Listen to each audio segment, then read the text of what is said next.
Okay, it looks like this time my stream is live for Sunday, May 17th, 2026 here. Hello, it's a Sinister Gaming here with a new stream. And the stream, I'm going to be going over the event week for this week from... Oh wait, well, actually it's kind of before Monday, so never mind. The event week for this week, more so, in Grand Theft Auto Online. But yeah.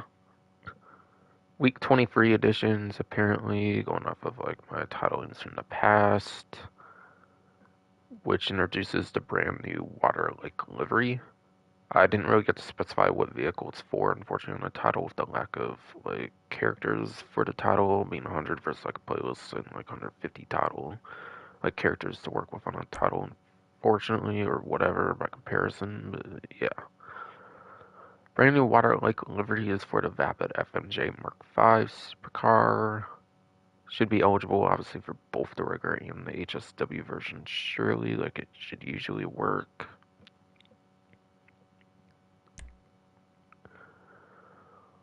That's pretty much the main new thing of content this time. Which, yes, there technically is new content because of that.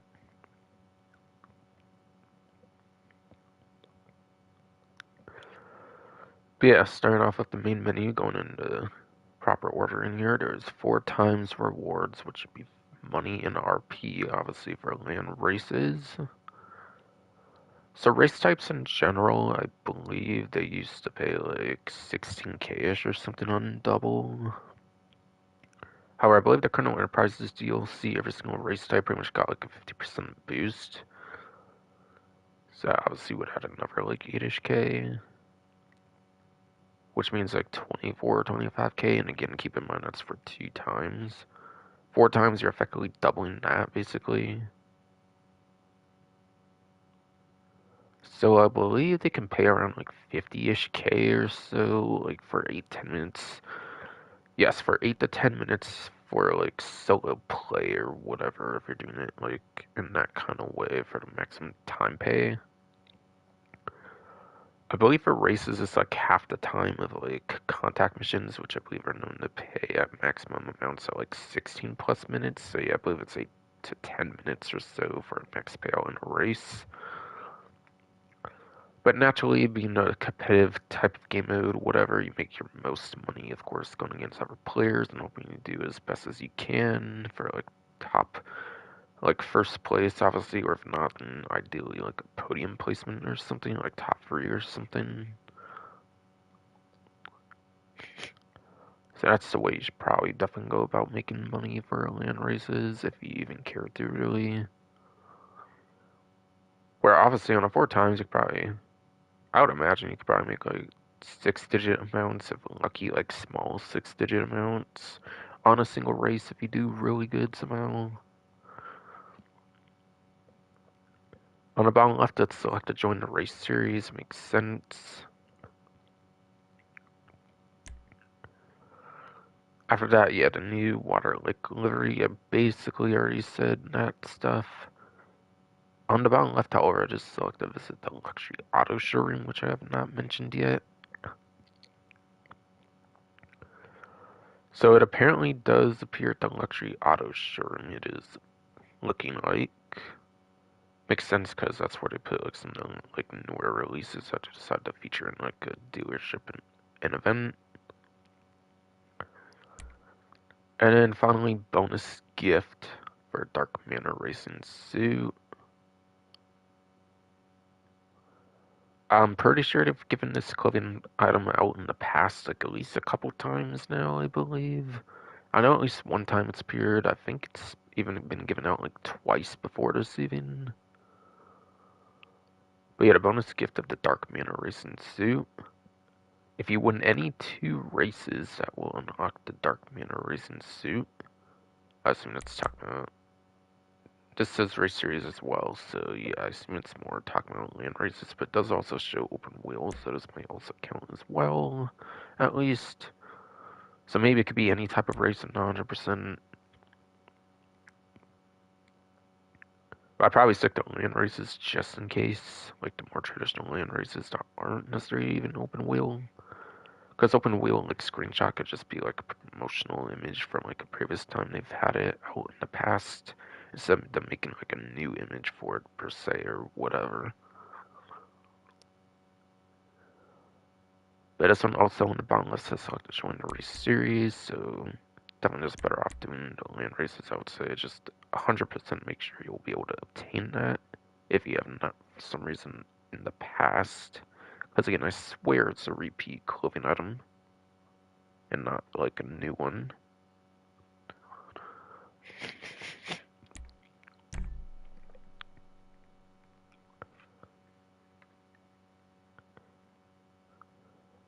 And then basics of GTA Online. Go into that section, whatever, for the what's new section. GTA Online buckle up for 2 weeks of Motor Madness, so it is kind of another 2 week kind of event. By the way, it is also worth mentioning the Take-Two investor call or whatever. I think it's on like Thursday the 21st. And people are actually speculating that like, or I should say not just speculating, but it's also like supposedly leaked by Best Buy as well. Like a huge like brick and mortar like retailer, or I know it's like somewhat niche compared to like Walmart's and stuff even, but yeah. Like a iconic enough like brick and mortar store apparently leaked out apparently May 18th. Tomorrow on Monday sounds like it will actually be the start of pre-orders for Grand Theft Auto 6 VI. And yeah, no, I'm not kidding. That apparently is a kind of leak thing that supposedly is going on. Like 18th to 21st. It's not just going to be available obviously for those days. I think it's like some kind of affiliate program thing. So it actually might be very worth looking forward to some quite probable GTA 6 information actually on Monday. Apparently.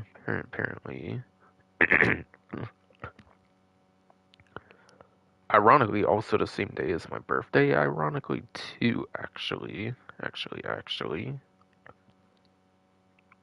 So that would be hype, actually, kind of, not going to lie. But it's also not necessarily going to force me to get the most expensive edition of the game.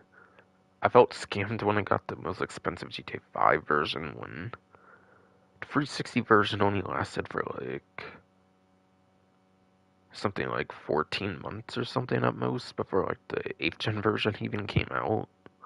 I feel like that could be a repeat of what happens for like 6 VI. Like no matter how people like it, like Sony, like Microsoft are literally like probably itching to release a new console. Like even if this generation felt like super slow compared to all the others of like pandemic, all that stuff.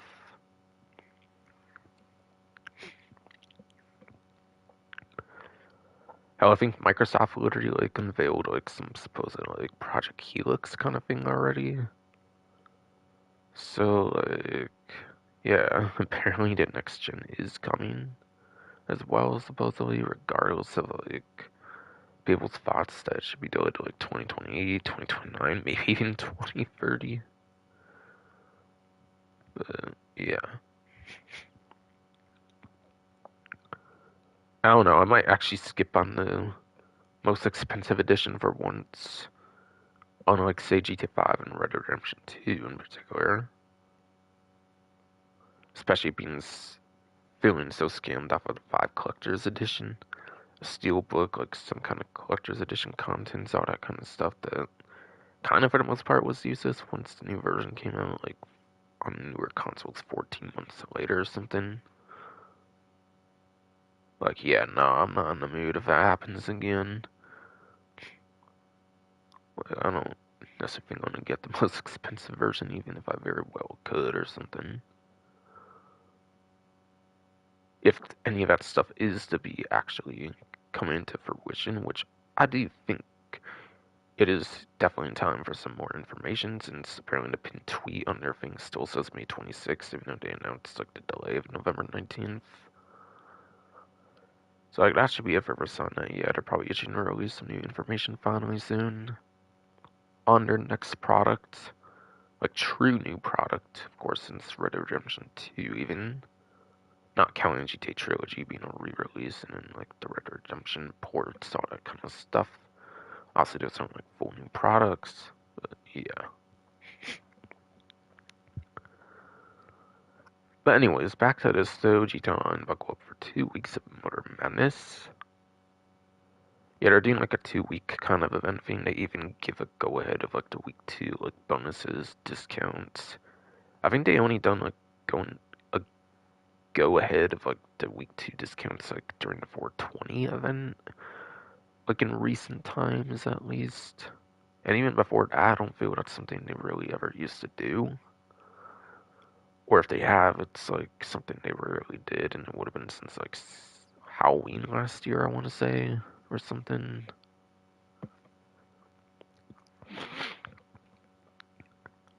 But yeah, all the information, or most of the information, aside from like podium vehicles, like prize rides, small stuff like that, even for the week 2 is even known right now as well, even because Rockstar giving some go.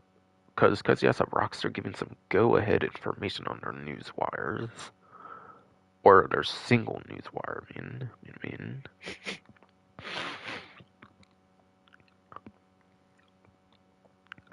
Which could very much be an even bigger hint that they're ready to drop the mother load on some more GTA 6 and VI information.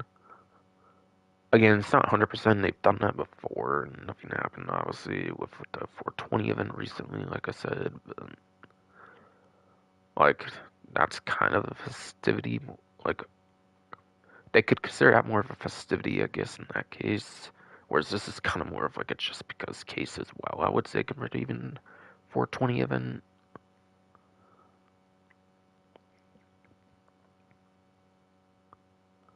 So there's some automotive, like mayhem kind of stuff that will be going on for 2 weeks.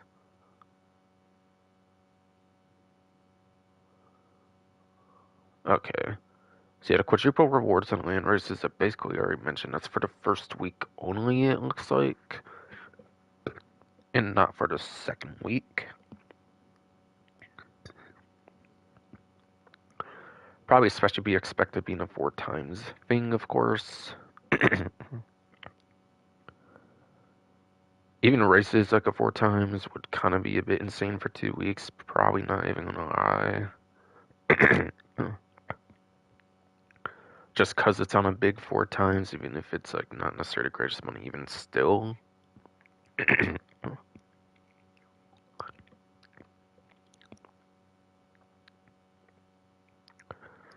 There is a free Ellis Card Meet membership. I believe that's for 2 weeks, by the way. Both of the 2 weeks for the Motor Madness kind of 2 week event kind of thing.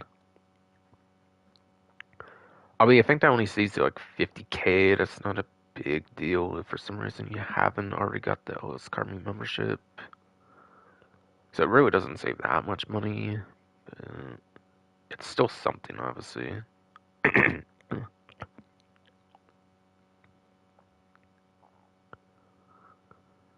And then there's the added bonuses for salvage yard and auto shop owners.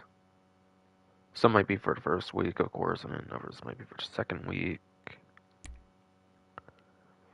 Alright, and then there's this play community build experiences with Rockstar Mission Creator. I think this has been a thing since like Old School Hits came out like a couple weeks back, though. I don't think that's a new posting on there. And it's literally just GTA Online, Safehouse, and Hills now available after that. Like all the stuff that's been on here since December 2025.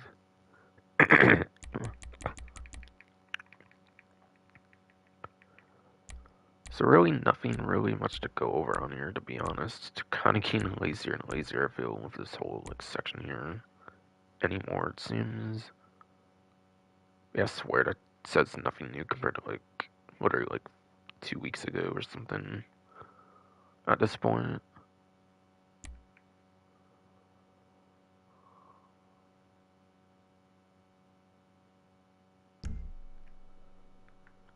So I guess that means I'm already going into the story mode for invite only lobby, of course. Of course. Most convenient way to basically do invite only lobby, I find.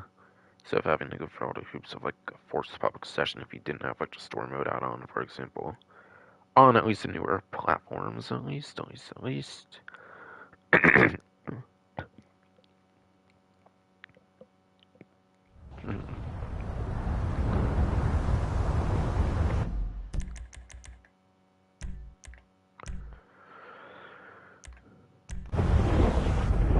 So I'll try to, of course, for sure, at least go over the first week stuff. If I can, obviously, I'll try to go over as much of the second week stuff as I can. I may still do a stream second week, at least for the, like, unknowns, like the podium vehicle, prize ride, like the dealership vehicles and stuff, but maybe it might only end up being like an hour or two if I can pull that off, of course. It's a good morning. Alright, so the Rockstar helmet clothing unlock. If it pops up for me like that there, I assume it's new. I don't assume they've given that out before. I don't think that's an older clothing item or anything. Could have always been in the game files for years, but in terms of them actually giving it out, I mean more so, it's probably the first time. I think I got Daddy when I first got in, I think. What do you need, Daddy? Sure got it here. That one might be guaranteed though. But latest, of course, like Leave usual. it with me, Daddy. Daddy times free, like per usual. I think let's go. Not guaranteed, but I'll take it happily.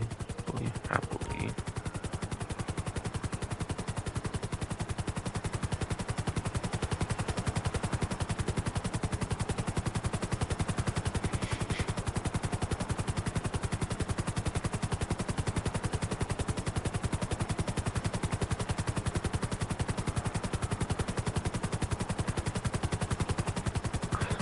And also regarding GTA 6, I'm also kind of not considering getting the most expensive like version as well, because I kind of want to get a Switch 2 before the price increase of that in September 1st.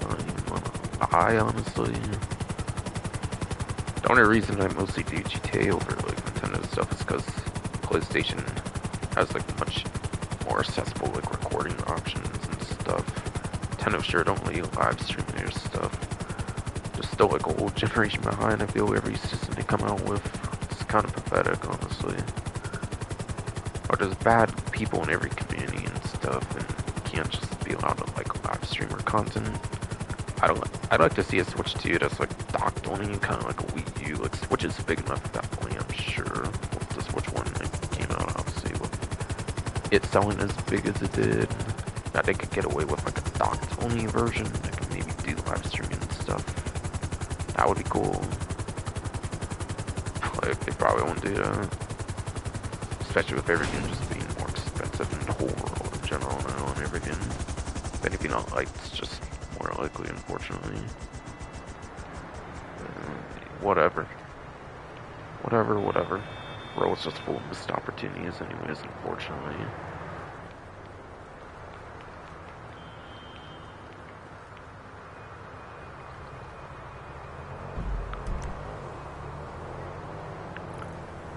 So yeah, last event I believe was the plus things that I went over. Obviously, I don't think that was new for this week. Obviously, I swear I remember going over plus stuff at last event.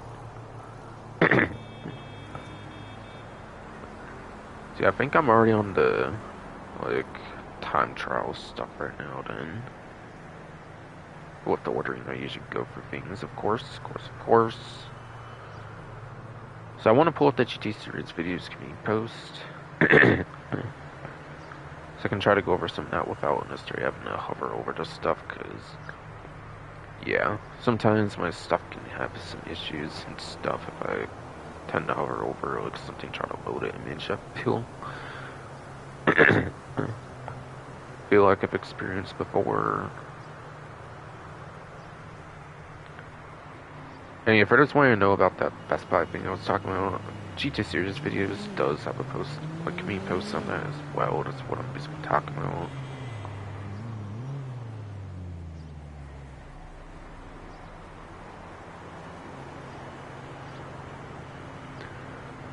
So apparently, it looks like the current regular time trial is Galileo Park. Apparently, starts in like the Vinewood Hills area. So I assume it's the lap time heavy course. Quite frankly, I'm gonna guess. Even if it eventually gets top speed stuff, you probably have to like build, like kind of like move towards that. I feel it's just so much hill you're going to have to go through that you'll definitely want lap time over top speed for sure on this one.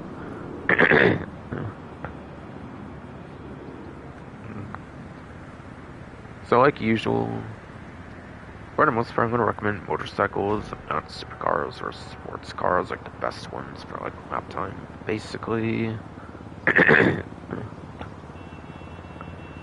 So I'd recommend looking into Bruffy1322. Yeah, Bruffy1322 is a racing YouTuber for GT Online. You have like videos, like spreadsheets, all that kind of stuff to analyze information, even like a whole entire like website of like vehicle information and whatnot.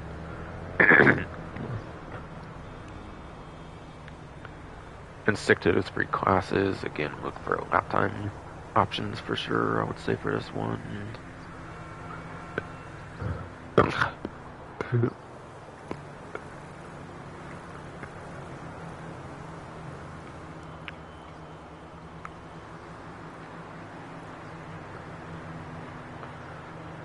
And yes, the regular time trial at least for today of Sunday, but as far as I'm aware, ever since Sandra's Mercenaries DLC came out back in like summer 2023, yeah, it came out, and then like I think later in the drip feed of that update, they kind of changed their mind on making it like daily, like changing each day.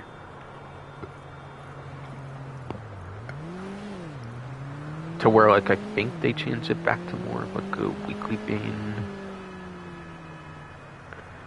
So basically, I think it stays the same regular time trial each day of the week, but I want to say you get like 50k each day you do it for like a 7-day like event or something.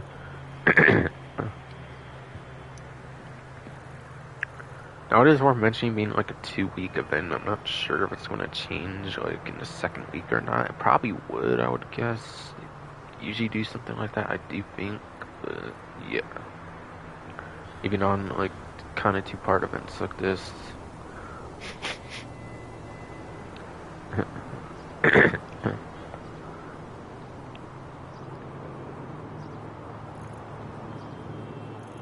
But I think I mentioned pretty much just about everything I want to mention. Obviously, aside from any other details I could possibly get when I hover over the thing. But whatever though. Whatever though. Oh, and also, this isn't even Galileo Park. I guess it's just a start point. But yeah, Galileo Park's what? This? Isn't it this? I'm pretty sure I thought. Again, there is a good bit of like hill area and stuff, so like if it is as close as there, it wouldn't actually be too far-fetched, perhaps. Perhaps.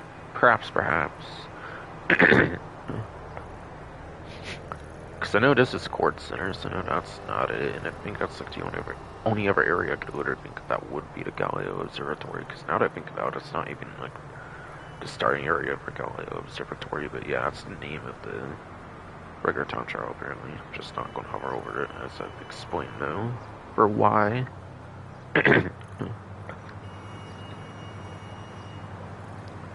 Now, our segment data is more of like a daily changing one, so we'll hover over that one. And that is Vespucci Beach. With a 2-minute 5-second part time. As the name does imply, RC Bandito time trials, yes, only allow you to use the one single vehicle of the RC Bandito. So the advice you want to try to do is you want to like try to learn those turns, corners more naturally yourself, basically. So you want to basically just naturally learn the turns, corners, whether it be for like the respawn mechanic, like one triangle, one Xbox, whatever NPC. If you even need to use that, if you don't get it on, if you somehow like, for the most part, most likely will be the case, but you probably wouldn't get on your first try. Most likely, I'm gonna guess. Unless you've like just done it so many times or something.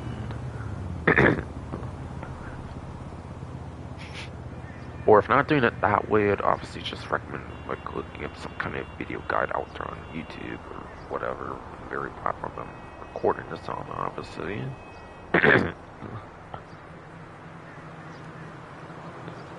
One of those two ways would probably be the best way to try and go about it. I would probably prefer the respawn mechanic, because even if you do watch a video guide, you might still very much just end up messing up anyways. I feel it's just more convenient to do it for the respawn mechanic. Like a bunch of trial and error instead of like just possibly over relying on like a video guide even.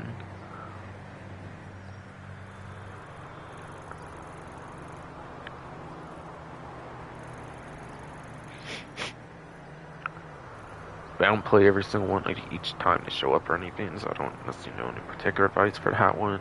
And even if I like did it over and over again, it might not exactly be like easy thing to even explain.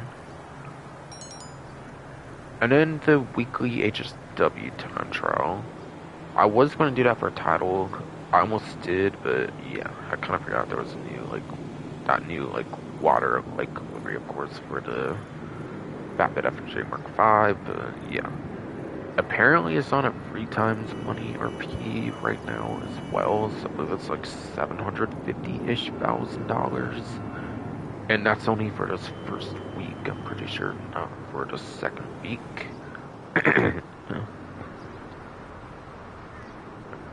So HSW Town Trial for this week should be paying like $750K if you are like on a newer platform in particular, of course.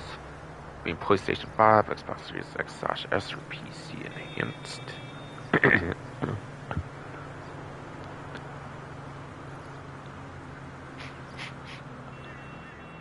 And also, this is, by the way, the very first of the, like, 7 or, like, I think there's 8 of these in total, by the way, for HSW Town Show. It's actually back to the very first one. And, interestingly, recently, it kind of lines back up with, like, a vehicle or whatever, like me using a different vehicle. I mean, last time was the last time I needed to use a P-Fist or a straw for these, basically. And I think I only have like 1 or 2 options. I kind of really only truly have like 1 more option to even do. And then I pretty much like used all the HSW vehicles for like 8 weeks each or something for HSW time trials, technically speaking. Albeit with one kind of exception. When I did the Fireball ESP was when it was like glitched or something, where like it didn't have like an actual part time, and it was always like zeroed out part times to where the vehicle wasn't able to like complete it when you did like early access career progression, like in the HSW Fireball ESP earlier than like actually being available on like say the vehicle website for like tier 4 agents of sabotage or whatever. So there's technically 2 vehicles I could choose from, albeit one I've kind of already used. Since I was doing like mock-up runs during that time with the vehicles, it can do like proper runs or whatever, to kind of do like a 2-in-1 in a kind of way. I'll give people time to guess, of course, like what vehicle is still truly remaining for me. Basically. Like as I try and go over some information on HSW time trials. So yeah, you have to use an HSW eligible vehicle. There's only like 29 of those in the game. I believe it is exactly 29 if you do go on like the laptop over in Alice Car Meet. There's Class C, Class B, and Class A. Class C only has 3 vehicles, so I guess I can go over those ones in particular. I mean, or I don't know, maybe I shouldn't, maybe not play favorites in certain ones and like drag on or anything. But anyways, there's one, or no, not coupe. There is 1 compact vehicle and 2 coupes that are part of Class C. Class B, I think everybody pretty much agrees on, since in the smack dab middle. Some people might like switch the order of like Class C and Class A, for example, or something, depending on like how they go over.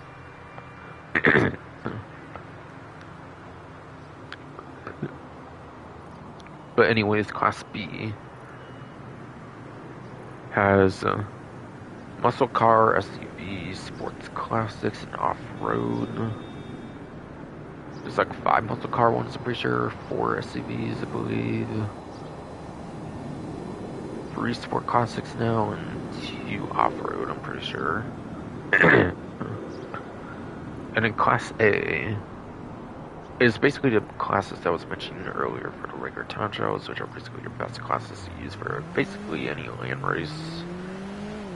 That's obviously not including like planes, like aircraft kind of stuff. Obviously, like those are probably like the quickest-ish vehicles in the game if you're talking like in general, at least for the most part, anyways. At least.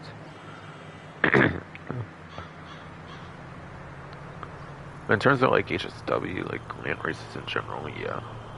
Class A is basically your sports supers and motorcycles, which are, I believe, being 6 sports, 5 supers, and then 1 single motorcycle option. Every amount I said should have amounted to 29. Now, even though I did say 29, I noticed for sure one you cannot use anymore, even though I think you could use it when it first came out until, like, the first update came out, like, with the 9th gen version, like, actually out, and that was, like, the Criminal Enterprises DLC, which is where they finally blacklisted the weaponized Ignis. I think they blacklisted with that update, since they had, like, a weapon on it for whatever reason, even though you could use that the short little time window you could. Like, you didn't even get to use the weapon anyways. I don't know, like, why they even blacklisted that one, but they did. However, you can use weaponized Ignis in races, it is worth noting. And then, yeah. Maybe I'll give the kind of, like, hint for, like, the next vehicle I'm probably going to be using. There's also 2 that do have slickline modifications, where if you have those on, it actually does prevent the vehicle from being used in some cases. Weaponized Ignis, I think it's because the slicklines count as like a weapon or something. But I believe it can take the... I know for a fact you can take it off, and you can use it for HSW time trials as well. I assume that's why San Andreas Mercenaries brought 4 HSW vehicles over the usual 2, because of the slickline things. Like 2 of them, like no matter what, you could use in like the HSW time trials or something. It's my prediction, at least. For why that update just had like 2 more HSW vehicles than like every other update. But yeah.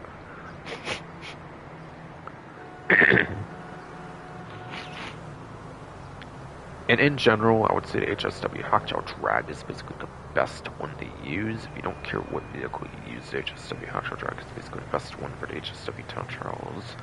Being the motorcycle vehicle. Being a motorcycle, it takes a lot less space on the road, therefore you can do much better maneuvers and stuff with it. It just makes sense that would be the best one to use.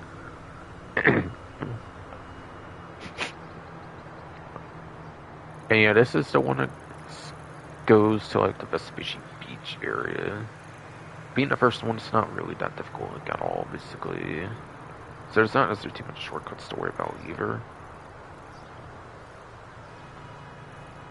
Like, if anything, there might be some, like, grass areas you might be able to cut through in, like, the beginning, I feel. Like, some, like, cornering kind of stuff you might be able to do or something. Like, after that, it's basically just, like, a bunch of highway driving for the most part, I would say. I would say.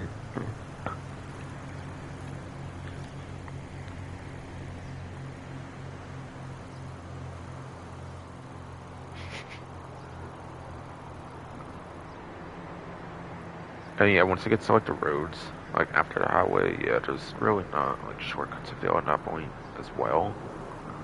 It's pretty straightforward being very first into HSW time trials, like for sure, I would definitely say.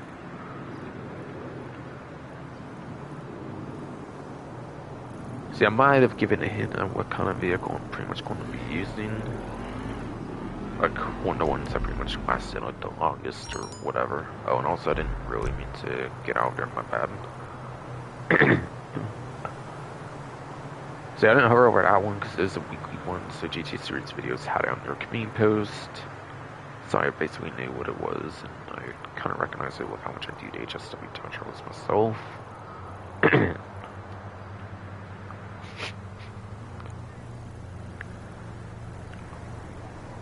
Now for the daily junk energy time trial for day of Sunday here.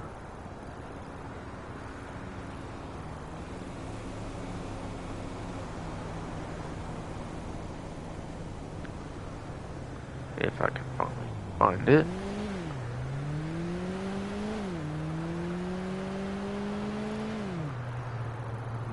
Sorry, am I kind of behind right now? Or like, what the heck? Not necessarily looking the hardest. I haven't necessarily slept yet, and I've been up almost all day at this point. I'll be honest, but yeah. I don't want to stream this on my birthday, that's for sure. I'm not kidding, I do have a birthday tomorrow, and if stuff does drop tomorrow, that'll be actually really sick. Like, not gonna lie, not gonna lie. Even if I am kind of disgusted with the handling energy down high, and I just... Single player is probably gonna for sure be like a banger, even if it doesn't get like any upcoming vehicle additions or anything from like DLCs or something. I feel that much is probably certain. Yeah. Yes, yes. Where is that junk energy time trial, bro? My eyes were still like tired right now. Maybe probably have recognized it by now. So actually, I think Sundays usually one like in the city or Mount Gordo, right? I think so. Might be Alta or something, right? I think so. Yeah, I just wasn't zoomed in enough, so I wanted to see if I ELP, my bad. I feel it was just like so like blended into like the icon or something. I could be wrong, or it just wasn't looking right area or something. But it's Pillbox Hill apparently. A 1 minute 50-second part time for this Sunday's junk energy time trial. And Vice Riders 1 says the largely similar to RC Bandito. You have two vehicles that can technically use, even though they're both basically the same. It's the junk energy inductor primarily, since it is a junk energy time trial. But you can also technically bring your own regular inductor to one without the livery, and you can also use that as well, technically. But yeah, it's basically the same exact vehicle, regardless though.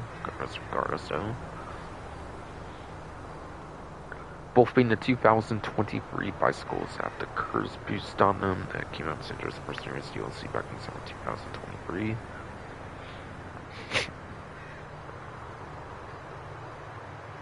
So as long as you don't fall off, go where you need to go, and maximize on that Curse boost, I would say you probably for the most part would have no problem beating the average junk energy time trial. I will say I haven't done all of them, but the ones I have done, it's usually like how you can try to like pretty much do it first try, like no problem pretty much.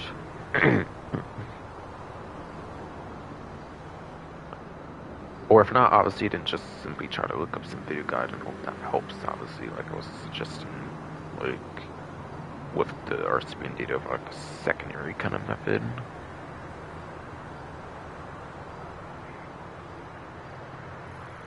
But I feel the later sets of time trials, the HSW junk energy especially tend to be easier than the earlier sets of him, like the regular time trials and RC Bandito. Quite frankly though, if I do say so myself.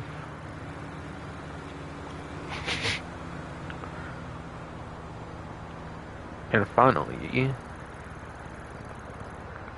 on this kind of section of the stream, going into the premium race for the week, it is for the sports class.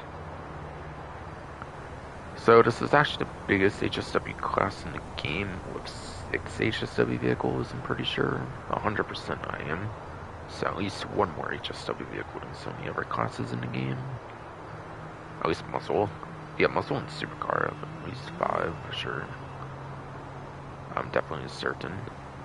Even though muscle arguably like 2 of them are kind of the same, for the most part at least, but yeah.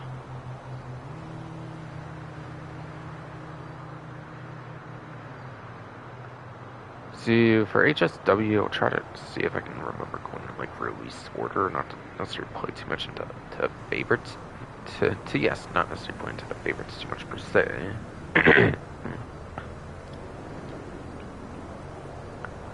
But the Karen S95, S95, S95, yeah, I believe that's like pretty much one of the initial release ones, of course. I believe that one was more known for a lap time, while another one that came out pretty much out launch, I believe, was the HSW Banshee. The regular Banshee, not to be confused with the GTS, of course, the regular Banshee HSW. That one I think was more known for top speed. So most likely, I would say the regular Banshee is probably going to be like pretty much the worst one you could choose. Like, honestly, the launch ones, I feel, for 9th gen, I feel, are kind of overshadowed for sure, though, by the newer ones, especially the most populated, like, HSW, like, class, basically. For the HSW Sports.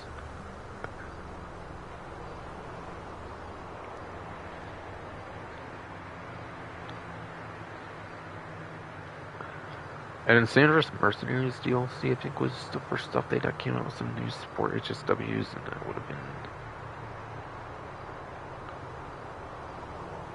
the, like, Roddy Itali GTO Stinger TT, whatever I think is what's known as nowadays. They've changed that name like a time or two, I kind of forget. From that that initial disaster of a name. Unless I said the original name by mistake. Nowadays, it's just known as Stinger TTO, I believe, for the most part. Might have said the GTO with that initially, but yeah. The Stinger TT, I recall being very good for top speed, but it does have not the greatest handling, though, either. If I do recall right. Like, it doesn't respond that well to turns, if I recall right, or something with the handling with the Stinger TT.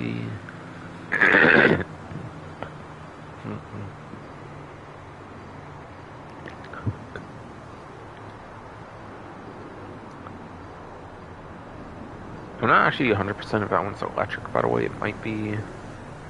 But either way, it's like pretty good for top speed, at least, so maybe it's not electric, like hybrid or something, even though it does kind of look futuristic, if I recalled it as well.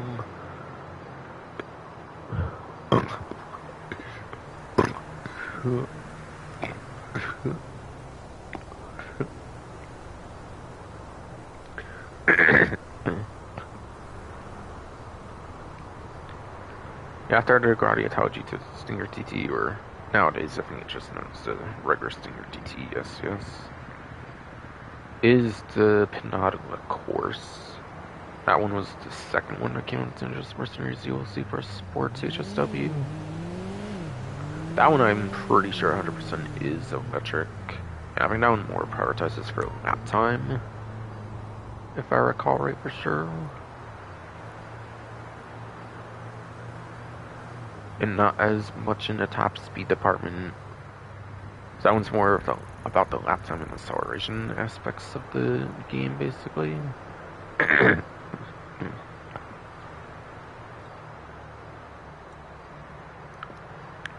then finally, the latest two, I believe, were Bondar Bounties with the Niobe and Naobi.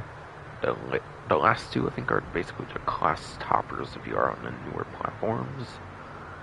And Niobe Naobi is basically the #1 option for lap time, while the Banshee GTS.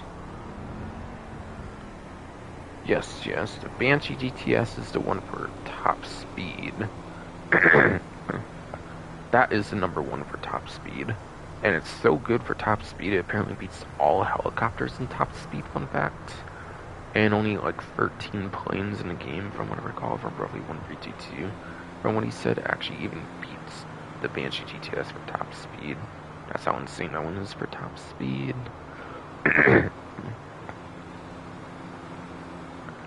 So those are pretty much just 6 options you should probably be sticking to on the newer platforms. The 6 HSW options. And then on the legacy platforms, I have to look into. I'm pretty sure the best would be any sort of like A tier option. It's like not a HSW vehicle, basically.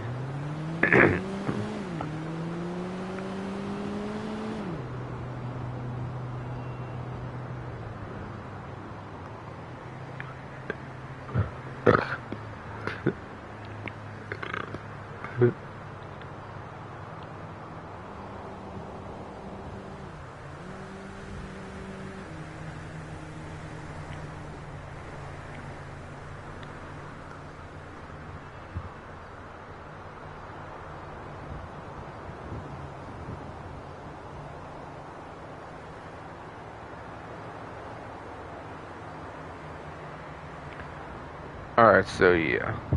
A tier is for sure the best you would get access to on legacy platforms. I would say any A tier option that's not like HSW. And that's also even existing in the game, because I know like weaponized sickness, I know like the non-HSW that also doesn't like, for example, exist in 8th gen version. So I'll keep that in mind as well, of course, when I say the options.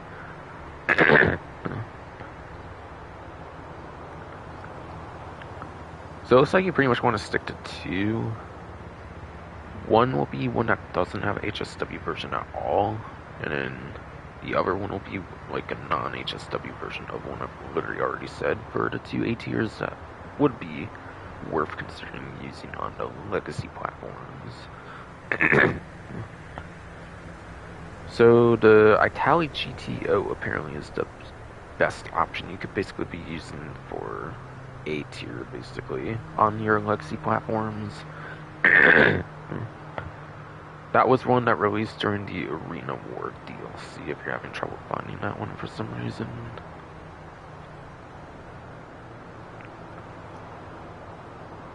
And then, yeah, the only other one is the regular version of the Nobi, since that one's still insane for a lap time for the HSW version. Naturally, it does get to be an A tier option for the non-HSW version, apparently, as well. So legacy platforms, you should just stick to Italo GTO or the regular non-HSW Nobi, of course, since on those older platforms you're not going to have access to that gimmick, basically.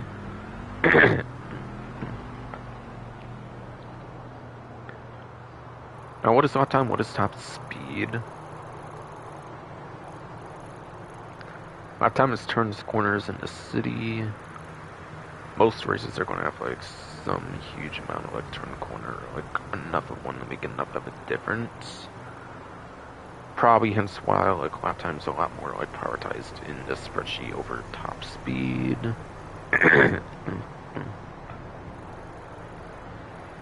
For overall like tier placements, all that kind of stuff. On Brevity 152's vehicle spreadsheet. Top speed's going to be like real life, by the way, where it's going to be like your highways, airport runways,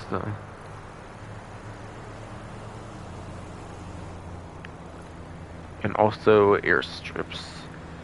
It is worth noting there is a ton of hills one I was kind of looking at earlier in the stream when I was in the mansion Volitus.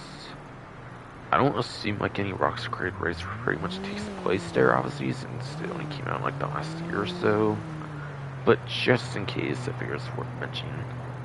I don't know if like any of that would like change any like race course that would have been made by Rockstar back in like say like 2013. It's probably like what they mostly choose from, I'm guessing, for the premium races or something.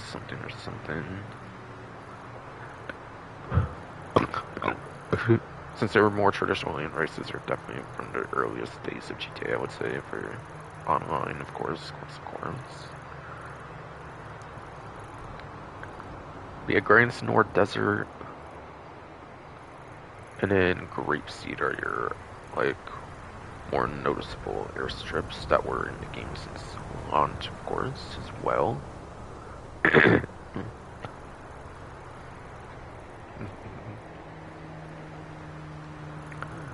And then, how do you know what the race course is going to be if I'm not going to actual race course? As you can see in the middle of like the black rectangle in the bottom right. It's a square for start job. On Xbox, that's the X button, and it would be whatever button is on PC.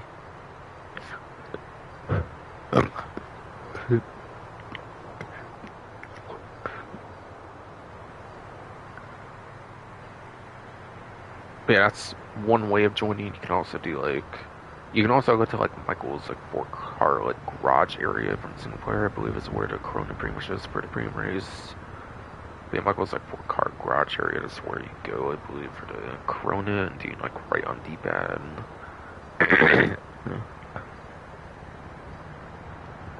You can also do like on call for the phone, of course, to join more like remotely or something.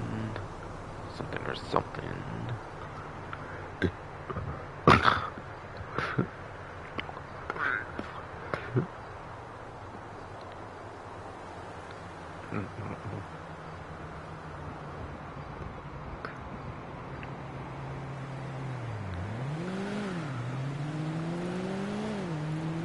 And then yeah, when you're in the actual lobby screen, you can also do the same button, like the square X on Xbox or whatever key on PC, and it lets you see the map of the race.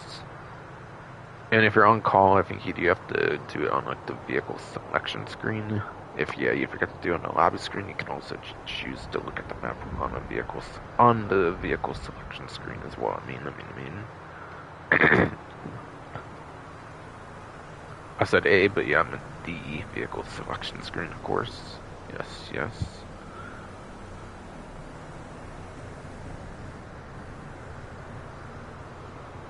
And that should make it easier to figure something out like that, basically.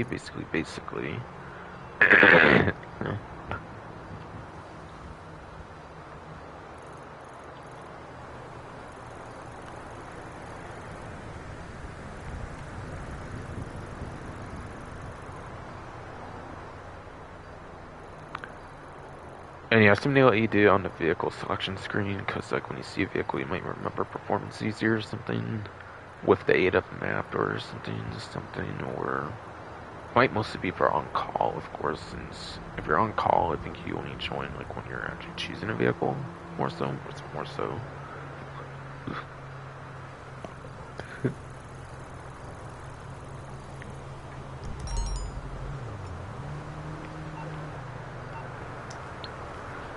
LGT, like, Kush weed, CC.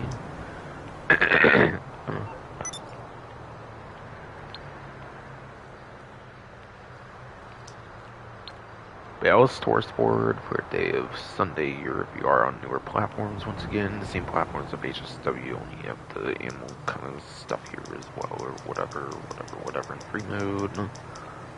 That is a coyote, pug, and seagull this time around. Coyote pretty much fine in like sandy shores, like Pluto Bay, like deserty areas of the game, basically.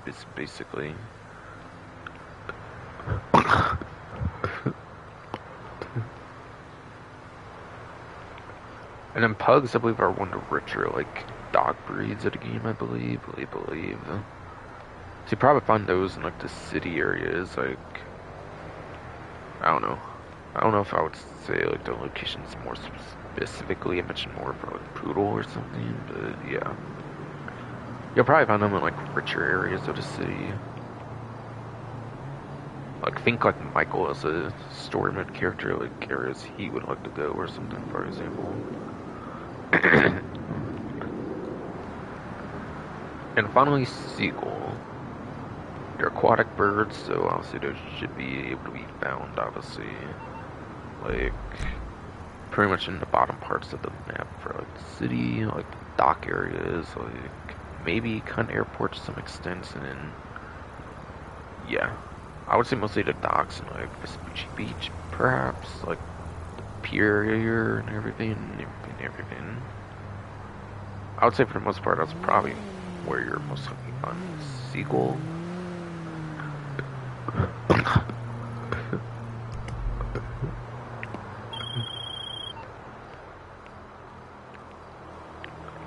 But yeah.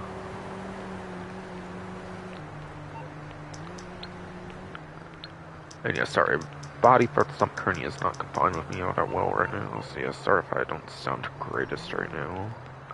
Just trying to power through it for the most part though, regardless, so apologies for any inconvenience.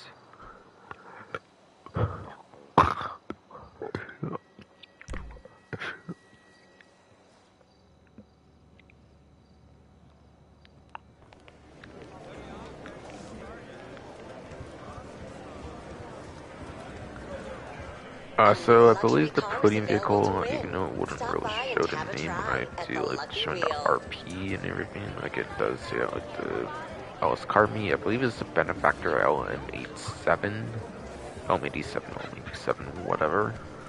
It's basically that one-seater vehicle. I believe that came out in like what Colonel Enterprises DLC or something. It's somewhere around there, if not, I believe. If not, I believe. See what the LM87 or this ADRR, it's one of those two, I'm pretty sure. Those are like the only two like one-seater supercars I can think of. Yeah, the one-seater supercars I think are pretty much the SADRR or the LM87. I want to say it's the LM87, LM87 being like the newer one. And it's called a Motor Madness event, so like the podium prize ride stuff might be of higher quality, of course, so that's why I want to lean towards LM87, LM87, LM87.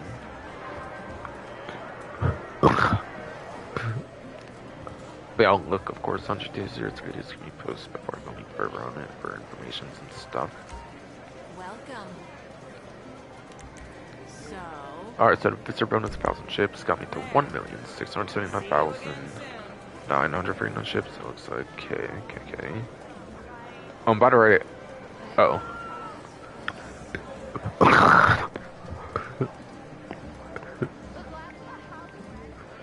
Oh yes, by the way, people might realize I went from like 5 to 6 million possibly for some reason. I don't know, but yeah. I did some nightclub like safe grinding, where I was seeing like 100k from like the safe every like 48 minutes for some time. So yeah, did that. I didn't sell my nightclub since it didn't seem to be an increased amount of money on the actual like nightclub goods. Not that I suggested that on the stream, of course, but yeah.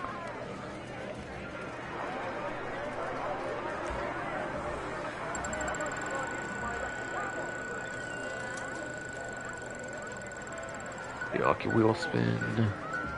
$30,000 in cash. Oh yes, I will happily take that for sure. For sure.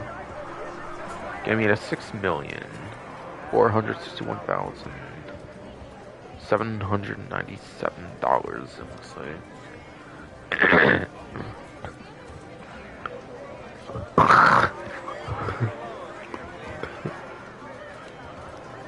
Yeah, apologies for sure if I said it a little slower than I meant to, but yeah, of course again, but some hernias really not bothering me right now.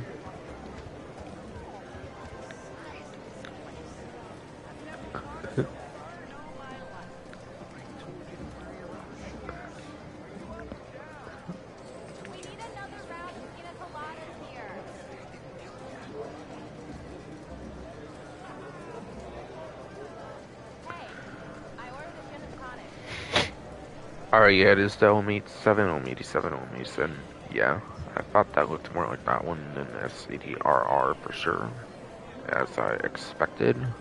But again, I believe it's a one-seater supercar, so it is probably likely to be pretty crazy. Or at least it once was, at least. It was at least until like State of Mark 5 came out, for example. Or for example.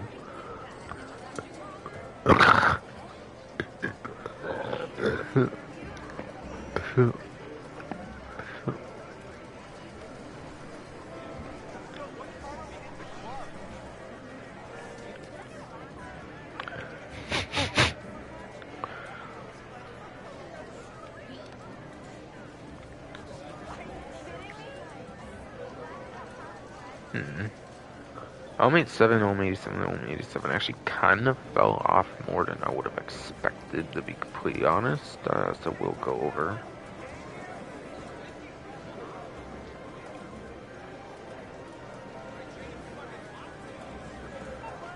Okay, so onto the website. Posting of it, of course.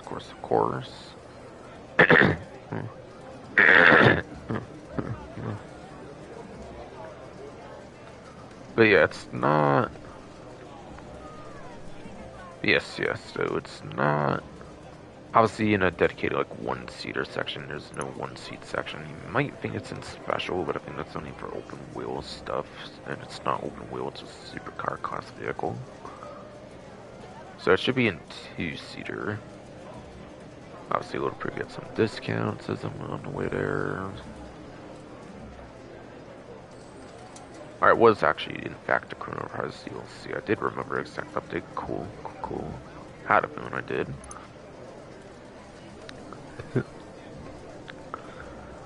So interestingly, this vehicle never got support from Lock and Jammer, even still with this latest update, it looks like. So I would see this as a very good option for Mr. Lock and Jammer in the future, though, personally.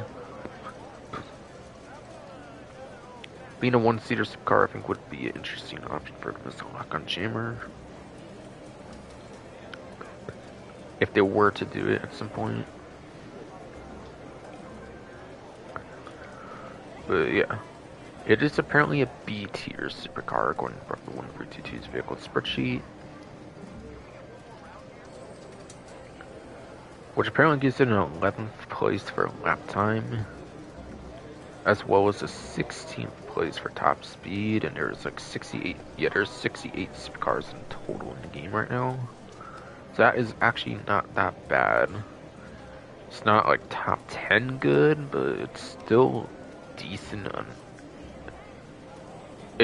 It's not top 10 good, but it's still okay, alright enough. More so, I wouldn't really necessarily say decent, my bad there, but yeah.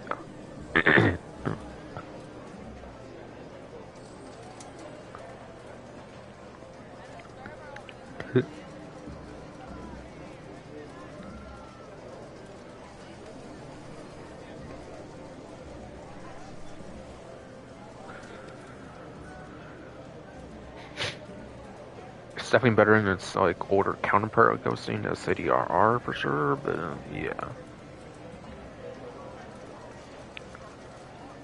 Technically, there is 5 HSW supercars, like I said, so if you take away those 5 HSW supercars, actually only 4 of them even have a better lap time, because one's just like really bad for a lap time for HSW supercars. Minus 4 from the 11, that would actually at best be a 7th place lap time.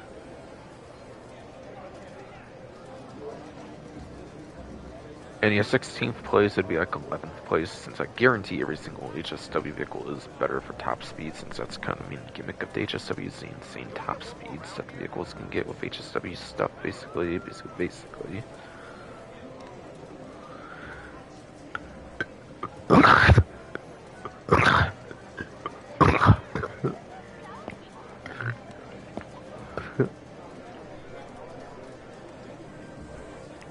Sorry, Brown, this body just does not want to let me speak with no bull, apparently.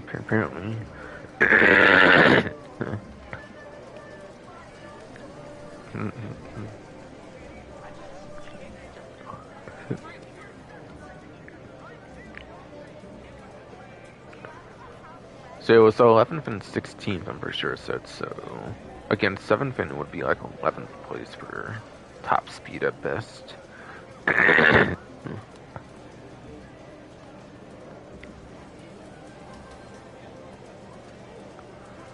So yeah, no matter how you slice it, it's just not going to get top 10 apparently anymore nowadays in the game for top speed supercar.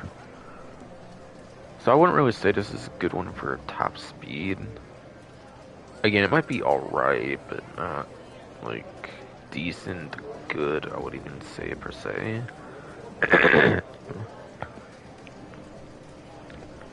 Yeah, newer platforms, if you disable HSW in like a supercar race, you could definitely get some interesting use out of it.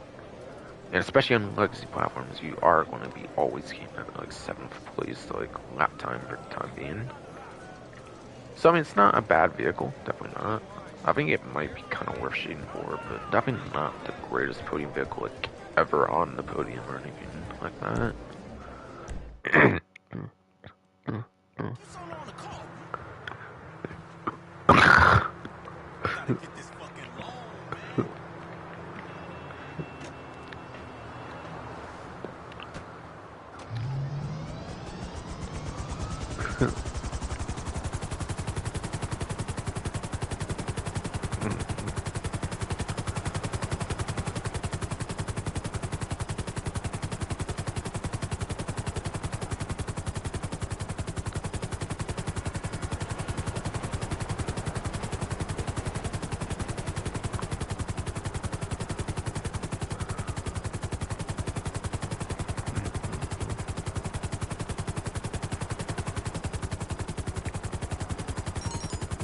Whoa, sheesh, almost crashed into that. That's something your fault. Thought you for some Korean for sure. Yeah, stash house stuff. Again, like I've explained before, I haven't really been doing the stash houses because like, I really need to make myself play this game. Again, I actually kind of did last event for the Night Safe. Yeah, I wasn't really truly playing. I was kind of being AFK there, but like Night Safe money was doubled. Why would I not get 100k every like 48 minutes? In fact, my popularity is still basically there as well. By the way, Like, I think I emptied myself last time, so it might be good for a bit. Eventually, like, I should maybe have like a full hookup save or close to in this stream, most likely, most likely.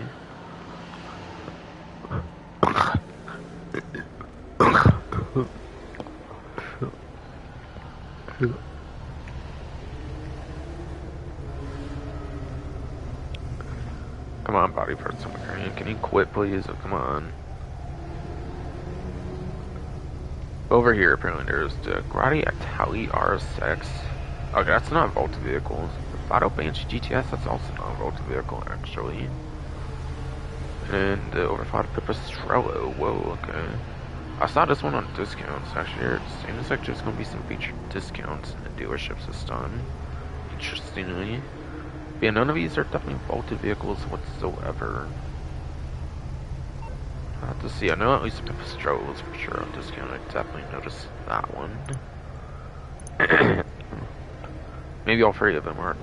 Maybe yes, all three of those are maybe in fact on discounts. Yeah, GTS is also on discount.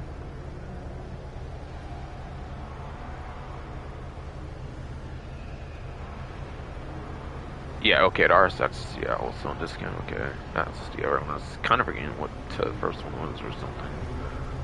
But, yeah, all of them are, in fact, on discounts.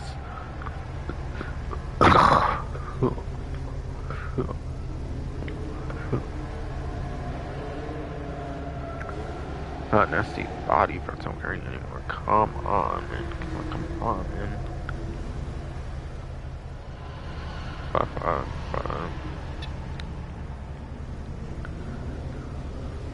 So the Grady Italia RSX is supercar class, the GTS is a sports class, as I basically already said on that one, is HSW eligible.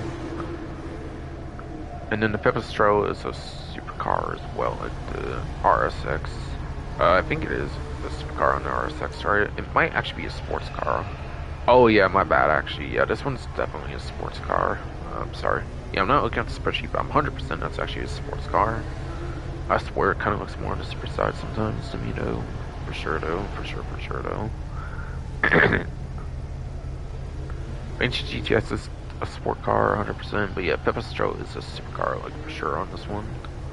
So 2 sport cars and a supercar, all of which are actually on discount too, which is unusual for LS car meet stuff nowadays, for those like dealership vehicles to be on like a discount. That's very unusual, but they all are all on discount and are also website vehicles too. I assume it has something to do, of course, with the Motor Madness kind of event thing. But yeah.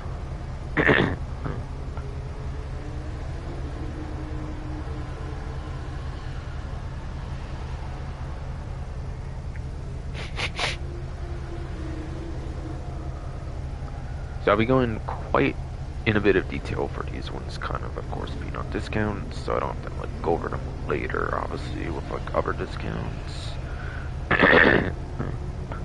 other discounts.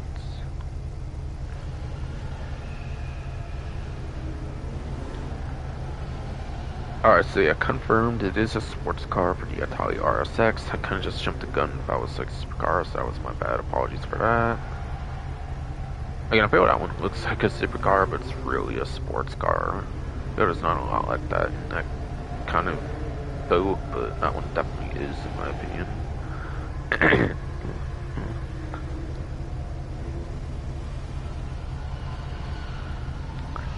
So apparently the Italia RSX is a B tier for sports class, according to the Brooklyn 152 spreadsheet.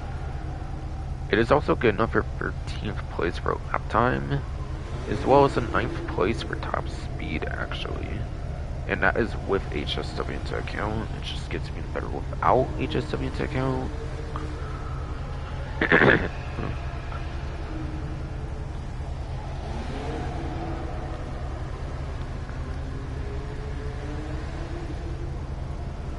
It looks like all 6 HSW vehicles do have a better lap time and top speed than the RSX in this case. So we'll go up to 7th place without HSW for lap time, and then it will also go up to like 3rd place literally in top speed without the HSW options. So it's actually a pretty like decent sports car if you take away HSW in the newer platforms. And on the legacy platforms, it is very much a very good vehicle. Top 10 for lap time, and then top 3 even for top speed without HSW. That's insane, actually.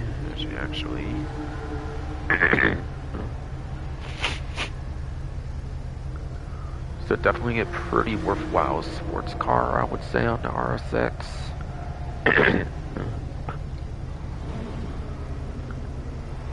If you're like top speed sport cars, that's a pretty good one. On the legacy platforms, at least.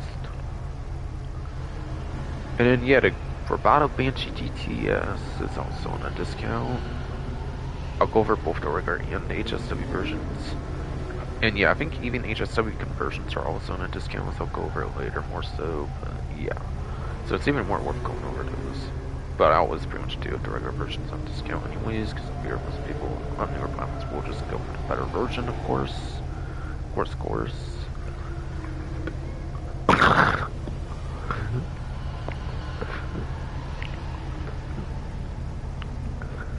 Body parts, I'm currently. Can we stop, please? Come on. But yeah. Bravado Banshee GTS HSW is apparently at the bottom of the S. Or, hold on. My bad. Why am I jumping HSW? Let me talk about the regular one first. My bad. What am I doing? What am I doing? So like the RSX, which is B tier, the Banshee GTS is actually also a B tier for a regular non-HSW, and it's even better in the B tier as well.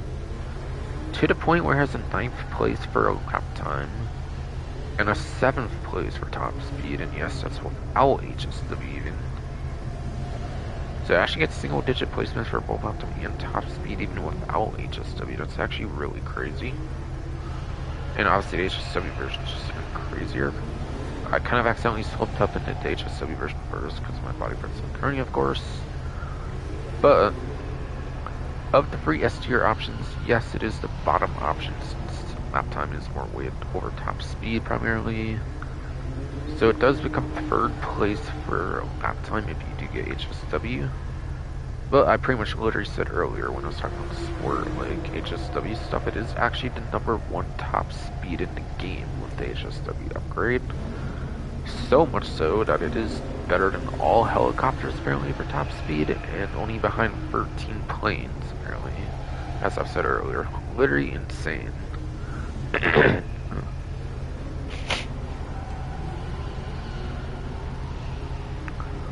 So if there's one discount to get in this lineup, it's definitely going to be the GTS for these 3 particular vehicles right here. And then finally the overclocked Pipistrello. This is the one that's in the supercar class of this lineup.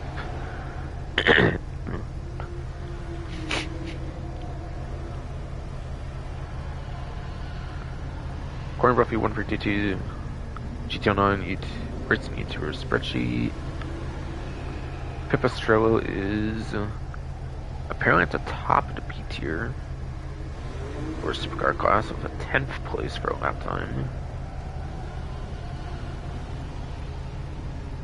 as well as a 63rd place for top speed. Okay, so yeah, the Pipistrello is absolutely insane for the lap time.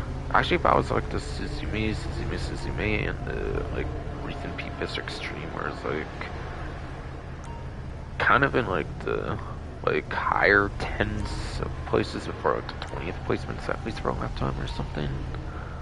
But right, I forgot this one's like actually pretty crazy on the lap time, and then this one's also like really like terrible on the top speed compared to like say the ones from like the last two updates. I think this was Asian Sabotage, right? I think so on this one.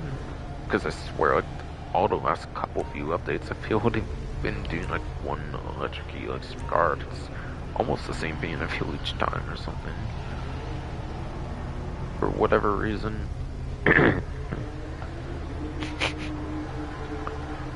See, it's already a number 10 for lap time.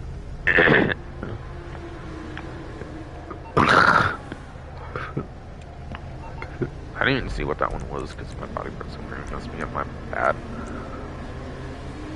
Alright, deep business document forgery. Whatever though. Whatever though.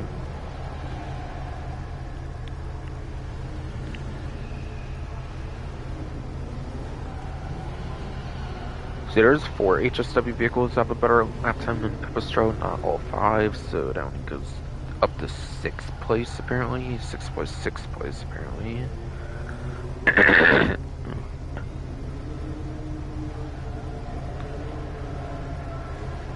And then being one of the worst for top speed, obviously when it gets up to like 58th place, like at best, that's not good for top speed. So this vehicle is an absolute menace when it comes to lap time and acceleration.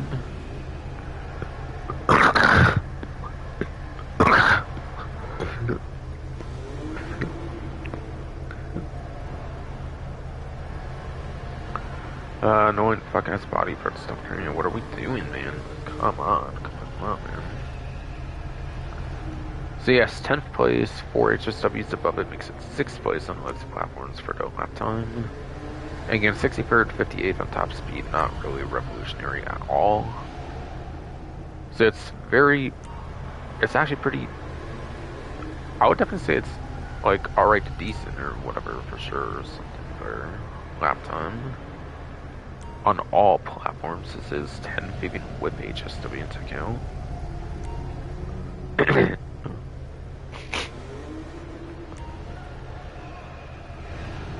Not quite enough to go into like top 5 on the Legacy platforms even still, but top 10 regardless of platform is pretty good.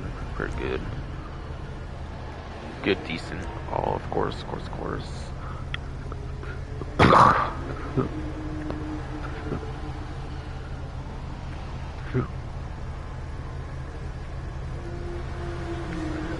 And yeah, acceleration being an electric vehicle is definitely like top of the line for supercar. For a supercar, definitely has some of the top of the line, like acceleration being a like electric vehicle. But I was wondering, by the way, acceleration is like how quick you get the top speed, but the top speed itself does tend to suffer heavily as well. Unless like HSW and like electric, like say the second two, like in those rare niche circumstances, can be like real good acceleration and also like some of the second top speed of a game as well, for example. But that's a rare circumstance. Some of them only happen even in like one case, even as well, even. Yeah.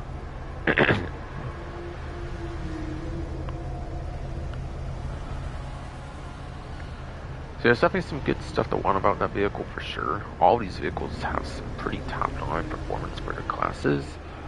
And at least one metric, very good, very good.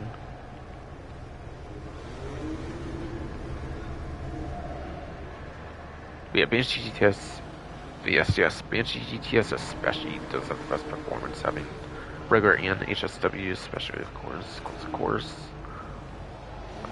Alright, and Benefactor Krieger does look to be the prize ride for the event for the first week.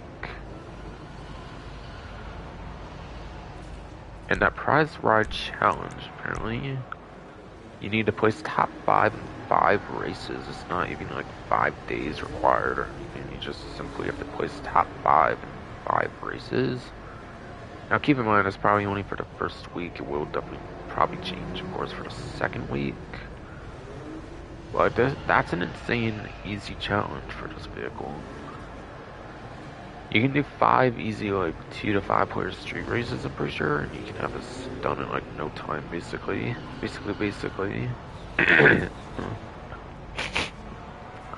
I think as long as you stay within like 5 players, I mean like a guaranteed entry for the challenge. You could even do like 4 and 5 player pursuit races, and it's pretty easy there as well. I don't know if anyone sprint races would count or not. I'm not 100%. But I'm more certain that like drag and drift races probably don't count. I know solo they don't, but I've never like, done them with like other players to say 100%. But I assume since they came out in 2023 for drag and drift races, I assume they don't count for the prize art challenges, by the way. But whatever though. Whatever though. The challenge is definitely pretty easy. You can very easily get the vehicle if you absolutely wanted to. Say, didn't they also make the Krieger like a free vehicle during like, wasn't it like the Halloween event last year or something, like around that time? Did they also make it like a free vehicle then or something as well or something? That might explain the easy challenge on this one, to be fair, since they've given it, I believe, pretty much for free anyways. That might explain the real easy challenge for this vehicle actually, but still. Because I swear they've given out pretty much for free at one point as well. Possibly even without the need of any challenge done as well, even for like Halloween theme or something with the name Krieger. Being close to Kruger, for example, like Halloween last year or something. That vehicle is definitely on the Electric Motorsport website.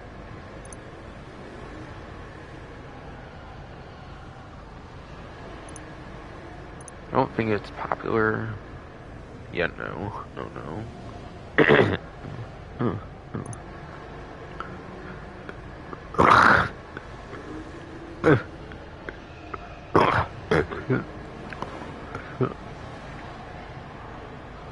Come on, body for some reason. Can you knock it off, please?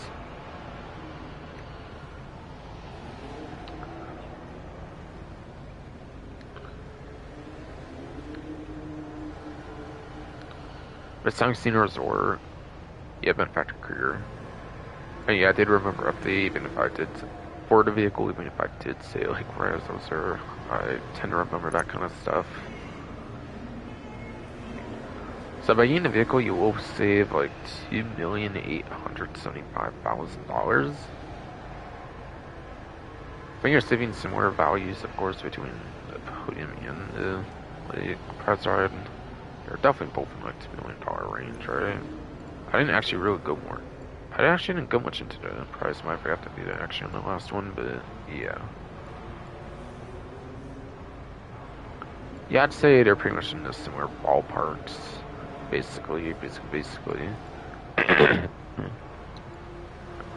Actually, I think the Krieger's even better than the Elite 7 if I remember right, actually, for performance, by the way. But I was curious, though.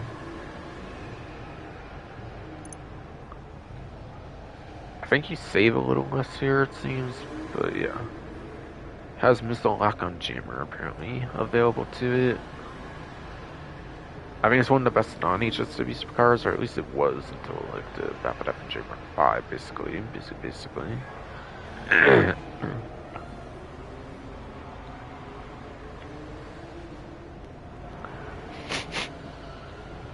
So yeah, apparently the Benefactor Krieger is actually an A-tier supercar, which is pretty good. A-tier is pretty much the best supercars one can get when it does not have any sort of HSW upgrade, of course.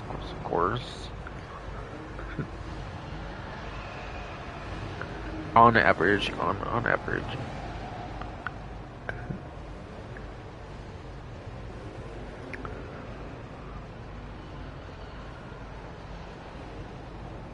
But it has 8th place apparently for lap time, as well as 14th place for top speed.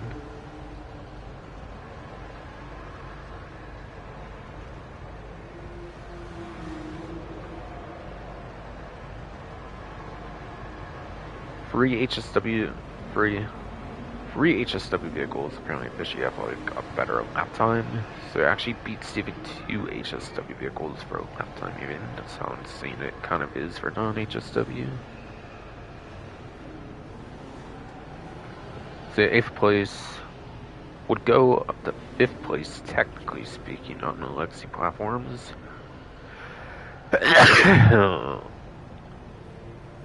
Wow, body for some kind. You make me not even be able to sneeze proper. It's like, dude, like, bruh.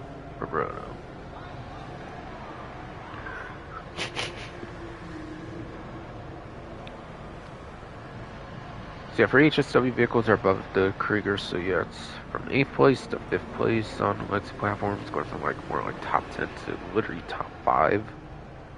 Just barely, just barely. And yeah, 14th place. I guarantee every single HSW vehicle for Supercar would be better on the top speed. Again, top speed is the main gimmick of HSW, arguably even. Yeah, cocaine. Okay, whatever though. Whatever though. So I guarantee the 14th place would even become like a 9th place top speed as well, even on the legacy platforms. So you can actually, in some way, shape, or form, hit single-digit performance for both lap time and top speed, which is insane. Definitely insane.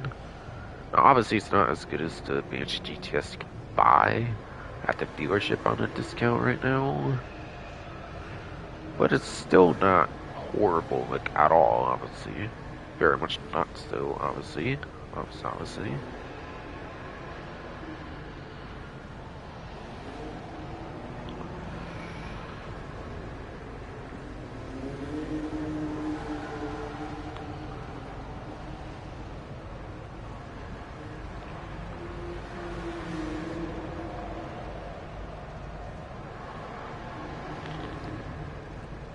So the Krieger is definitely good.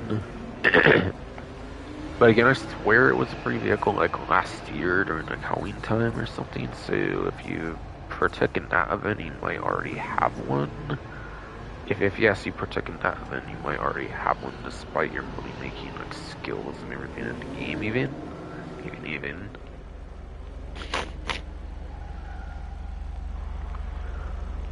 And the HSW Premium Test Ride, whatever for the event for this week is the Weenie Izzy Rally, which is for the SUVs class, which yes is for the SUVs class. Now I assume with the HSW conversions on discount, I believe, for this week, and I think even for second week by the way as well. I assume it's cheaper than it usually is for these kinds of vehicles since there's the HSW conversions on discount. I assume you pay for that fee, of course, when you buy one of these, but yeah.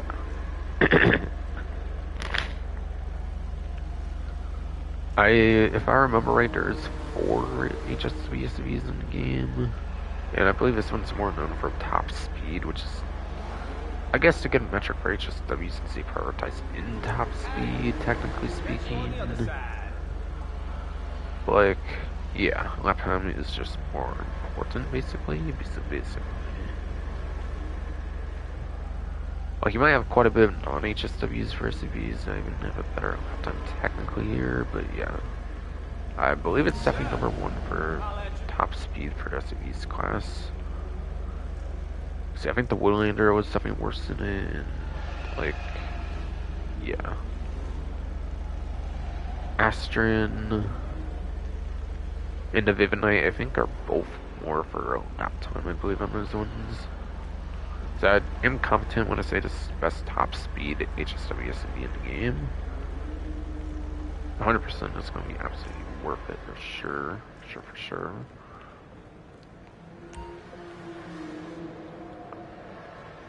Hey, here's the HSW vehicle list I was kind of alluding to earlier.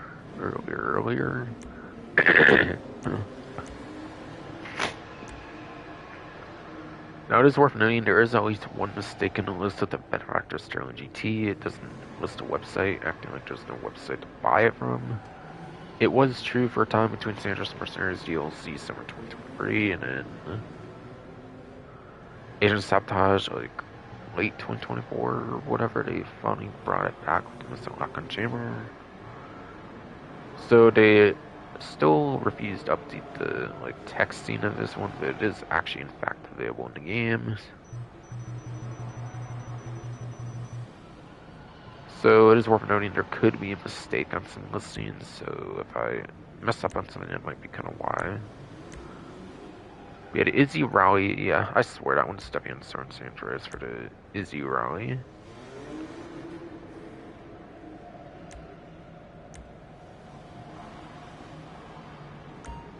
Yeah, Izzy Raleigh is stepping on San Andreas. I don't think just a mistake on that listing though, compared to say just German GT.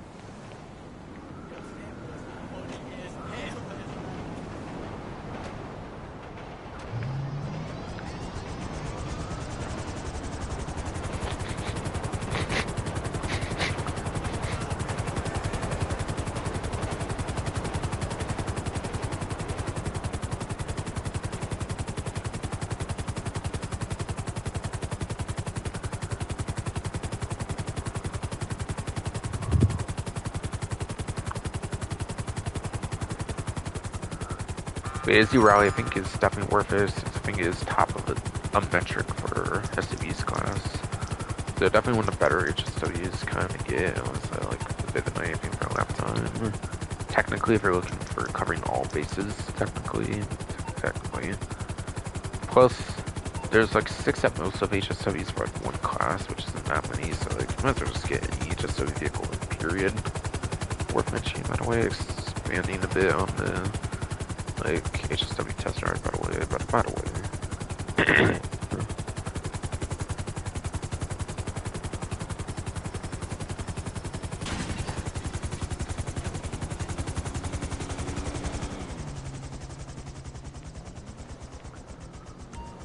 Okay, so over here is the Max Sentinel XS4, and then show you, yeah, the one with the new livery, of course, as was basically hinted at earlier in the main menu. The Vapid FJ Mark 5, of course. Get it together, sweetie. So was the Max Sentinel XS4, I believe that's sedan class, I want to say. Where what's like probably either S or A tier, I think is where pretty much all the like pretty much new sedans tend to place. Pretty sure. Unless on discount, I probably won't go over that 100%. And then Vapid FNJ Mark 5. It's pretty much top of its class for supercar class. It is one of the new like top 3 like non-HSWs in the game, I'm pretty sure, since it came out in the latest update.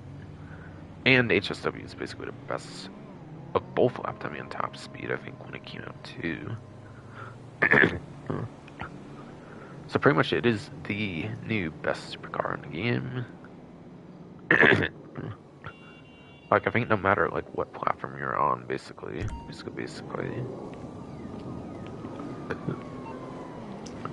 It'll be a quick check on those websites, see like they're on discount or not, since they're both from the latest update. Safehouse Hills.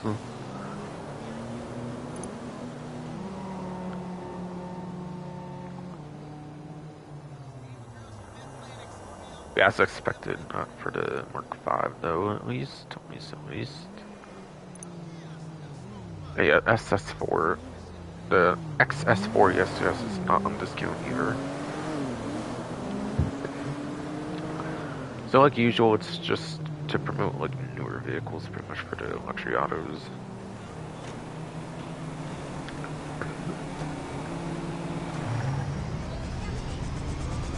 Now I see if Simeon's dealership has like all website vehicles as well, or like what the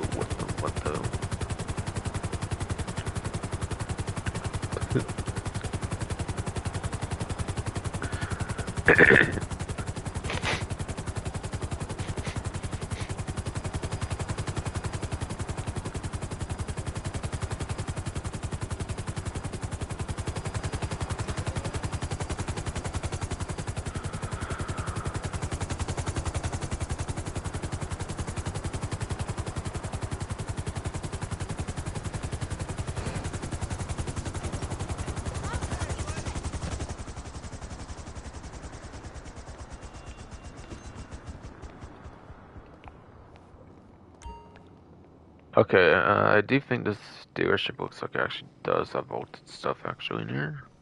So it's kind of just traditional kind of thing for Simeons. It does very much look like. Yeah, these are pretty much definitely not website vehicles nowadays.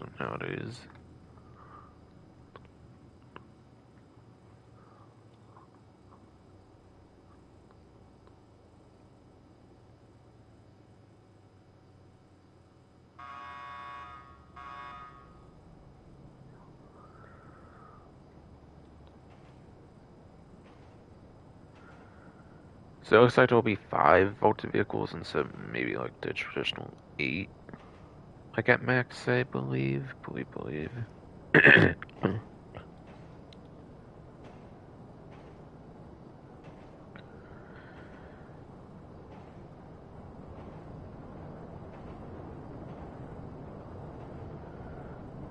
Alright, yeah, there's 5 listed on this spreadsheet, and again, none of them were vaulted ones for Hollis car meet, so that definitely means all these are older ones are not on the websites right now.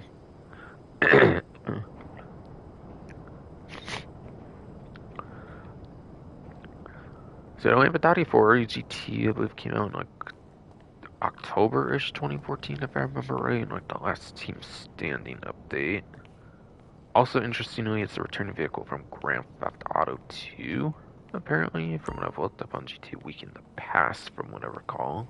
Even though I never played that game, I do recall looking that up, and it apparently, like, is a retro nostalgic vehicle from Grand Theft Auto 2, which is interesting. If you care about, like, older, like, GTA franchise, like, vehicles or something. The Apache GB700 is the non-weaponized version. It's the civilian one. Obviously, the weaponized one is definitely on the website, so this one's obviously the decommissioned, like, civilian one. It's a day one vehicle, of course. The Apache Rapid GT, I believe, is also day one, September 17, 2013 for these two. And the last two, I believe, are the online exclusives in this dealership, which is the Western Rat Bike as well as the Karen 190Z.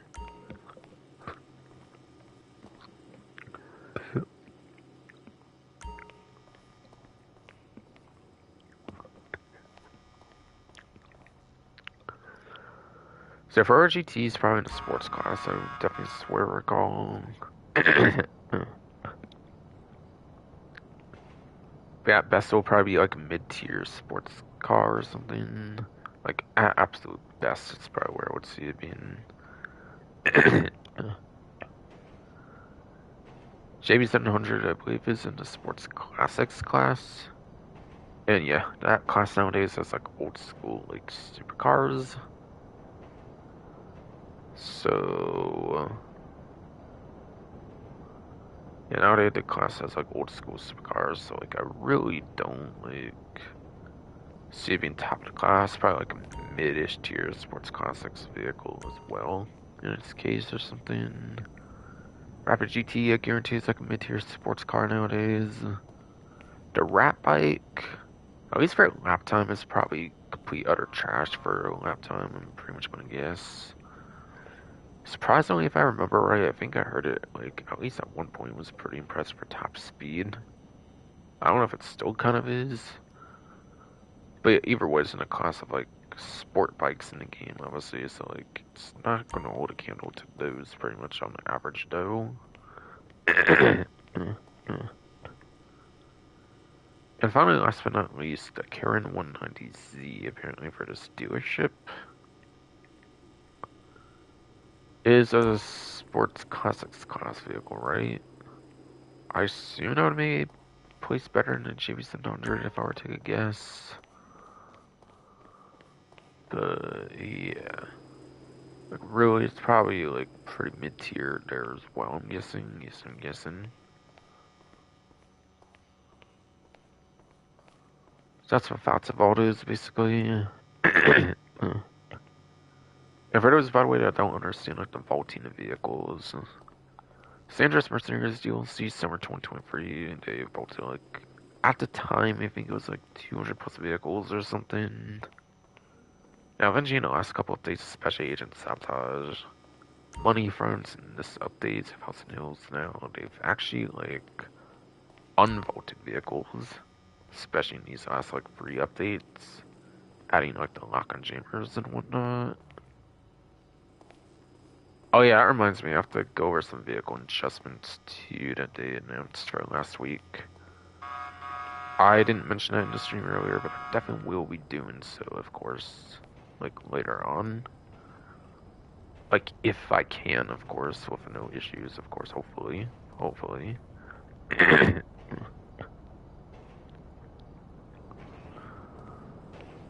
So the last couple updates have been bringing back vehicles from vehicle websites, but these 5 are still ones are vaulted actually between like the 60-ish or so, maybe.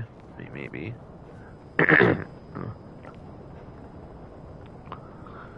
But yes. Yes, though.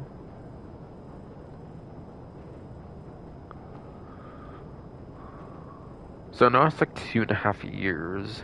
How many times have these vehicles appeared? How many times have these vehicles appeared on dealerships? Probably in the last, yes, like the last 2.5-ish years.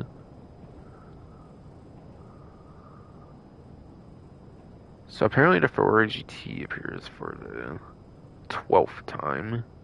So this first vehicle appears for the dozenth time, 12th time since the last 2.5-ish years. JB700 actually appears the most of these at 13 appearances. So yes, JB700 appears for the 13th time.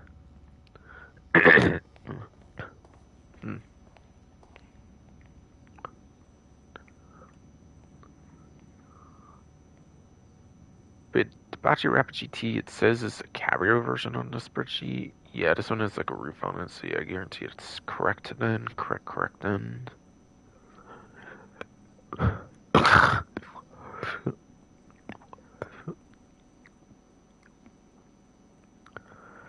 That one and the Rat Bike, as a matter of fact, appear for the 10th time.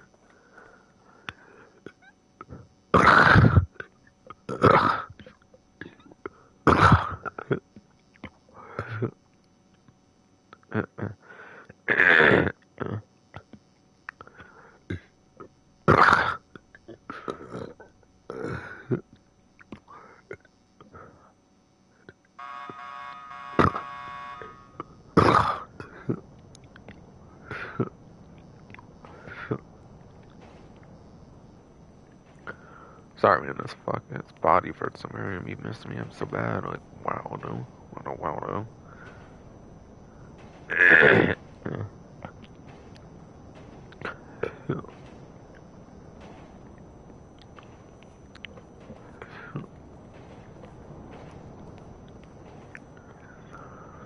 But anyways, the Rapid GT Cabrio and the Rat Bike appear for the 10th time on a dealership since being vaulted. 2.5 years ago, whatever. Funny 190Z, yes, the Kieran 190Z appears for the 12th time, just like the Ford GT, the first one. First one.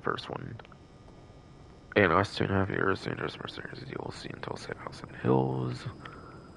That's how many dealership appearances it's made in yes, that time frame.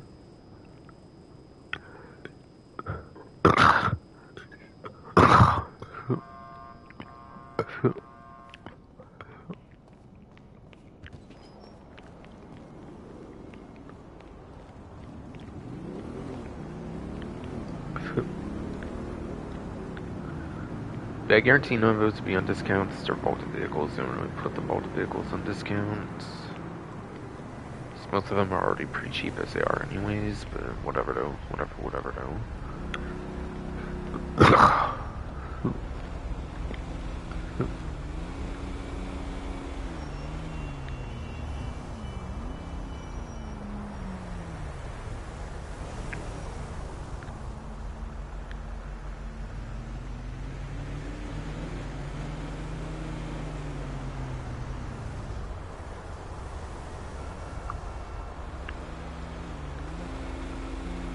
Alright, so yes though.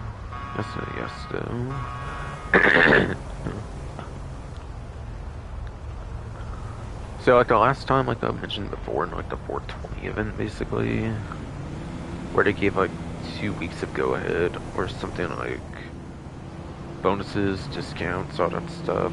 Again, like 420 event. They have a convenient section where they list all of it, so you have to like go through like the main section, stuff like the news wire or something. Like you do like the 1 week events or something. Something we have to like go through all the headlines and everything.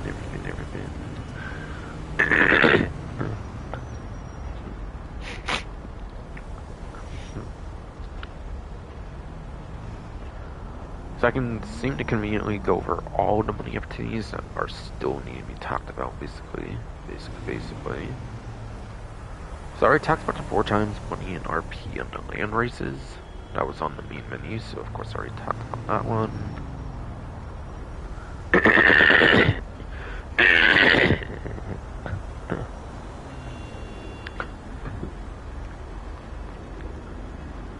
As a matter of fact, it is in fact 3 times money RP on the HSW time trial to confirm. I was saying it might be, but it is in fact the case. So yeah, it's 750k for the HSW time trial, which means that like 50-ish k like it usually is, of course. But as a reminder, it does require being on. But yes. As a reminder, it does require you being on like a newer platform of the game, not like a legacy, not a legacy platform.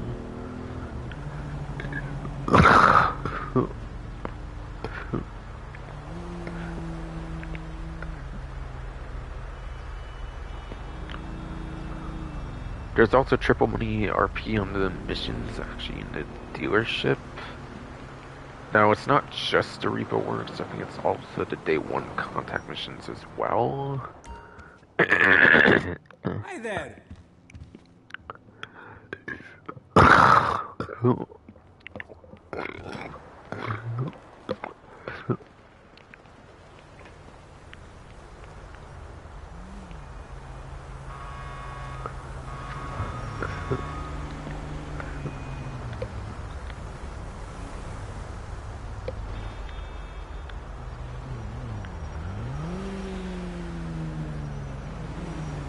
So on my Safari on my phone, I should probably look into GTA Wiki, GTA.wiki, I guess they go by now on like another domain or something, for the most part.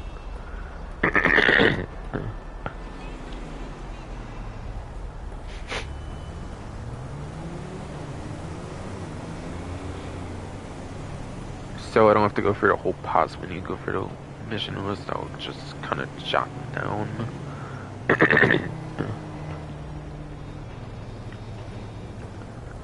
So for the list of all simians, like regular, like day 1 contact missions pretty much. Including 1 DLC option that came out before the Reaper Works came out.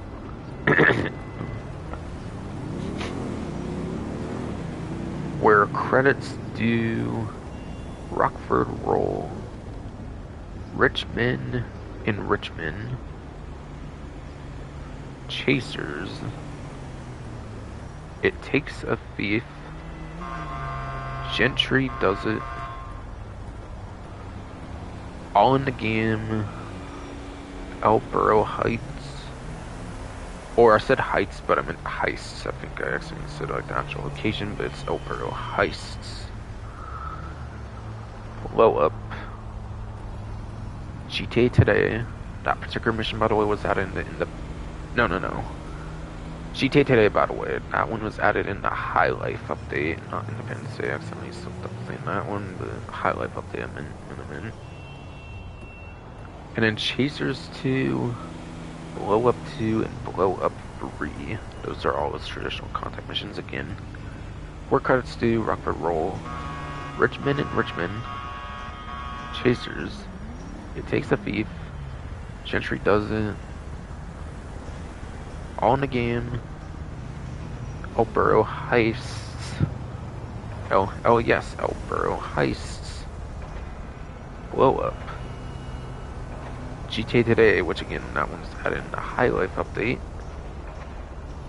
Chasers 2, Blow Up 2, and then Blow Up 3.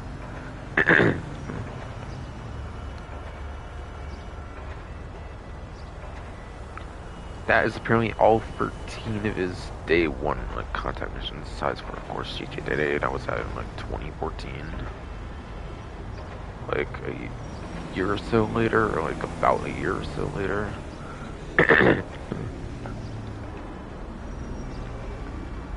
And then most importantly, his best missions to play probably would be the Simeon Supreme Deluxe Repo Works. These are going to be the ones that have the more updated payouts nowadays. All of his like Repo Works were added in the Arena War DLC, by the way, back in like 2018. So they have more updated payout structures and stuff, so those are probably the ones I want to play on every time's money, basically.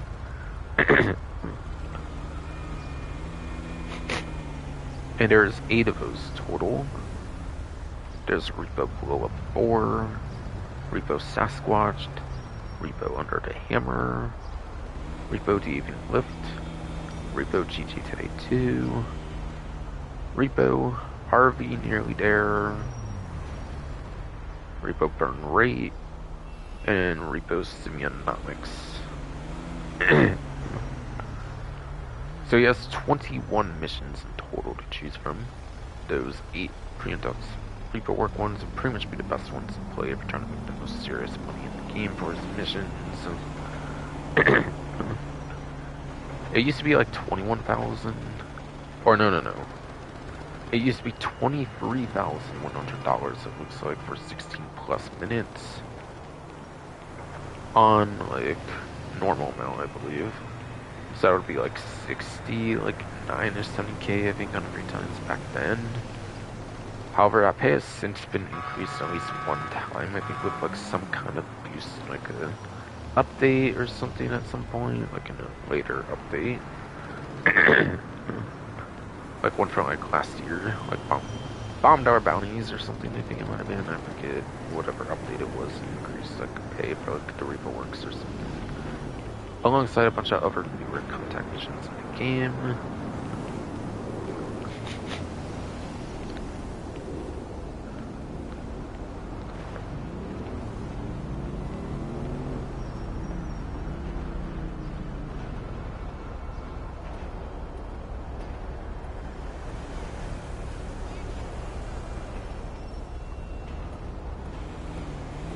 So assuming a 50% boost, say that like 70k, or half of that would be like 69, 70k. I think it would be like early 100-ish k you might be able to max out on a 3 times event. And then.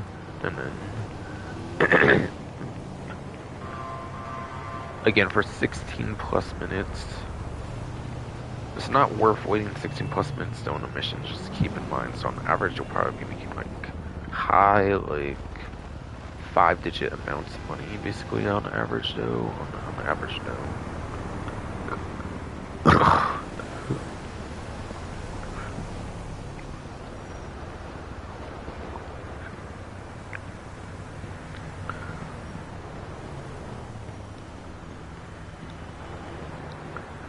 Rank requirements, by the way, were rank requirements, by the way. Where credits due is rank 5, rock and roll, rank 5, Richmond and Richmond, rank 5, Chasers, rank 5, it takes beef, it's final, rank 5.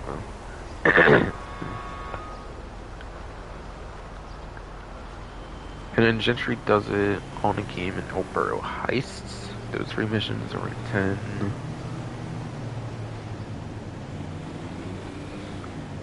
Blow Up and GTA Today are rank 12. Chasers 2 is rank 16. Blow Up 2 is rank 20.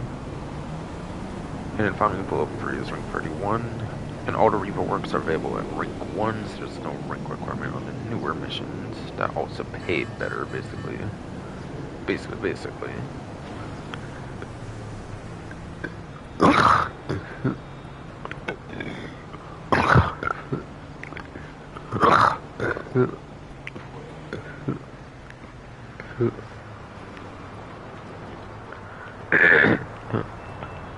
What nasty body for it's not currently anymore. What are we doing, man? Like, seriously, dude.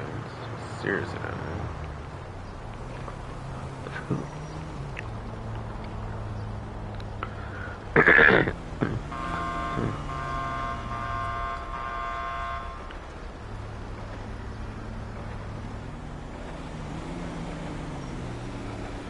And also, the only Simeon missions that. But yes, though. The only Simeon mission, yeah, by the way, that's not stowable is GTA Today. GTA Today 2 is Simeon stowable, by the way, just keep in mind, but yeah. Yes, so. The first GTA Today that was at in High Life Update is the one Simeon mission that you'll need more than a single player for. Like, that you cannot solo, basically. Basically.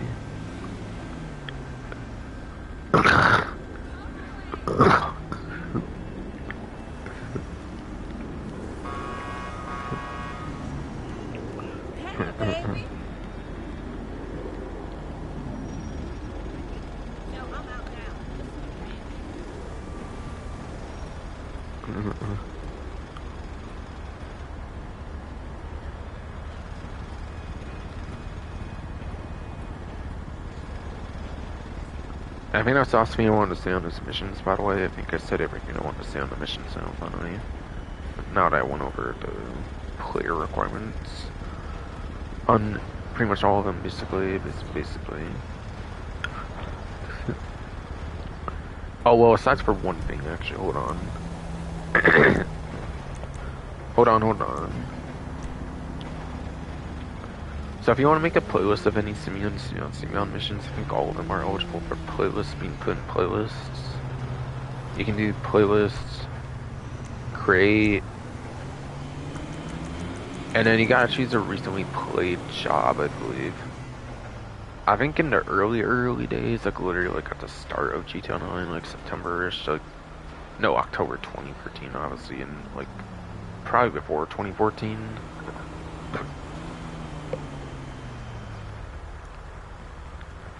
I think you used to be able to do it directly for the mission list, but because contact missions are basically the #1 main way to make money back in the days, of course, Rockstar nerfs like pretty much the huge best money makers on average. They basically prevent people from doing it for playlists that way. So I think the workaround is you want to do recently played job, which does require you to play the ones you want to put in the playlist first.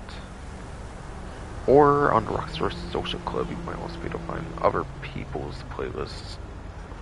Or yes, on Rockstar Social Club, you might be able to find other people's playlists to then bookmark or something for your own game or something.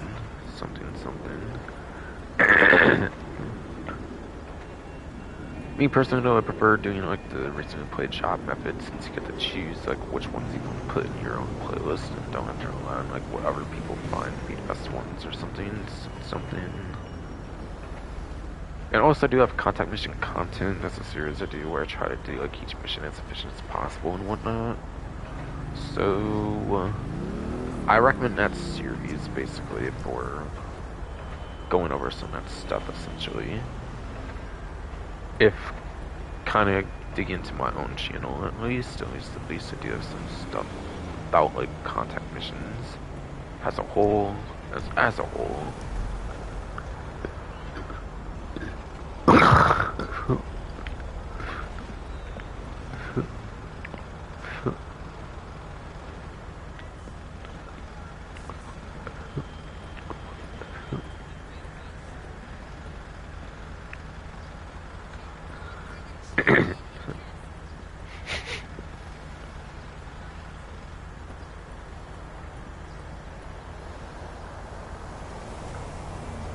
That's the convenient way to do playlist method if you want to like play them like super quick for whatever ones you want to add to your own playlist or something, like easily without having to constantly re-lobby or something, like out of like the lobby screens or whatever.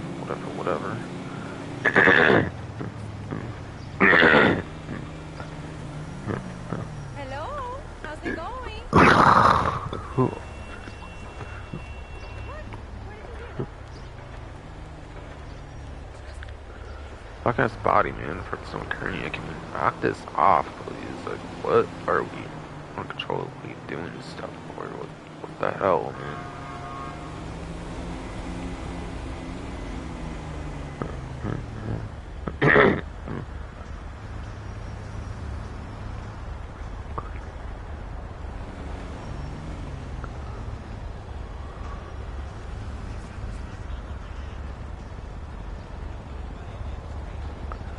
But it might be one of the best couple ways to make money for the particular event stuff, by the way, in terms of some missions, especially due to Reaper Works.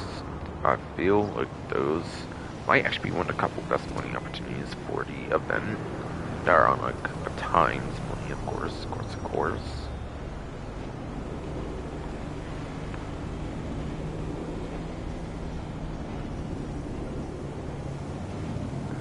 There's also apparently 2 times money in RP and community race series apparently as well.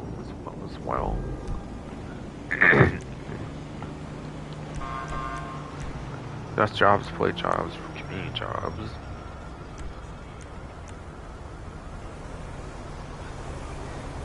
And yes, stun races.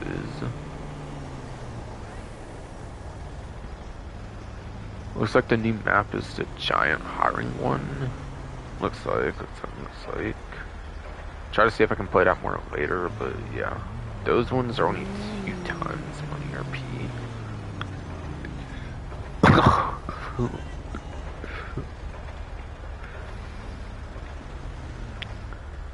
So yes, so.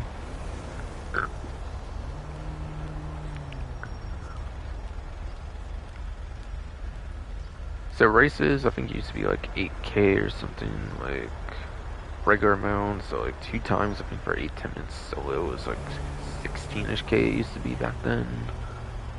So it kind of goes back to the 24-25K and then times that by 2. I think I was mentioning the main menu, but you're only doing like the 24-25K, so that's what you should expect, I would say, nowadays. Solo, 8-10 minutes in a race or something. But again, obviously, it's a competitive game mode, so obviously going to summer players will be the way to make even more money, especially if you win, especially if you can consistently win or like get podium placements, not like worse or something, hopefully.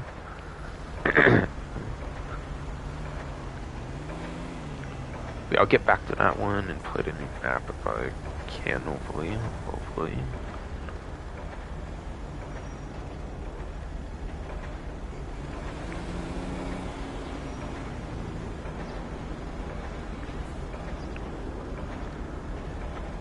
There's also 2 times money RP on the tow truck service, by the way, apparently. So when you do like tow truck stuff with your salvage yard, it will pay 2 times money RP, apparently.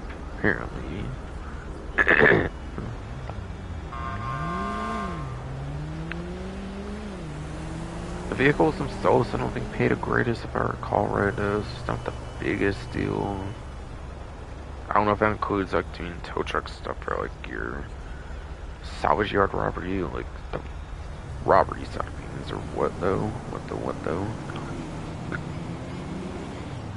Or if it's only like referring to like the legit side, like the tow truck stuff.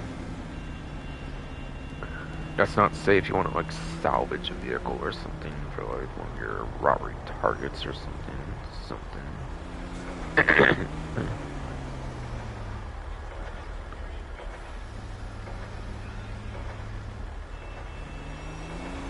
And then there is also apparently a 2 times money and RP on tow. No. I already said tow truck services, my bad.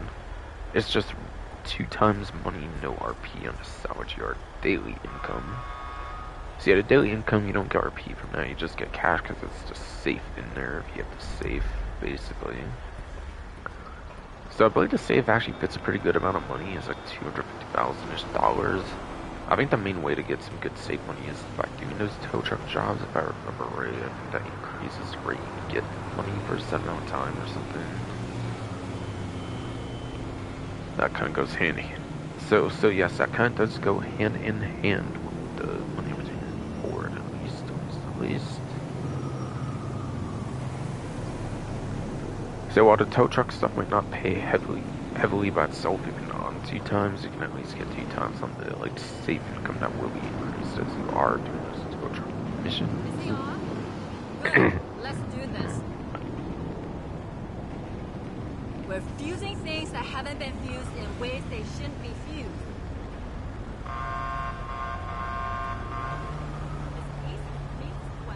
And yes, the safe can fit $250,000, even if it's maybe not the fastest growing safe or something compared to like nightclub or even like the agency, kind of even like arcade and even garment factory safes. I feel like all those are more automatic or like better somehow or something. In a sense, especially if you're not bothering with tow truck stuff earlier or like salvage yard, whatever. Then yeah.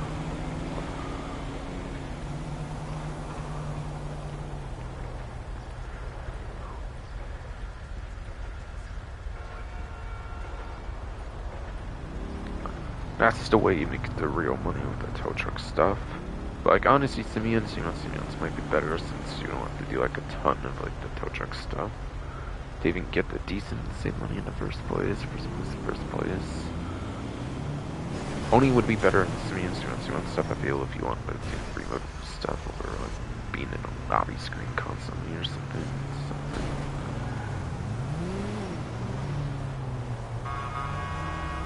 Maybe though.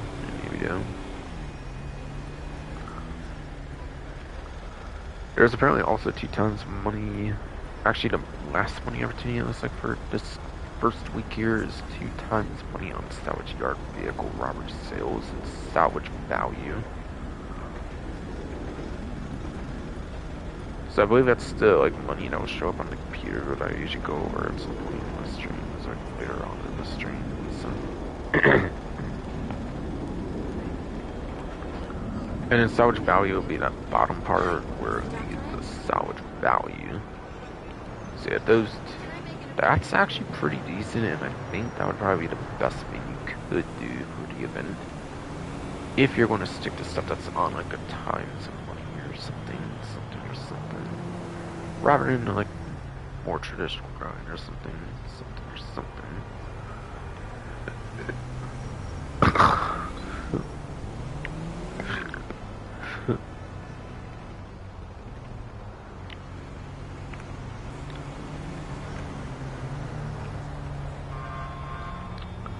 So I think salvage stuff can usually get you like $1 million. I think you could probably get like 2 million for the week or something. And actually I do say it's the best mean, but like you only actually do them 1 time a week, keep in mind. Keep in mind you actually only do those 1 time a week. And there's free vehicles, so you get like 3 of them, and that's kind of it, to be honest. To be honest.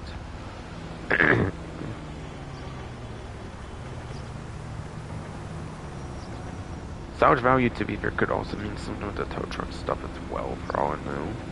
For yes, all I know.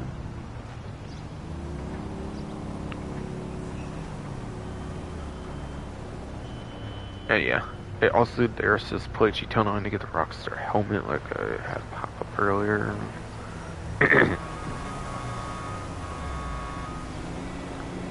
And yeah, I think the thing with the Dark Manor suit I was in the main menu, by the way, apparently it's a wiki challenge. I don't know if it said if it was a wiki challenge, but it is. But it is for 1-2 races.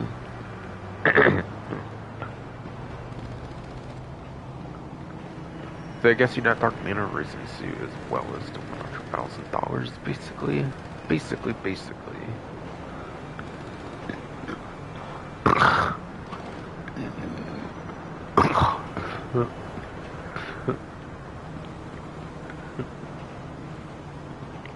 But his body for some reason isn't swear anymore. Frustrating as all. Actually go.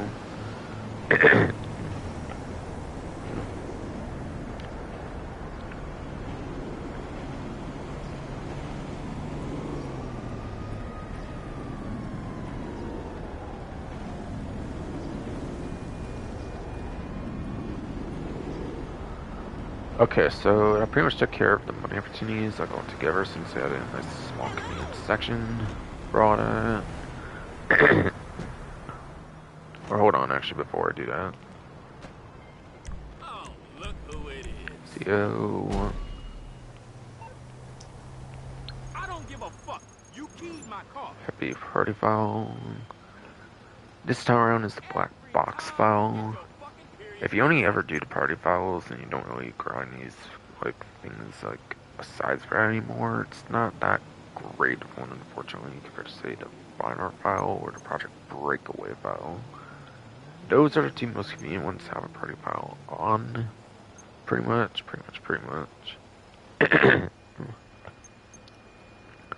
Me personally, even like brute force better since it's a stealth mission. I really like my stealth missions. I'm not as big a fan of having like an underwater, like aquatic-y mission though. So in my opinion, it's kind of the worst one to have it on party file, unfortunately. But whatever though, whatever though. That one you can do just one time only for the week, but it will give you 2 times the money. The other ones will be available like the whole time, just to spam and grind whenever you want.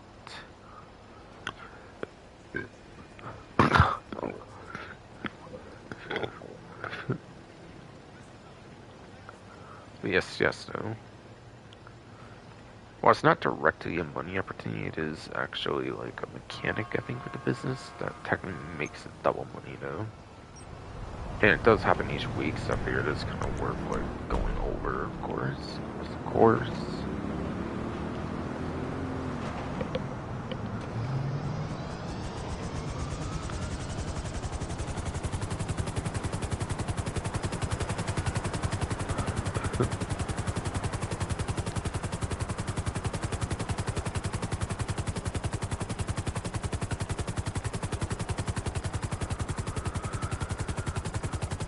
And next going over to salvage yard, go over to the vehicle lineup, and then see what else I can go over basically.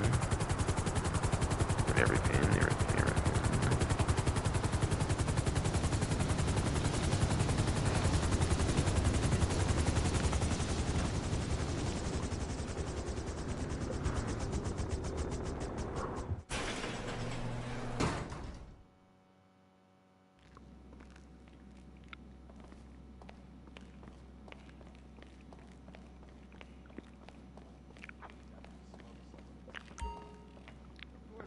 But it was fun and interesting to start Strangers Mercenaries DLC where I think they started looking into more registering as CO and stuff for the computers and stuff. But interestingly, like, you have to do it more manually here. Kiddo. And by the way, there's one claimable option apparently in this event. Sounds like there will be next event for one claimable as well.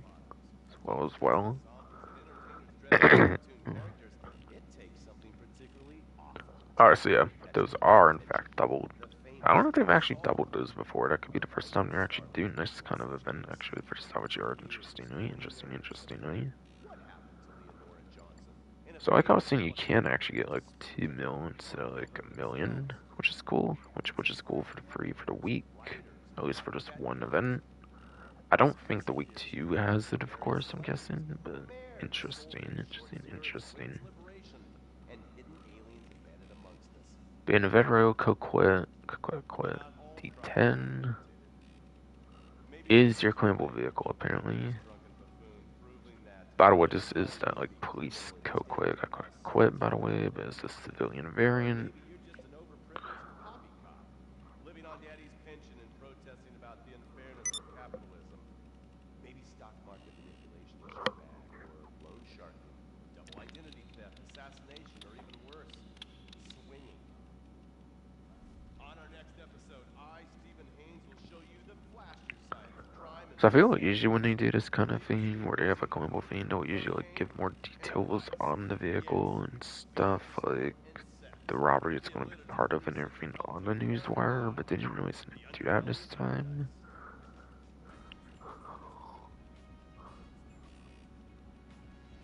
This time it's more just flavor text or jotting down like a bunch of like the money stuff and whatnot. Oh, I didn't realize I was doing on my bed, but yeah. Like they're just jotting down a bunch of like money opportunity stuff throughout the whole article, even though they summarized it of course at the bottom.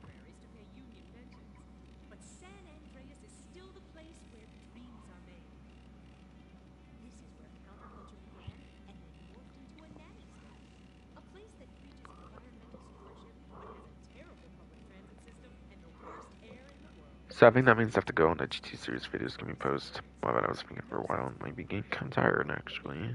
Actually.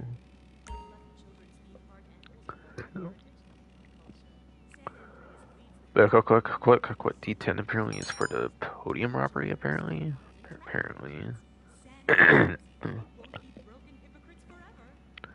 Podium robbery is the casino robbery, basically, though. It's basically, though. You can cancel that gym membership because Fat Chips have all the crunches you need. And yeah, that's a sports car from, like, the last of us. That's not to us, like, summer special update, I believe back in, like, summer 2020. Pretty sure, pretty sure.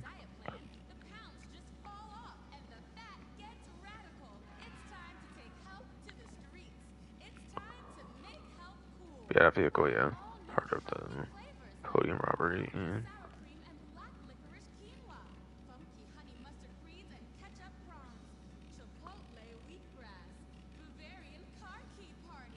Yeah, 2 times max sale value gets it to $796,000. And its out value of $636,800. And yes, out value, yes, of $636,800. Yes.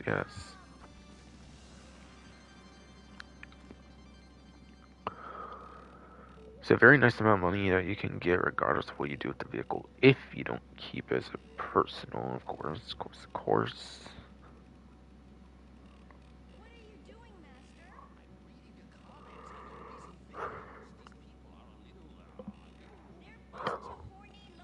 Also, Coqueque's, by the way, are like retro nostalgic vehicles back from GT4 episodes of Over City, pretty sure. I forget if they were in San Andreas and stuff or not, like the 3D universe or Coquequeque debuted in HD. I think it might have debuted in HD, I think. For that whole line of vehicles, not talking about the particular one, of course. Of course, though.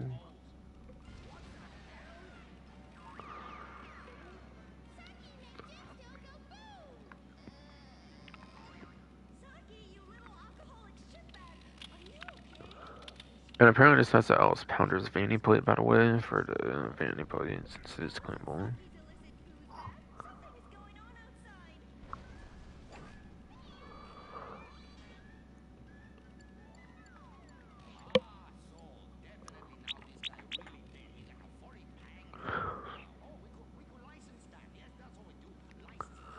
So yeah, since it is a claimable vehicle, I should probably go for performance on that one, for sure.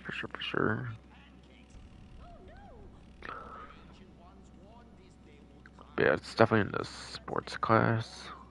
That's where pretty much all you ever go quits come into the game. Besides for the quick, like Blackfin. And I think like the quick classic. I think it's like I think both of those are like muscle and like sports classics respectively.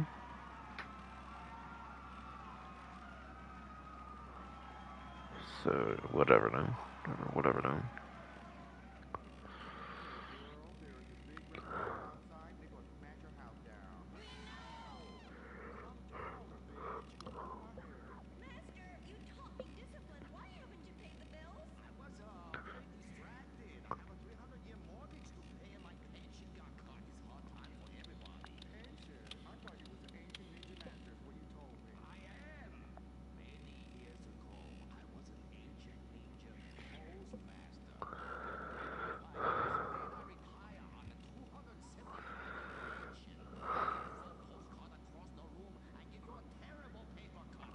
Okay. So I'm trying to find the vehicle and performance, right? My bad. Yeah, I'm getting kind of tired.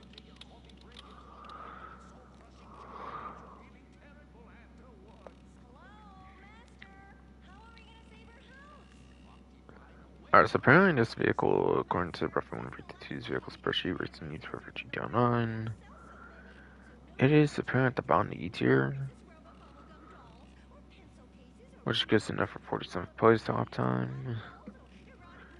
So also 15th place apparently for top speed. Basically. Basically.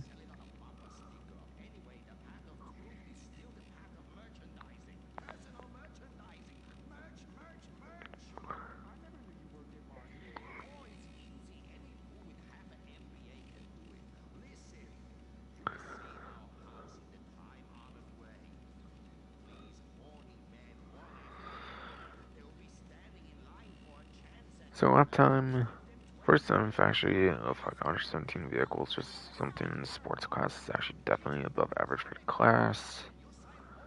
But it is especially impressive for that top speed for sure though. Sure though.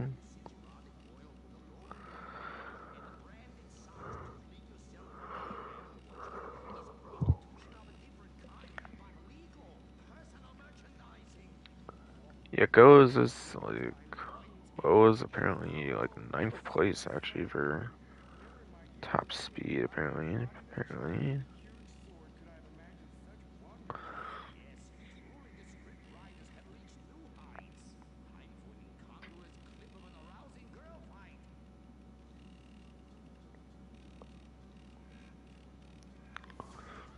So yes, so it can be single digit very much for top speed, but I think you do have to take away HSW for that to be more on like a legacy platform or like a newer platform with like say HSW 7 like a race or something. Something or something.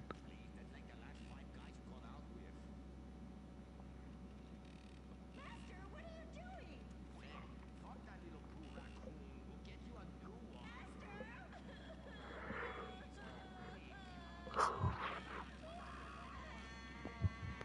doing?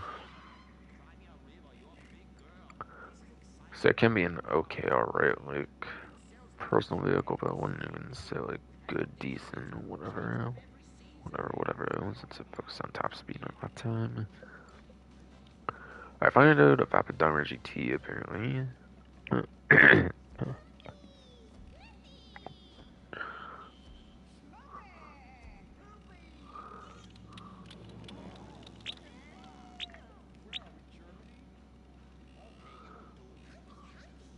But it's part of Gang Bingo robbery apparently. For that Chop Shop DLC, if I recall right, Dahmer GT. And then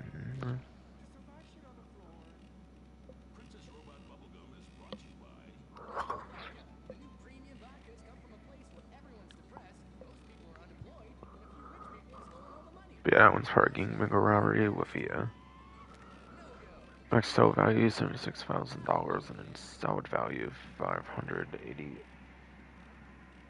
80 or 64. I think $64,800. Yes.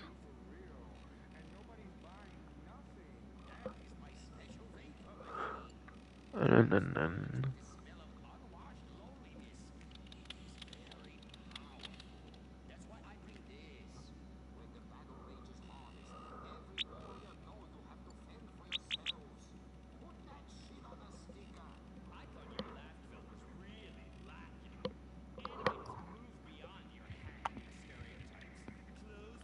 yes, so don't know salvage value, yes, $564,800 and then finally there's a Kieran Previan, whatever. Previan, whatever, yes.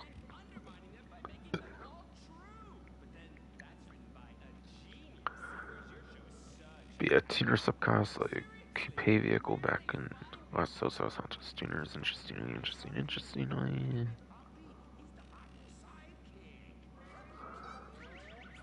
And that one gets the max sale value of $10,000 and then salvage value of $408,000 exactly. See. So cool.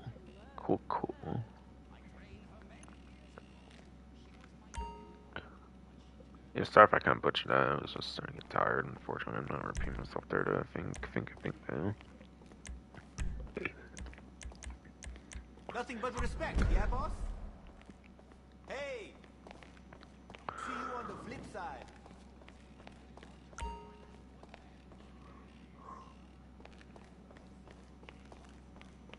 What's the fact? Previan, whatever. Appeared in GTA San Andreas before 5 online, interestingly. Or more so GTA Online. What's good? But yes.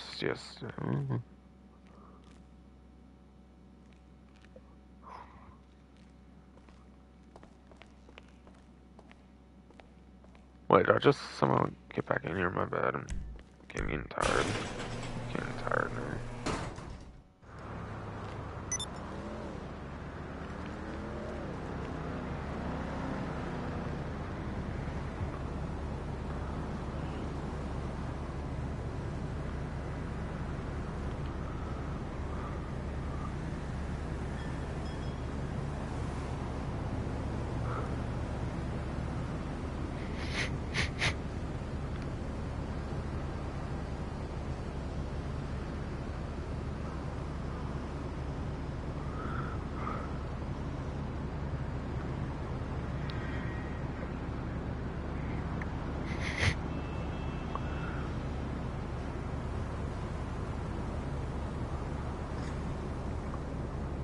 So I think I'm pretty much on discounts for the event, for the week 1 at least. Week 1 at least.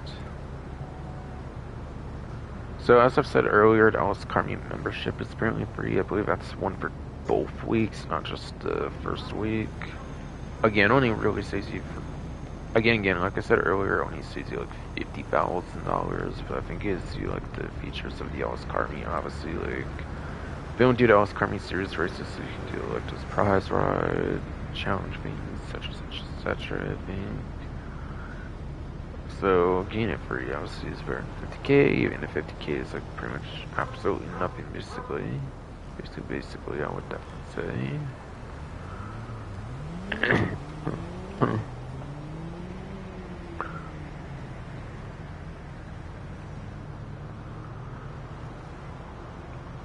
And then Alice Tuner's racing suits apparently is 50% off.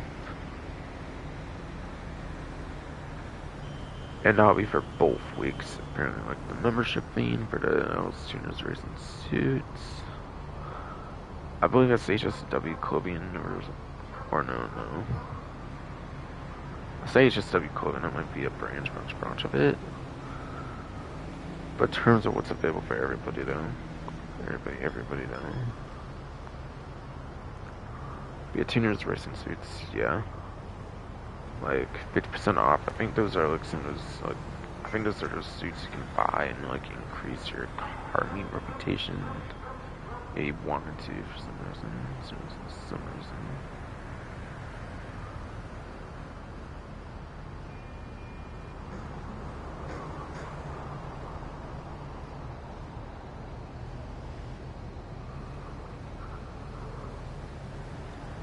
Dun.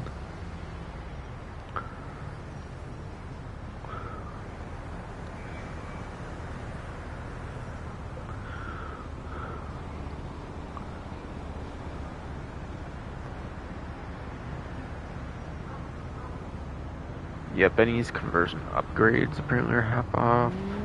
Half off. Just kind of way too many of those. I might not bother too much going over that one.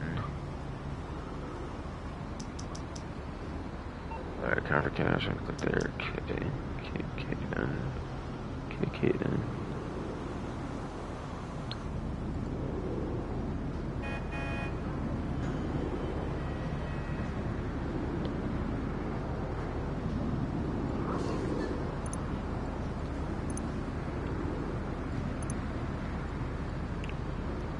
Okay, so there is one vehicle here that's actually truly on discount for the non-upgrade cost.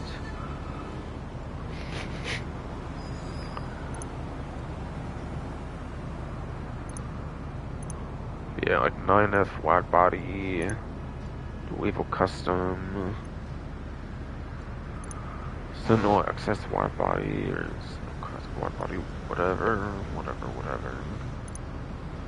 There's the RA wide body.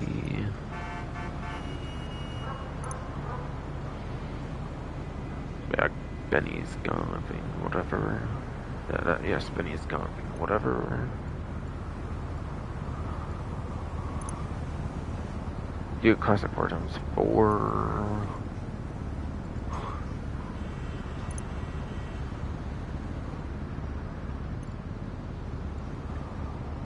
Yeah, the Glendale, like, custom, whatever. The 4x4 Yosemite Rancher, whatever.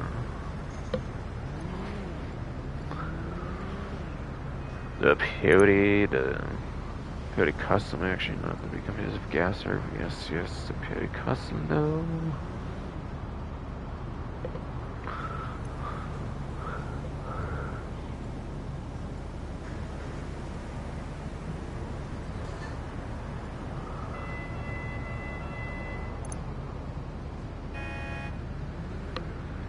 Then Yosemite to the Yosemite Rancher, whatever.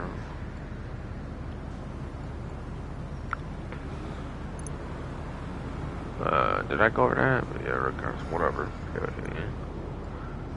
Custom, whatever, just to get out of the way now, or something, no.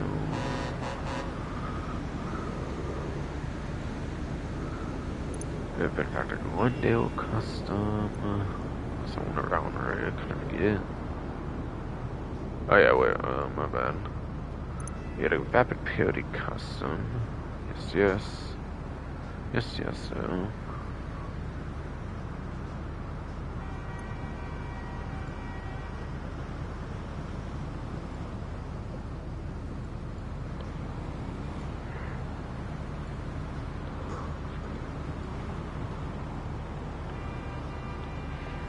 Yeah, that upgrade, of course, is half off, whatever. Yana Custom should be half off, Benny's discount. Spectre Custom should be a half off, Benny's discount.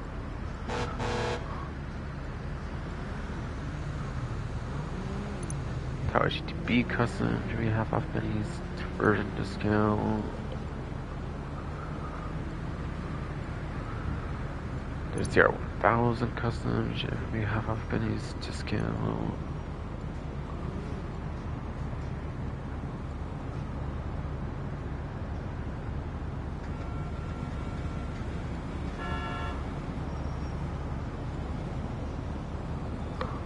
Yeah, swear checks on this one, but yeah, that custom one. Gardos half off discount. The Comet Retro Custom should be on half off discount for its conversion. The Nero Custom should be half off for its conversion discount.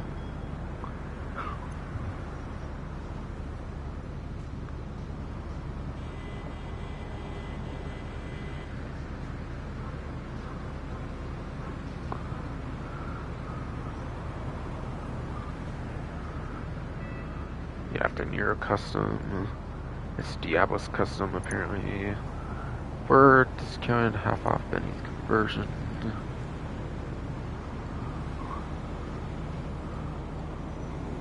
OGRH8 is apparently for the Retro Custom discount for half off conversion cost. Basically.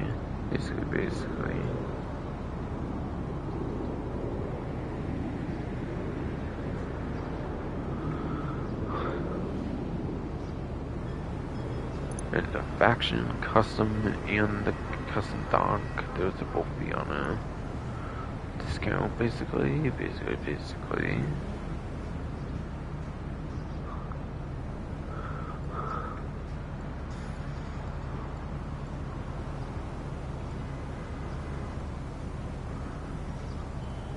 So Land Van Custom should be a half off Benny's conversion discount.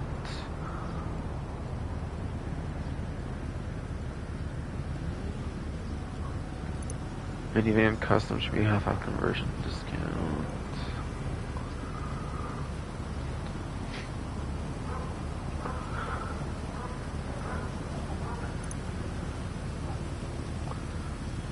And yeah, Virgo Custom.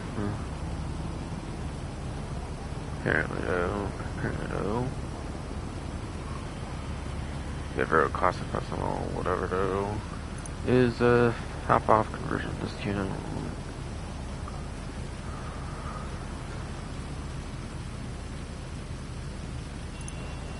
Yes, it is.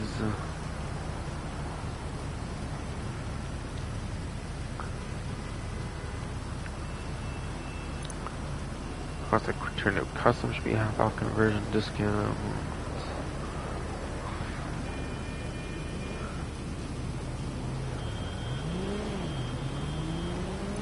Yeah, Tabers. But yes, so Turbo Custom should be half off discount.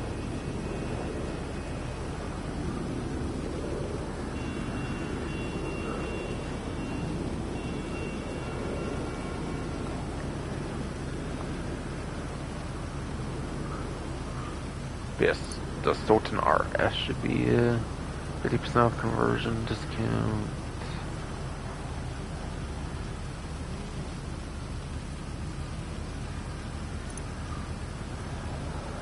Banshee 900R should be half off conversion discount.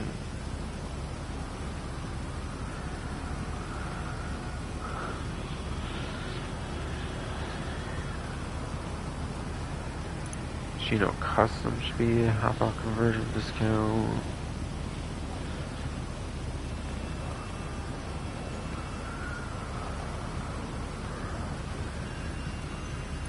And the Prima Custom should definitely be on a half off any conversion discount.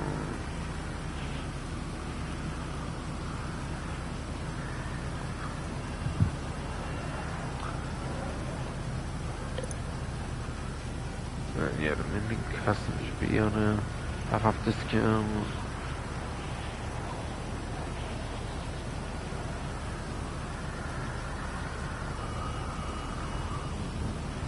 The Buccaneer Custom should be on a half off these conversion discounts.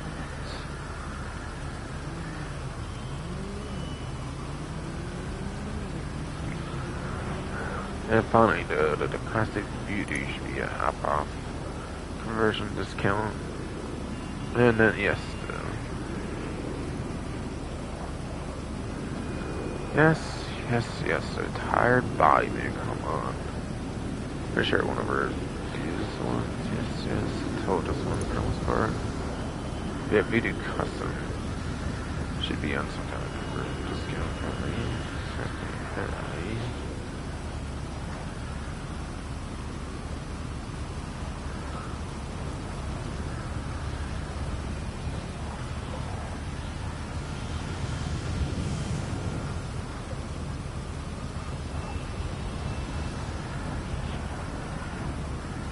So all those Benny's conversion discounts should definitely be half off, apparently. And that's not just for 1 week, it's also for 2 weeks, apparently, as well, for any of those Benny's upgrade costs being on half off. For them upgrades and from upgrades.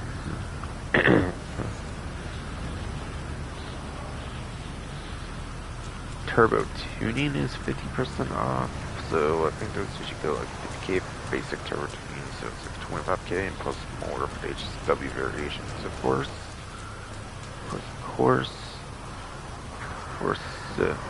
Select HSW vehicles, of course.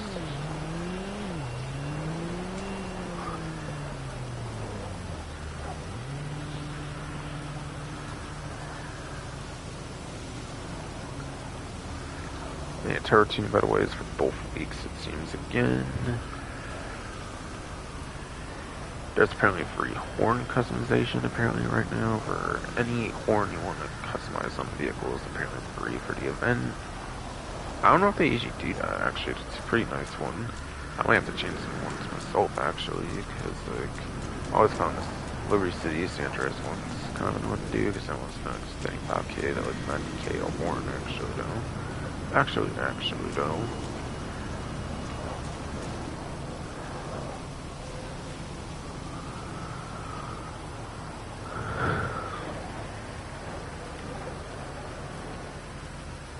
Horn customization is also, by the way, free for the second week as well.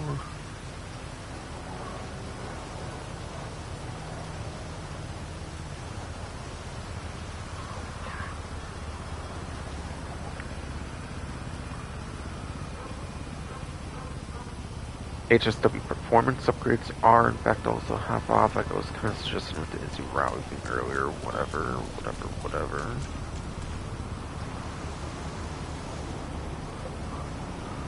The HSW upgrades and addition bennies ones are all half off. So cool. Cool.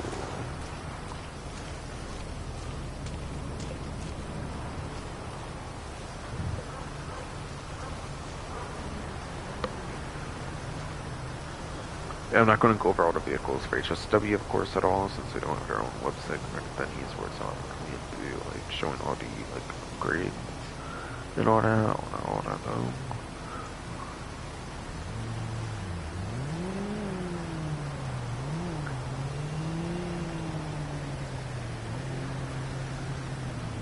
Blue and yellow tire smoke customizations are apparently half off right now.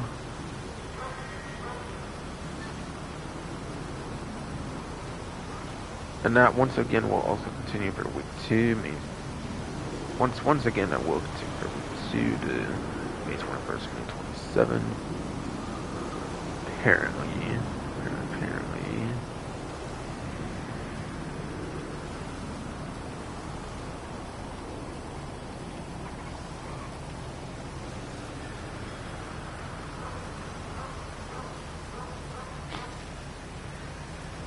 But yes, so blue and yellow tire smoke customizations, yes, for both the first week and the second week.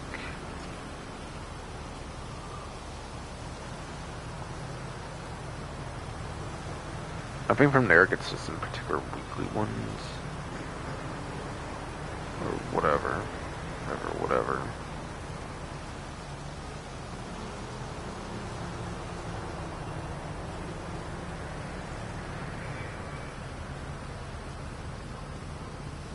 Or some property discounts.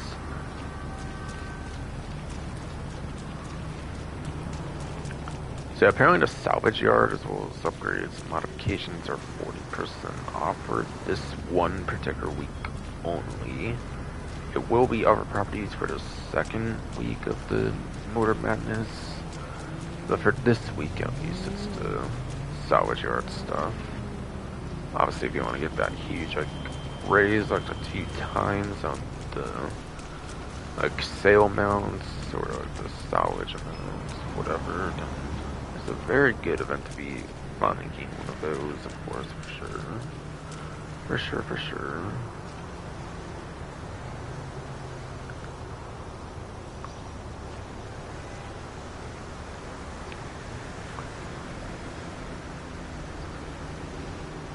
And it looks like the last property discount in particular for this one event. So if I didn't go for renovations much actually for salvage yard, maybe I should do that actually next though.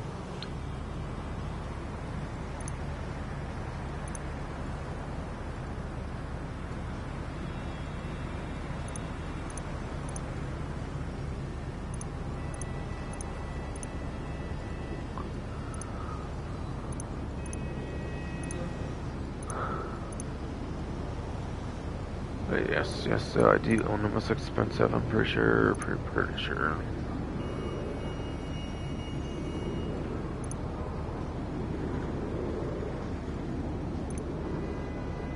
So yeah, $1,620,000, 40% off with a bag goes to $982,000, under $1 million actually. That's not horrible per se, to say though. Yes, I do it for this one since I own that most expensive one already. Whatever. Anyways, I guess.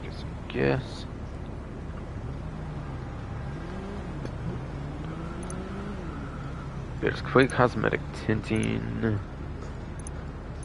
Basically. Get trade rates. For a single payment, you'll get discounts on all claims forms mutual and on repairing vehicles of the Alice Customs.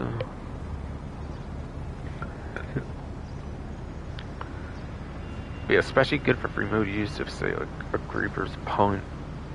Especially, yes, good for free mode use, especially if, say, like a creeper is bothering you or something.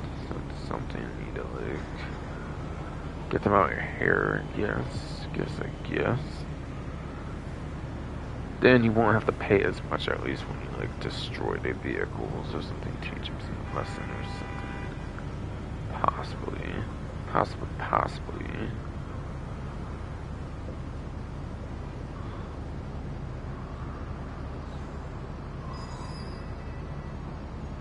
And yeah, repairing vehicles.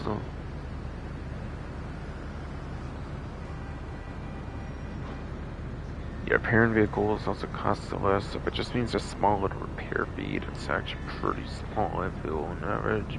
Anyways, but like, whatever though. Whatever though.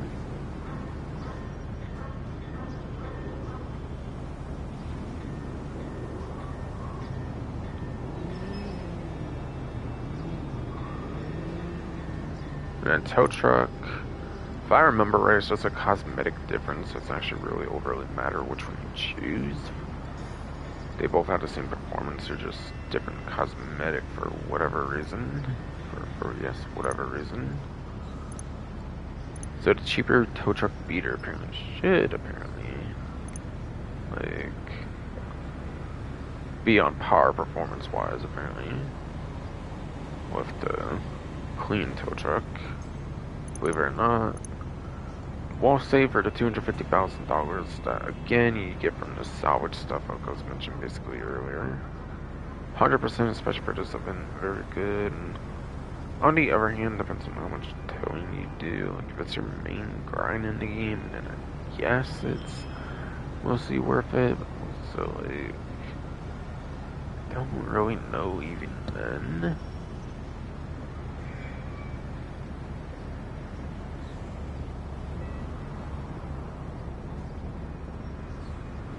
But yes, just and so I can most direct maybe the tow truck stuff. I don't know if there's safe and speed and most worthwhile. Regardless, like 250,000-ish at a time up to is very, very good. Kind of similar to Franklin in terms of quality and stuff like that for like contract and stuff. When it comes to something. Oh yeah, like the agency safe, since Franklin's involved the agency safe, right? I believe so.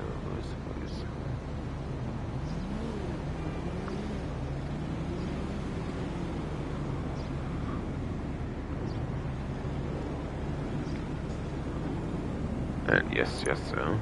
Finally, the staff though speeds up salvage timing. It looks like Caden.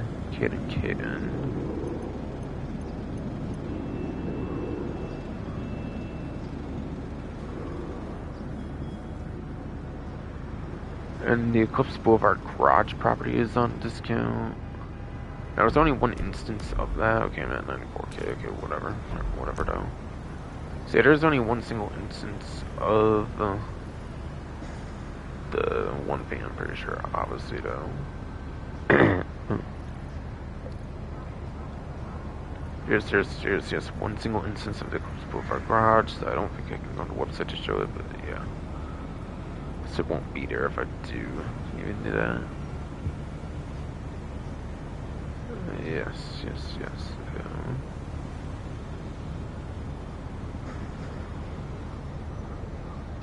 Says 50 car garage property. The Eclipse Boulevard garage is also on a 40% off discount apparently.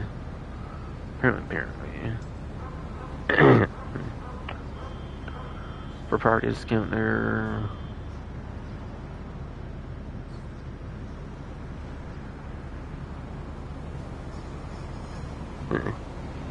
Wait, turns out those vehicles at the Simeons were actually on discount as well. Okay, that's interesting. I wasn't really expecting that. So I might want to make my way back there. Apparently all those were on discount. Usually those aren't the case for the vaulted ones, but apparently they're on discount. Some of those aren't really that significant discounts, to be honest, but I might as well get them out of the way even more so then.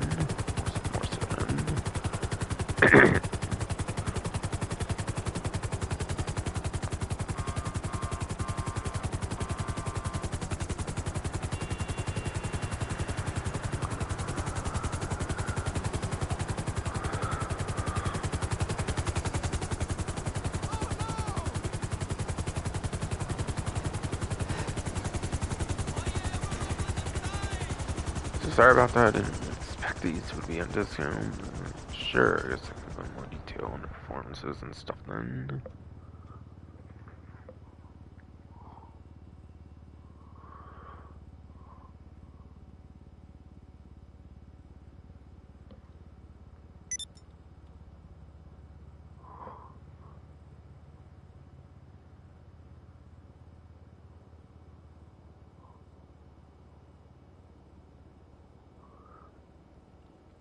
So for GT is definitely a sports car for sure though. Sure though.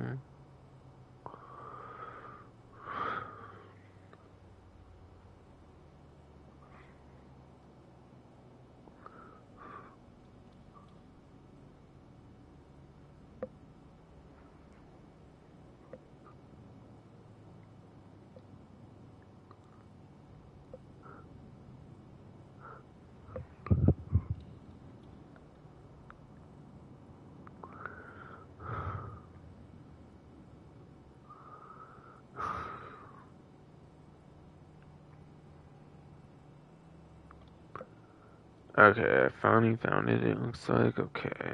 Okay then.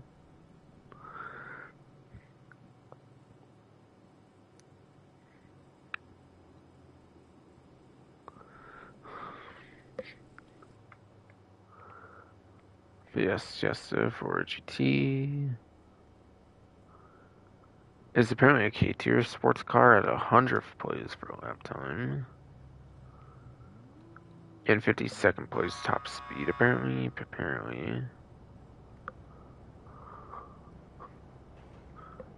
But yeah, top speed's a more important metric, even though it manages to be pretty meadow.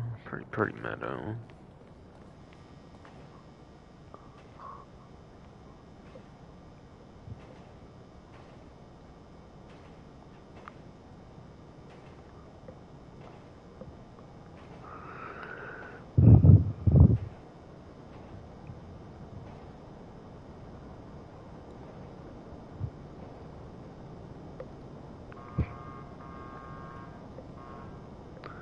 And yeah, the regular GP 700 for sports classics.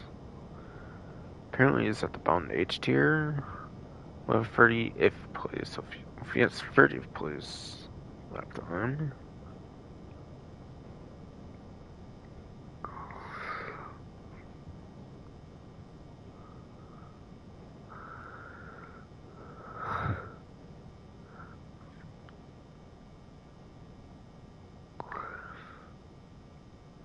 Yeah, 30th place lap time as well as 16th place top speed, it seems, for yeah, the JB700 and 16th, I guess, isn't the worst it could be for a lap.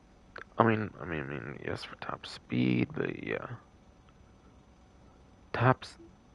Yes, so lap time doesn't exactly seem to be going the craziest for this vehicle, though. No. And then.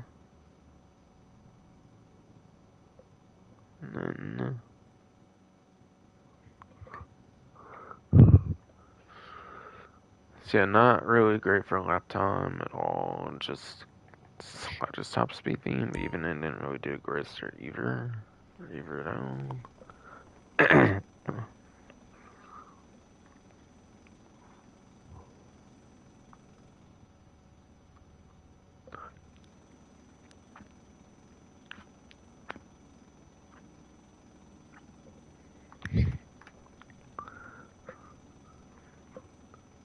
No.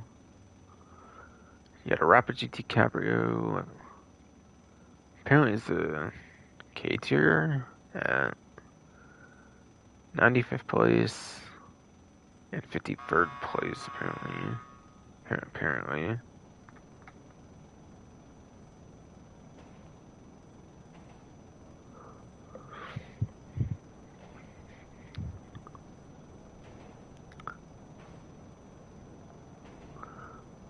Yeah, 95th and 53rd.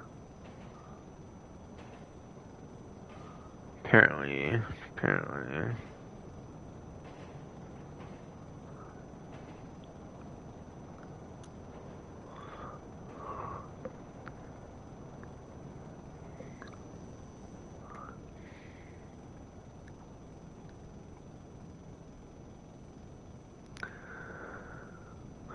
But yeah, it's not really that good in either, like, attribute per se, but like top speed definitely would have been the better metric for it, no doubt. No. I don't know if any of that came out clearly, because like, goodness, I'm getting tired as well. Whatever. Or whatever though.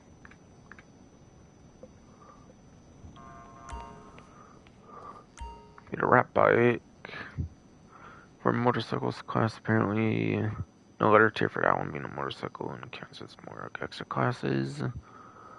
Apparently though. Apparently though.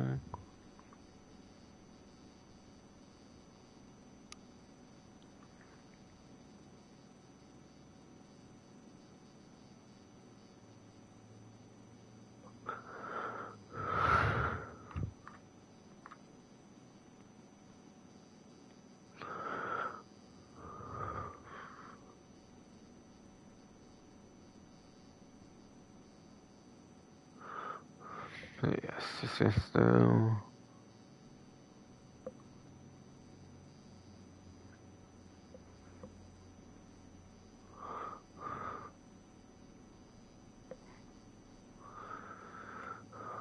Bit of rat bike apparently. 48th place top time as well as 15th place top speed. Okay then.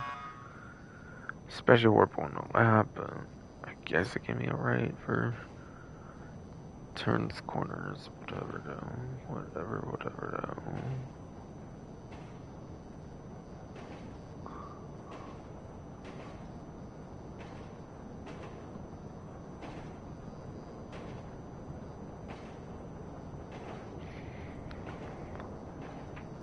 Yes, rat bike again. 48th and then 15th. Sorry, because I keep feeling super tired. Stalling so bad for that reason.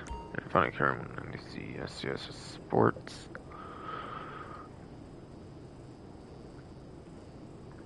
SCS Sports.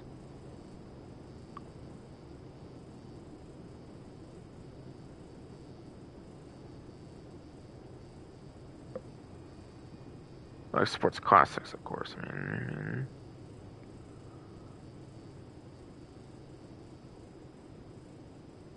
Alright, Karen 190Z considered F tier, apparently, top F tier. For sports classics class. With 25th place top time as well as 34th place top speed.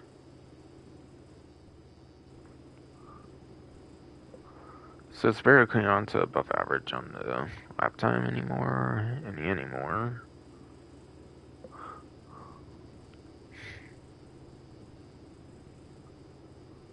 Basically.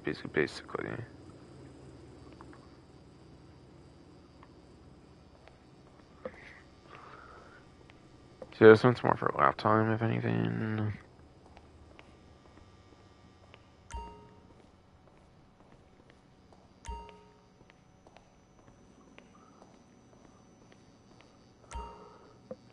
So I'd say probably the JBC. Well, it has the weaponized version, so maybe I'd say between the rat bike and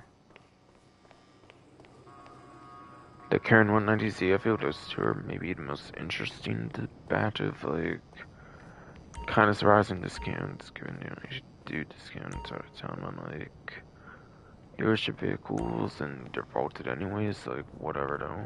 Hey bro, you sound happy. We're actually in Los Santos, San Andreas on vacation. Still like pretty tired, man. Again.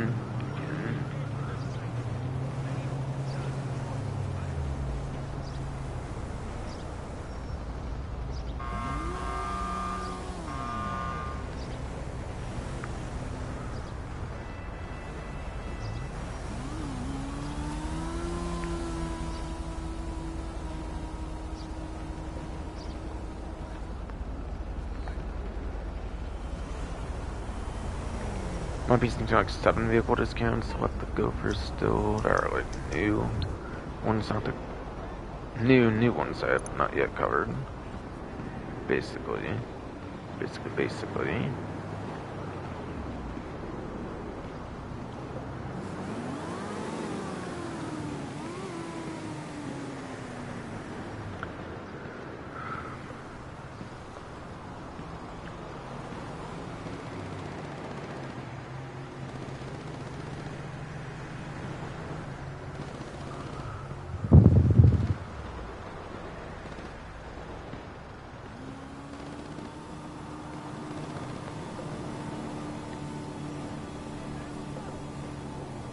Honestly, I think that Benny's one I saw earlier was actually like pretty much the earliest of the 7 I still have to cover weapons some capacity at least.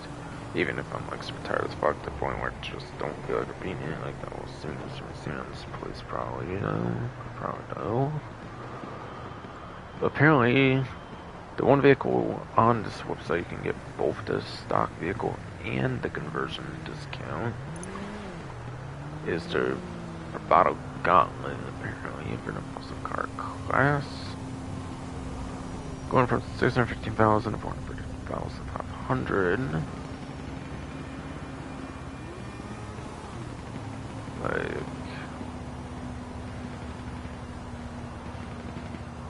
Like though. 184,500 savings, I'm pretty sure, pretty sure. Yeah.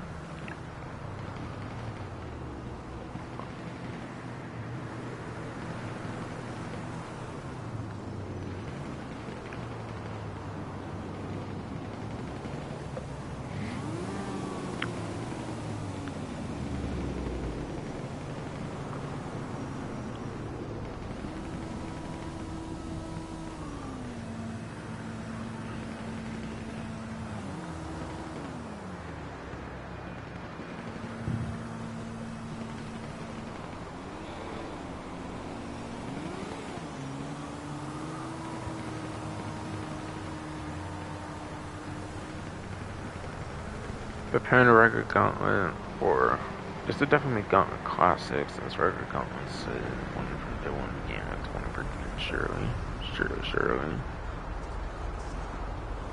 Yeah, Gauntlet Classic apparently.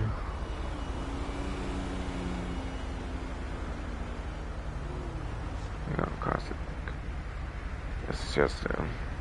Gauntlet Classic apparently though is Bounty tier apparently from musical class. Which gives it 52nd place lap time. As well as 55th place top speed apparently.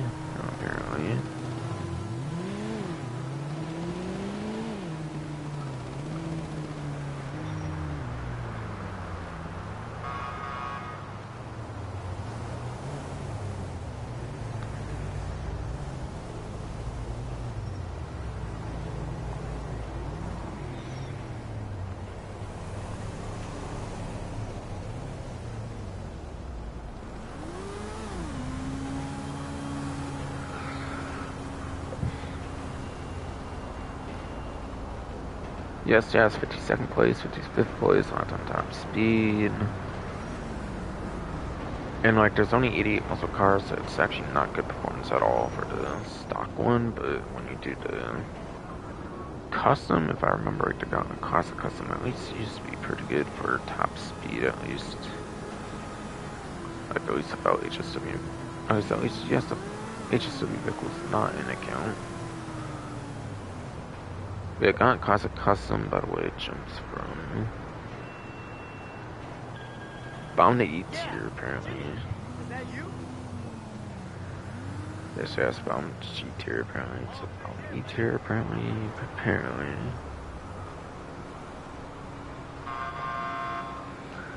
We have 41st place and then 9th place. We have 41st place lap time and 9th place top speed apparently for the custom one. The custom one. So yes, that one. It's, yeah, Bomb E tier apparently. 41st place on the lap time. 9th place on the top speed is C. I see.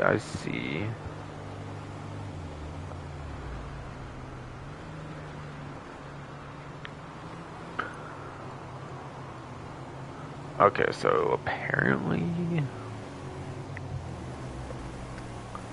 looks like I should be just pretty much on legendary now, and then Southern from that. So we'll see. I don't think it's a plain one. Guess I could skim on it quick if I want, if I want to.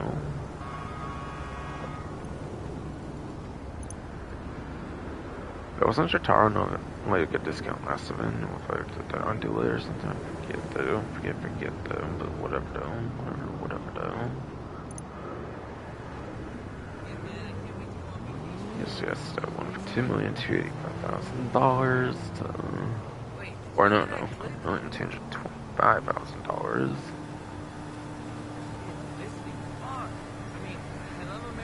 To $1,335,000.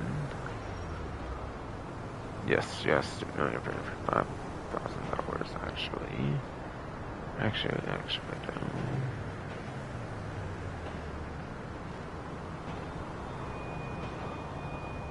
So yeah, 110K away from a million, I believe. So 890,000. Pretty sure. Also, this missile lock on Jim can add to it being a motorcycle, one of the best hot motorcycles in the game. Makes a lot of sense to have that one, of course. Or whatever. Whatever.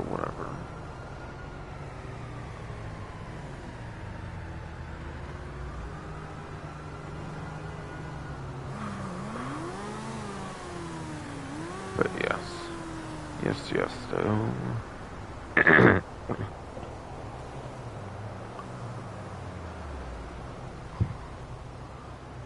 Yeah, it counts as extra classes, so there's not gonna be a letter tier for this one. Apparently, though.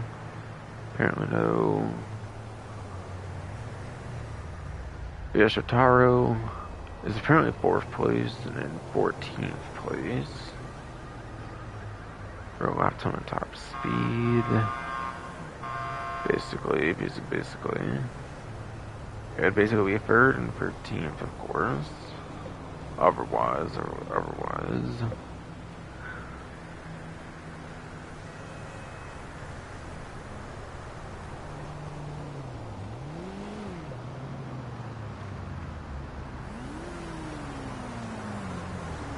They have 14th to like 3rd and 13th without the HSW to drag on certain platforms, of course. Of course.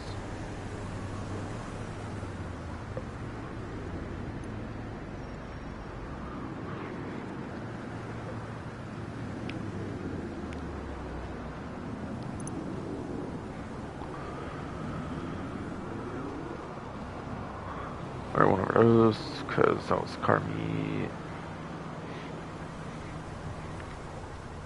This one as well, that one as well. No, since I have the like trade price for it. Like I mean. Help return Moody Man to Music Clock as a boss. Nah.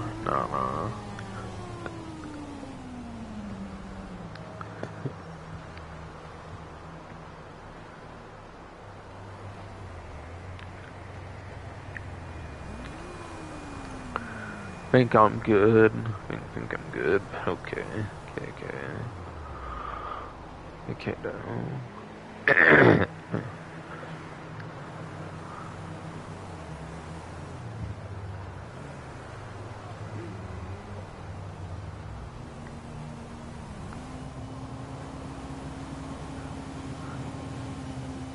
Alright, Coil Brawlers apparently on the discount list. Okay, though. $115,000 to $5,500. Let's see. $214,500. That looks like. Okay. Has missile lock on chamber available as well. Has an interesting gimmick where it'll raise up briefly, like in shallow waters at least. So it takes a bit for it to submerge, since it has some interesting feature where it can kind of be in the water for at least a little tad. Though.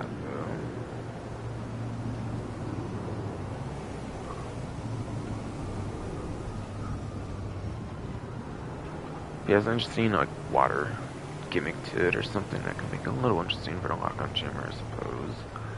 Or it takes longer for it to submerge than other vehicles because the hood raises in some ways and stuff though.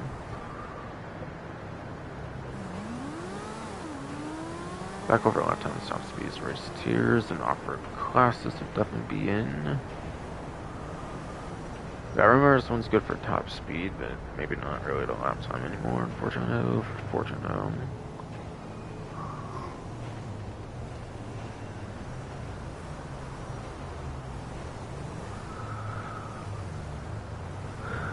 But yes, so apparently it is F tier though for the brawler. Giving 18th place for lap time. And 4th place for top speed, yes.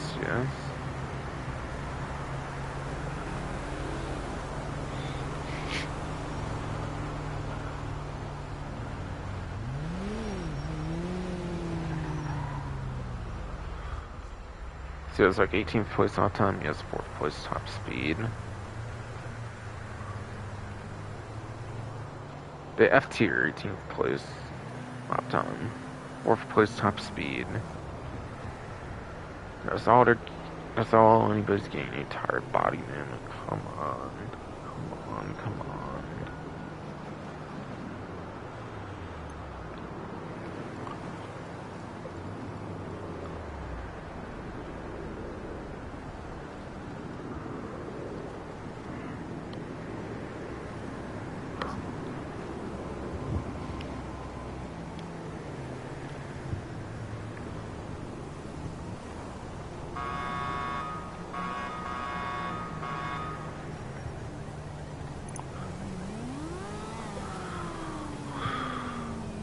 Also, Empathic Novik apparently appears in a discount from Thanks and Resort DLC.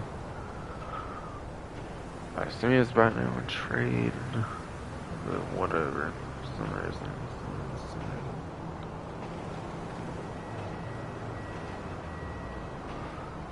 But yes, so.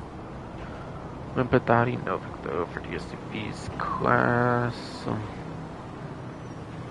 Basically.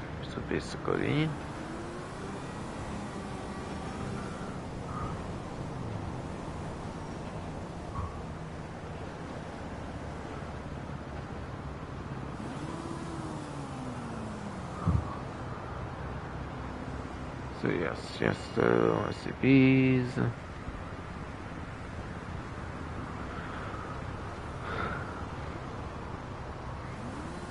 But yeah, Novik apparently is considered the top of the A tier, actually, for SUV's class, so right underneath the highest of S tier. Interesting. With an 8th place lap time as well as 8th place top speed, same place with 4 laps top speed, that is very, very interesting.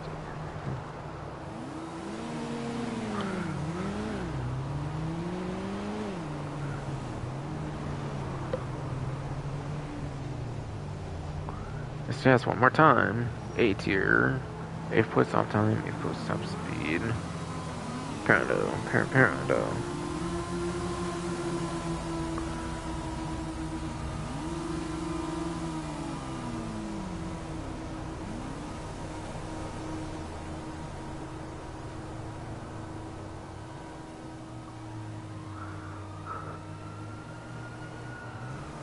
But this one performs well for SUV class, or like it performs like good, decent enough, I guess.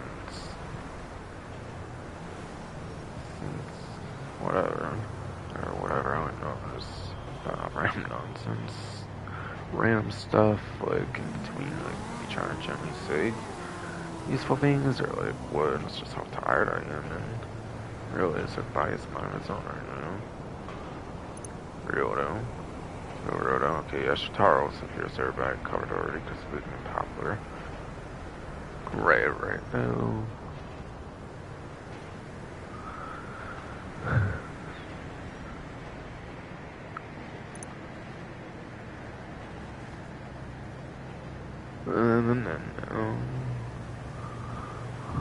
Open wheelers are on discount this time. I think they might be on discount last week though. Surely done. Interesting.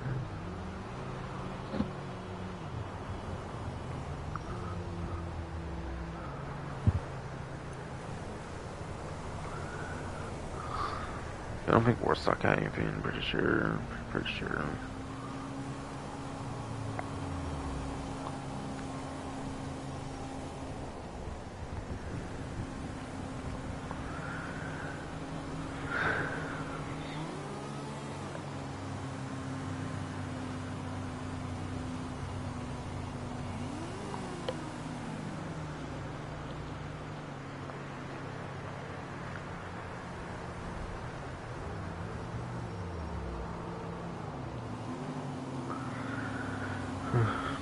Heck, man.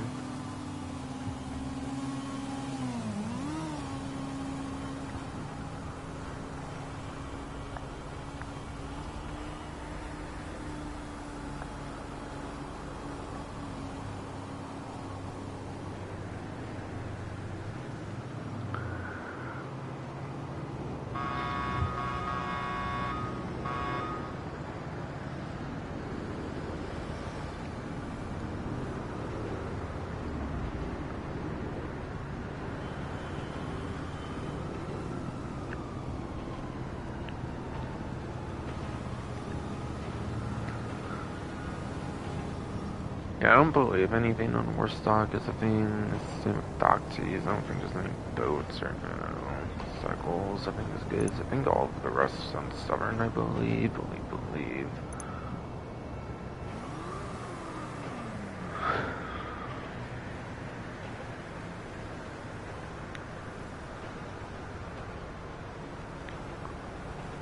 And the first one's so just the same vehicle from Benny's from earlier? Okay.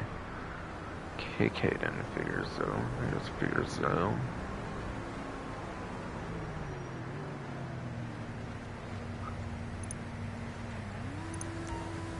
Yeah, Surprise Tattoo is like being host of the casino is like playing it as host, whatever, basically.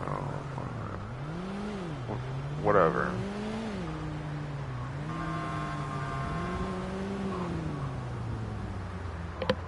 Yeah. Said yes, it says so, yeah. Plus, this is the vehicle. Benny's. This is vehicle. Yes. But was the. Right. Yes, though. This is the same vehicle from Benny's, is my point. Oh, yes. Sorry, I'm just tired. Just can't think the most straight. Basically.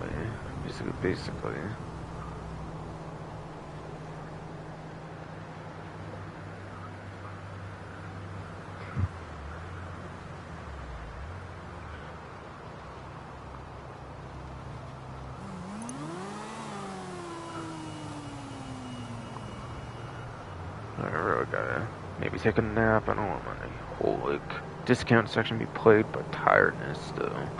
So I might have to take a nap. Sorry about that. Be back in a couple several or 10 minutes ish or something. Maybe.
Hey, honey, how are you? Are we having your world-famous pork chops again tomorrow? What do you mean? Me and partners couldn't be classed. What the hell is that? I don't think my wife tried it.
Is that you, Brad? No, I asked you if that was Brad. No, sir. My name is not Brad either. Well, I must say, I don't know you, sir.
Okay. I am sorry. I literally fell asleep, of course. I was super tired, and I think it was apparently last time I was like on. But yeah, and I've also mentioned I literally got like no sleep. Yeah, sorry about that. Actually, man.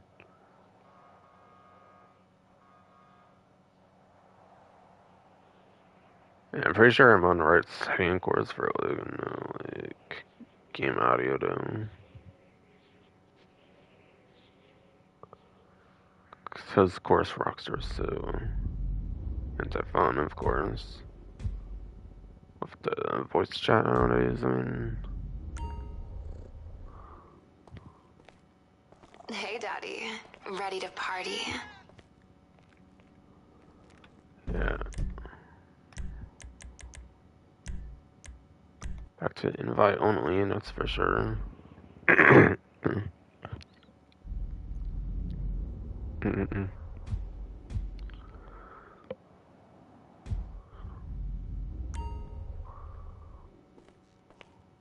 You're up? Oh, good. What do you need, Daddy? Uh-huh. Anything you want. I only got the rare one, Daddy. Guess that's what I get for being knocked out, I guess. I guess.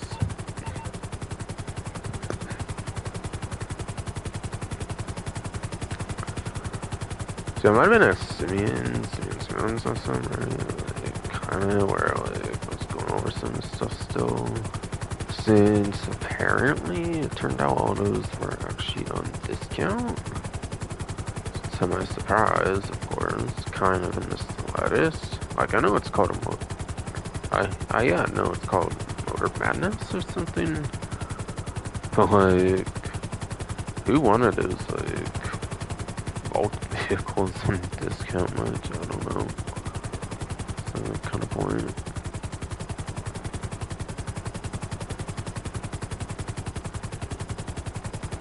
Guess I'll buy the Simeons, and I guess that's kind of where I was.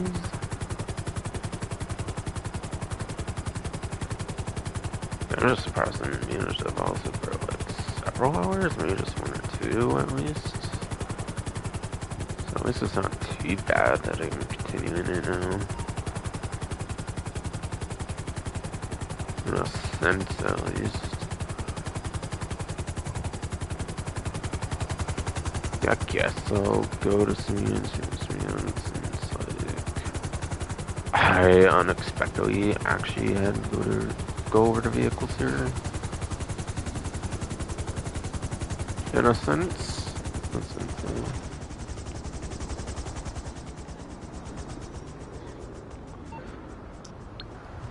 So I'm not going to repeat any vehicle discounts, I feel, just because I was like super tired during like all of that.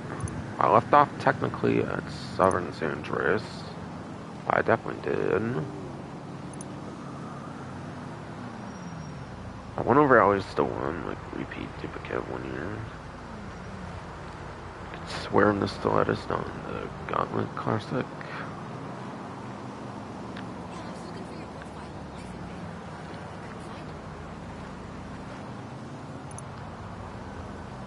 Four-door or whatever, next 1 year probably is where I leave off at. Yeah, okay. I could swear I did not remember going over to Cascader and to RC.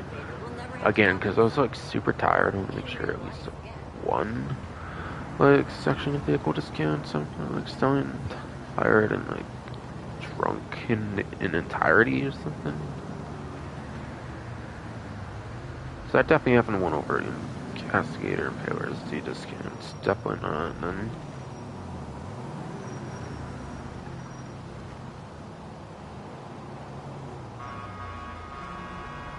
I was in SUV apparently on the spreadsheet last time, but I think because of the Novik, I think it ended up being the last one for Legendary. So yeah, I think Looks like it's checking out then. Yeah, $1 Bounties DLC, I think it's Castigator apparently on discount for $1,650,000. From that to $990,000.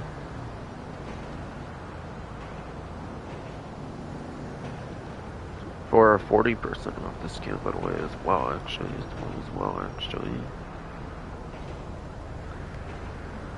That is literally $660,000 off of that. No lock and jammer allowed on this one, apparently, yo. Apparently, though.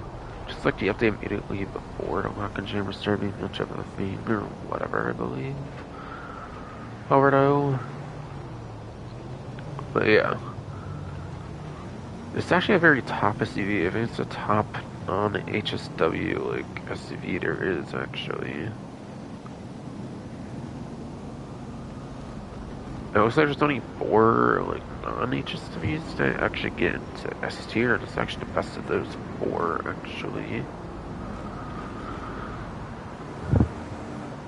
From Revy1322's vehicle spreadsheet, Racing GTA YouTuber from GTA 9, obviously. For sure, I have to specify again since I fell asleep here. Unlike other times I've kind of been doing it. Yeah, apparently it's 3rd place to lap time and it's 6th place top speed. It would actually be number 1 lap time, of course, without any HSWs though, so it is effectively the best, like, if you're not on a newer platform, it is practically going to be your best lap time option in the game. Yeah, assuming every single one of the SUVs, of course, has better top speed than the Castigator. And, which I assume is the case, of course, since HSW is focused on top speed, of course, yeah, for HSW.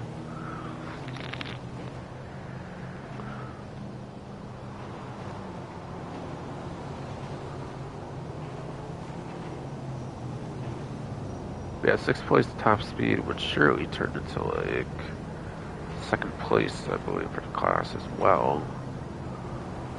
Since, again, there's 4 HSW SUVs for sure. There's one that has better top speed than it, though, but still.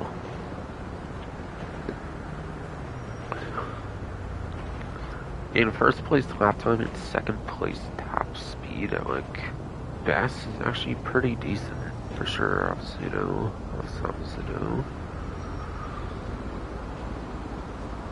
So Cascadator would be pretty worth it. Not only that, if you are on a newer platform, you can actually get the vehicle for free, actually, believe it or not. It's not the tier 4, actually, for said $1 Bounties DLC. It's definitely in the businesses section. Yes. So if you do actually do tier 4 $1 Bounties, if you do all those tasks, you actually do get this Castigator entirely for free, instead of having to spend like the 1.6 million normally, or right now even like the 990,000 or whatever.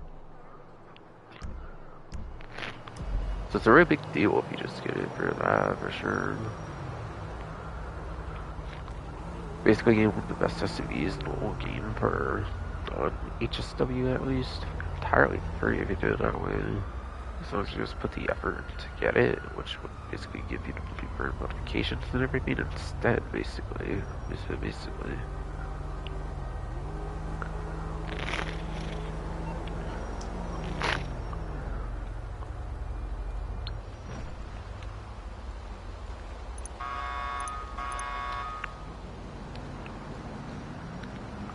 And after that is after that, yes, is the classic Impale SC. This is the regular Impale SC, not to be confused with the like emergency class one.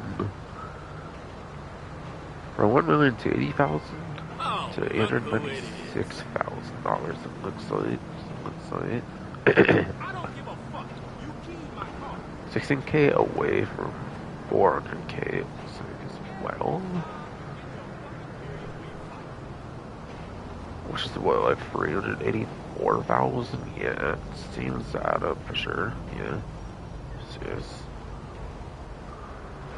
And the SSV, I'm assuming SV vaccine, my bad. Sorry, I might be thinking like Pokemon or something, or it's just simply tongue twisting or something. The Impaler SZ, Impaler SZ, yes. It was in a sedan class, I believe, or it actually was, I think it was like A tier or something, back when it was put in there. Okay, turn to B tier if all the kind of good, like, sedans get introduced later on. I think it was initially in the sedan class, and then they ended up putting, like, it in the muscle car class, like, all the other Impalers in the game, if I remember right. It probably doesn't perform that good nowadays, I'm guessing, for that reason. But yeah.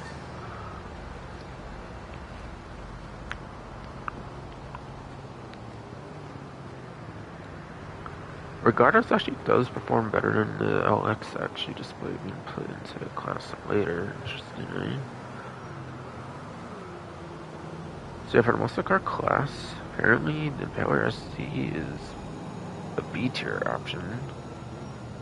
According to 152, some vehicle spreadsheet, recent YouTuber, yes, yeah, said GTM one.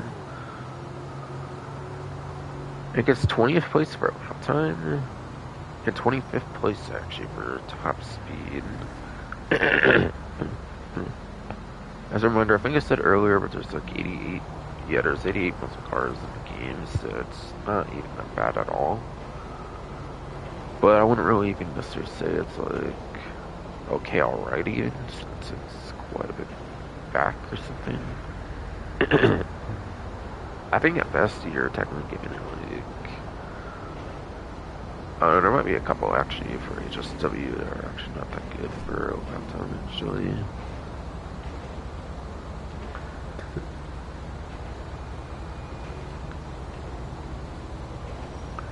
Oh, it's just I have the worst HS2 in the game actually for lap time, at least for muscle car class. It is interesting. So I think there's 5 HSWs out of 4, so yeah, it turned to 16th place actually for lap time, and like I think all 5 will be ahead of it though for top speed, of course, since HSW's main gimmick is top speed with the crazy top speeds and stuff. So I think 25th would turn to like 20th place in that case, or top speed then. If you use that for placements or something like behind top 10, isn't the worst though. Like 100% it's not.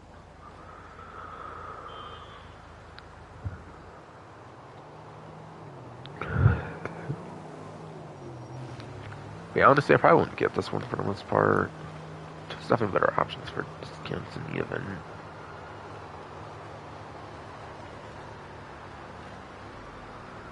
After that is for the Colonel Enterprises, you'll see probably Robot Reinhardt. But none of these ones on 4 doors so far have black engines. That's interesting.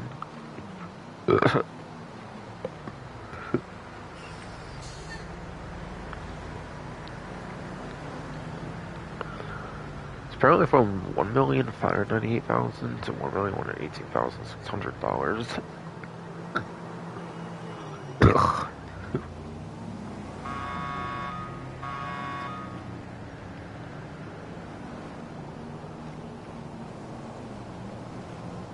$400, like 79,400 or something. I think since it's like 600 away from like the 80,000. I'm pretty sure like it would otherwise be for the discount, of course. Sounds hard to me though. Yes. Yeah, this one's a sedan vehicle actually on this one. Sedans are known to be the same performance for all platforms, by the way, since there's no HSW vehicle like in that class even still.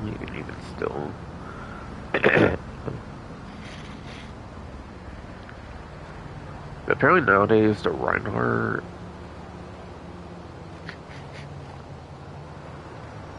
is a S tier sedan with 4th place in lap time as well as 4th place top speed actually, so it's both 4th for lap time and top speed. And yeah, it doesn't get any better depending on the platform or anything, because again, sedan is no HSW in the class probably currently. But still a top 5 for both lap time top speeds, not bad at all.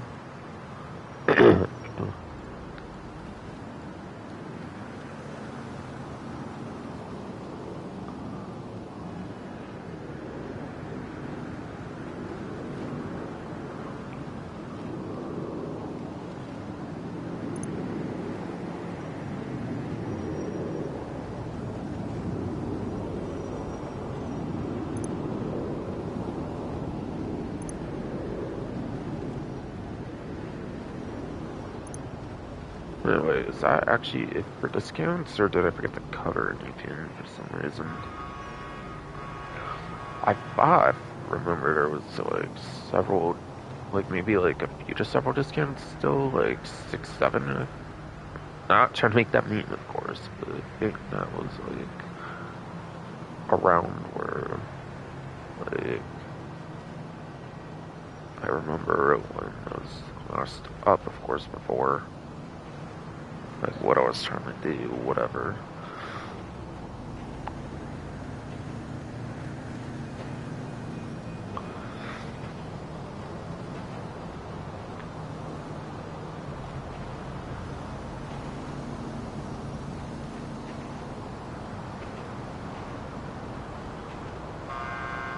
But it seems like every single vehicle discount. I don't know, maybe I was kind of like confused because it was Simeons, of course. I wasn't expecting like literally every single vehicle there to be on discount. Despite being like a vaulted vehicle, since they don't usually do that anymore, but this event they did for some reason. So that should have been the rest of the May 14th, May 20th discounts. I'm sorry that like there's such a long break between some of it, and like I was also so tired for like all the vehicle discounts until like, of course, I got back on recently, but I am just not going to repeat myself, like honestly.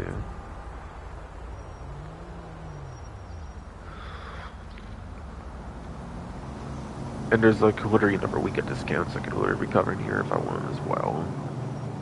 Trying to kind of keep things moving along if I can. Basically.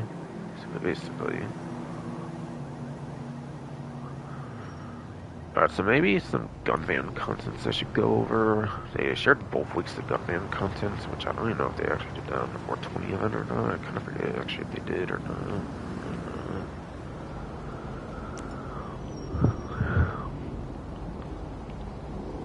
So week 1's gun van apparently has some military rifle, which I still actually haven't put in the gun locker. Apparently, it turns out.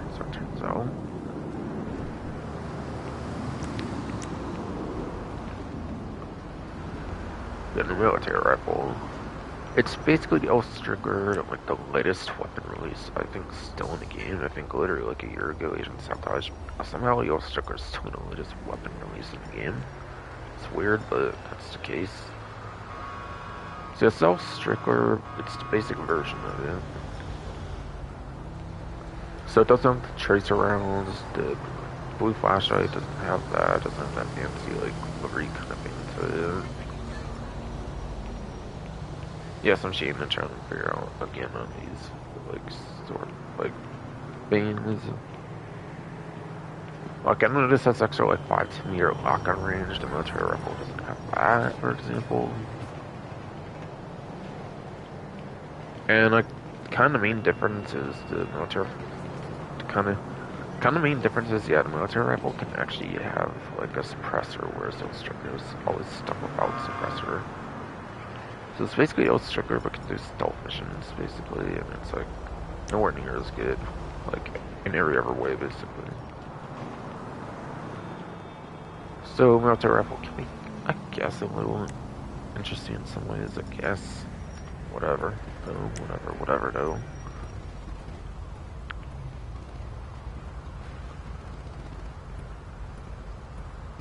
homing launcher looks to be available apparently for the current week 1 gunman. Like obviously it's been locks on to like tons of vehicles in the game, so obviously it's really good for taking out like vehicles, obviously. So obviously.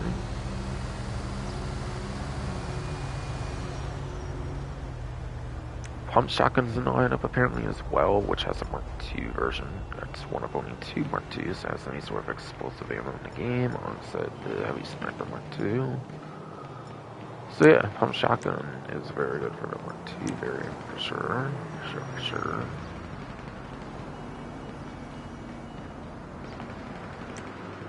Pool cue is apparently a thing in the gun van right now.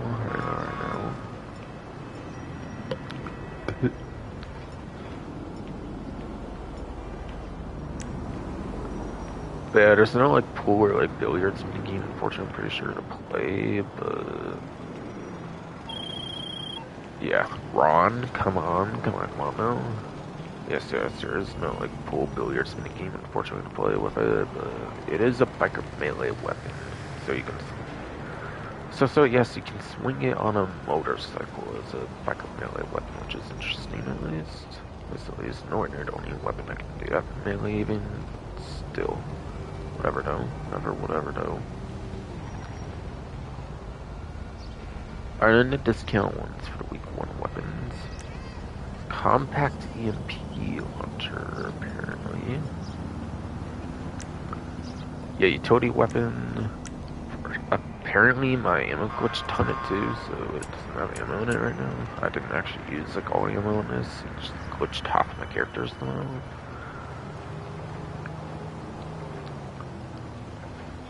Yeah, it's basically the compact grenade launcher from the Biker's DLC, but it uses like the special like electromagnetic pulse like grenades. It's kind of like the EMP grenades I've seen in like the arena vehicles, for example, where it like stops vehicles over time. That's exactly what these do, of course. The unfortunate part though, it's in a grenade projectile, which means that's the arch. It's not air burst, and like infinite kind of like supply, like you have an atomizer, unfortunately, that in my opinion would make it a whole lot better. As like a utility weapon in everything. So you can't really hit aircraft so effectively with it since it's not going with a grenade.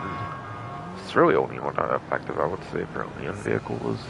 I suppose you could also use it as a drive-by weapon on a boat. It might also be useful for like vehicles in the sea as well. I don't know which use that would be there. It's not much content in the game for water content in the first place. So pretty much your main threats like aircrafts and stuff, quite frankly, you're not going to really be able to deal with those, unfortunately.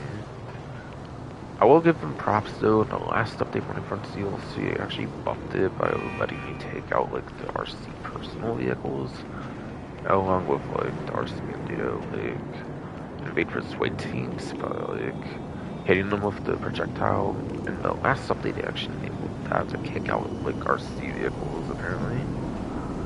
So it did get a huge buff in that department at least. So props them for doing that. At least though, Oh, and also it is worth noting, by the way, it doesn't disable weapons aside for, I believe, the buzzer attack chopper. I think you only got one civil vehicle for whatever reason gets the weapons disabled since they're actually tied directly to the engine. Literally every other vehicle in the game, apparently the weapons are not directly tied to the engine, and therefore the weapons will still be active. Just be aware that when you do hit a vehicle, by the way, is at least it'll stop the vehicle from moving, but you will not stop the weapons from shooting. Like 99% of the time, apparently. Pretty much.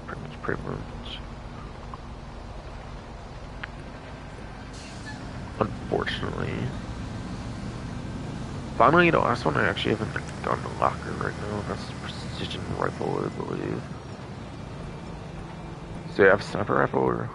I have yes, sniper rifle, the heavy sniper 1-2, and the marksman rifle 1-2 out. I just don't have the precision rifle out, unfortunately.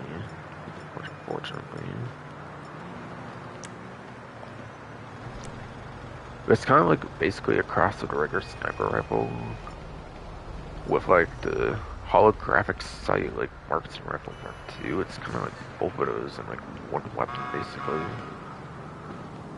Surpassing much lower fire rate of the like the regular sniper rifle, I believe. Like pretty much the same damage and all that kind of stuff, I believe as well. But so I think like the only thing it takes from this is like the ability to lock on basically, which is interesting. But I swear just about everything with that weapon is based on like the regular sniper rifle, it seems, interestingly. So it ends up not being that good, unfortunately, though. As the name does imply, it is actually really good for precision, but like pretty much just about every other weapon in the game, if you get close enough, you can literally lock on for a headshot anyways, so it's just not really that crazy. That's why people like clown on that weapon in the community, apparently. And I wanted to say, by the way, the compact EMP launcher is 40% off for everybody, and then precision rifle is 40% off, but you do need the plus subscription apparently for 40% off the precision rifle. Otherwise, it would be just basic price like everything aside for the compact EMP launcher. Alright, and then throwables apparently. Some of those have glitched out my character, I'm pretty sure, so I'll just have to specify if it's not there. Alright, some Molotov cocktails apparently are back. That's the gunman exclusive kind of throwable. You cannot buy them at Nation or the agency, I believe. So it's kind of gunman exclusive in a way for the Molotov cocktails. And so that's obviously a very welcome one to have. Tear gas is good for room clearing, so tear gas is apparently in the game for the gunman. Has its use technically. And as the name does imply, the proximity mines, they do blow up. As yes, the name does imply, it does blow up in proximity. So it can be a very effective anti-grief tool. You could even use it as a grief tool in like GTA races. I speak from experience, I've used them in GTA races and they've done me pretty well in the past. So yeah, that's pretty much how I would feel about that.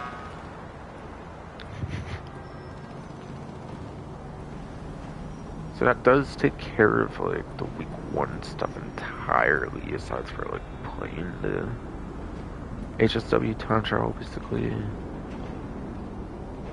I believe, so I will be calling up my vehicle.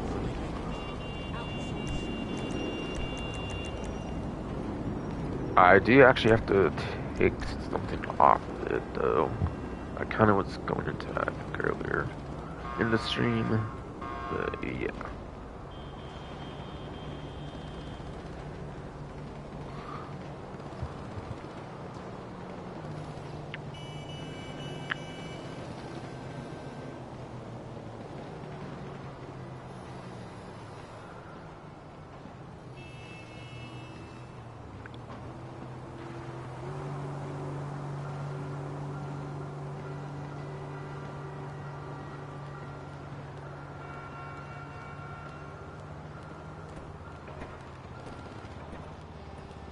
Hey, buddy!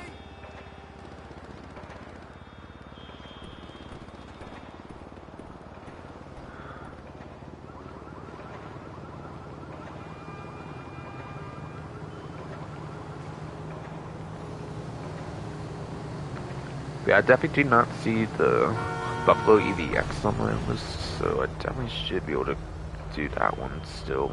I've never done it before. So Bravada Buffalo EVX, by the way, is the one I need to do. And it's technically the last vehicle that hasn't like touched these at all for me, actually. Actually.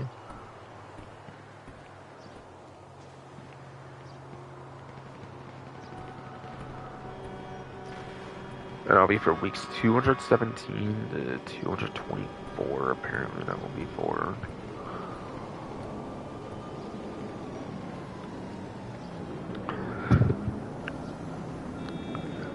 As I suggested earlier in the stream, the only other real option for me to do would have been the Fireball ASP, with the working like part-times that they ended up fixing for it with like money from DLC onwards.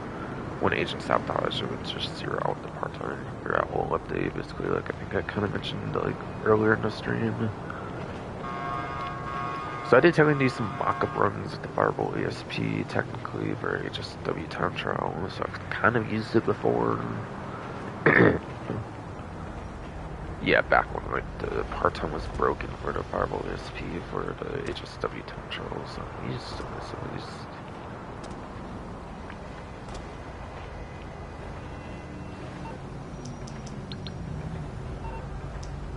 I assume that's in my agency since it's a money tech as well.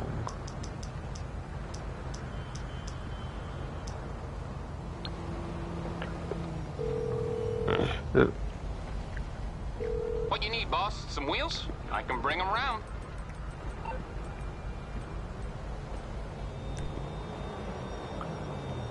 Alright, that's the Buffalo STX, that's the one that came out with contract, the first update that ever had D-Mine tech features.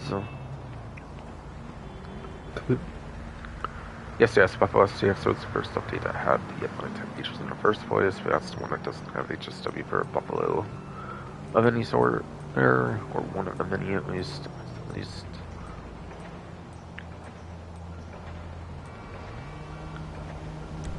on the way.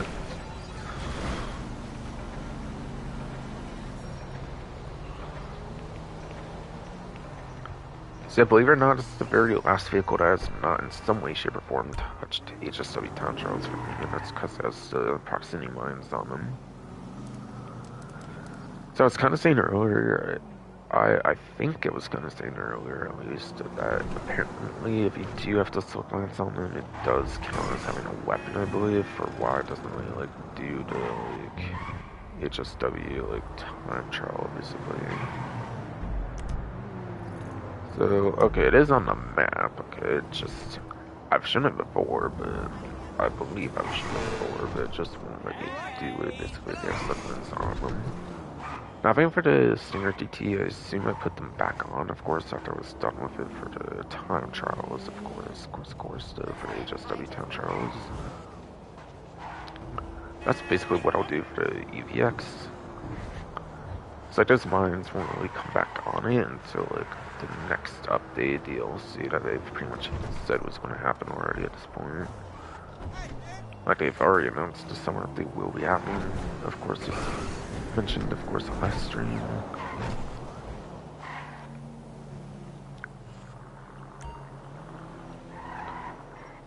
So it says not suitable again because it has the mines on it, so I do have to go over to the agency, of course, to take care of that. Take care of that. Exactly the same thing I had to do to be able to use the like Stinger key, of course. So So I'm surprised I'm gonna have to do the exact same thing that I did with the Stinger TT for this one to make it useful, of course, for the HSW time trials for sure though.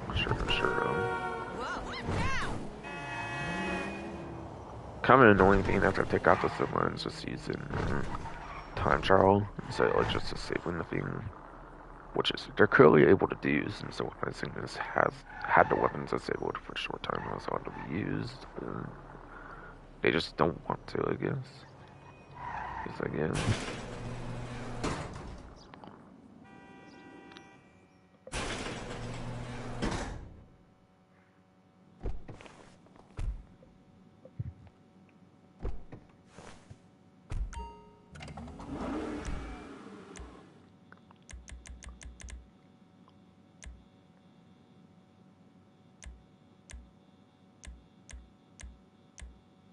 Alright, it's in proximity mine section. Does it legit actually cost 50k to remove a proximity mine? That's pretty sad, actually. Actually, though, but I'm doing it. I'm doing it. What, I'll make like 15 times that or something with the HSW time trial anyways. So be it, I guess. So be it, I guess.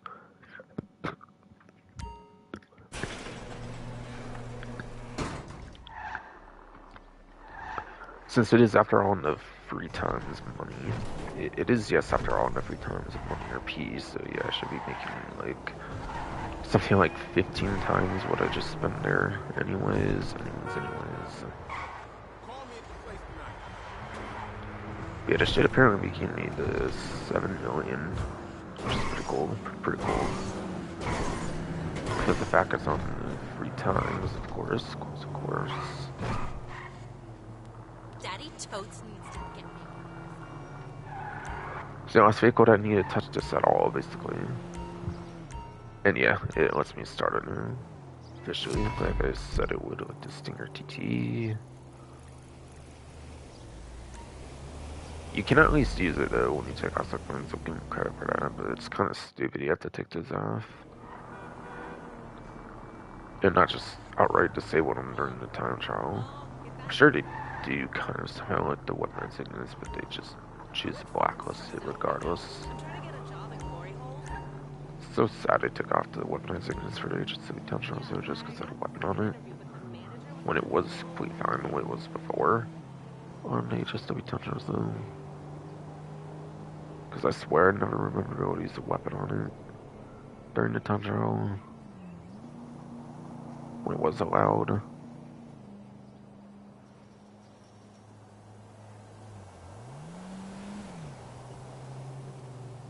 But GModSF version just on my phone was being a bit weird there. Okay. I was checking on the stream, of course. Yeah, 1 minute 20-second part time apparently. Yeah, this one is electric technically, so it's like acceleration, of course. Top speed may suffer, of course, because of the acceleration kind of thing. But it's also HSW, so like it's also probably still overall one of the best top speeds of muscle car class. Interestingly, the HSW's main gimmick itself is the top speed, so it should be an interesting driving experience. I think for sure, though. For sure, though. I'm definitely excited about using this vehicle. Finding in some way, shape, or form, able to use every single vehicle in the game for HSWs for all 29 of them at this point. Because I did actually get to use the weapon insignias as well, by the way, on the time trials. I actually wanted to do it like for a short time when it was available.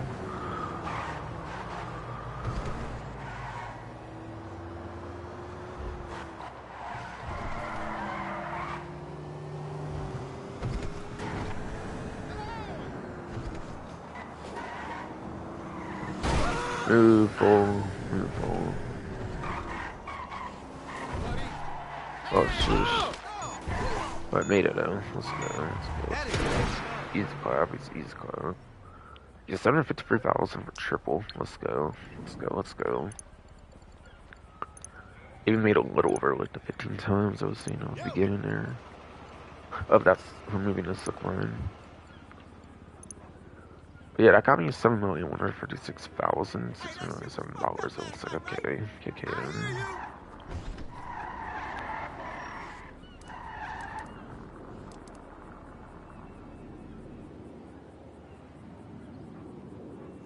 The EVX is definitely pretty fun to use for sure already. I can very much say.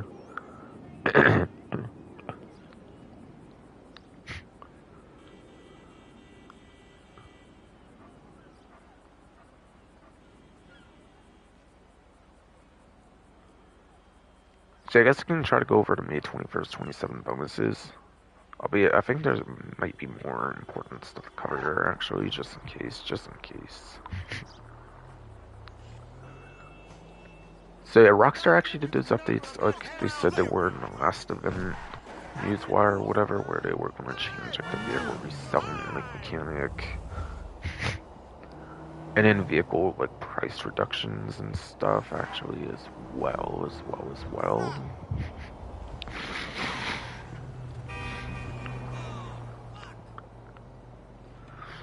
So I should probably go over that basically. So yeah, so apparently every single vehicle sell value is now capped at $500,000. Yes, I'm not joking. Even your first vehicle, you know, like I said one time, like even if you don't sell vehicles at all, every single vehicle you sell caps out at $500,000 now. So it used to be something like 60% for like the vehicle itself, I believe, for like 60% of the original sale value of the vehicle itself, from what I've heard, I believe, from like Guildmaster and stuff. DJing on Friday. And then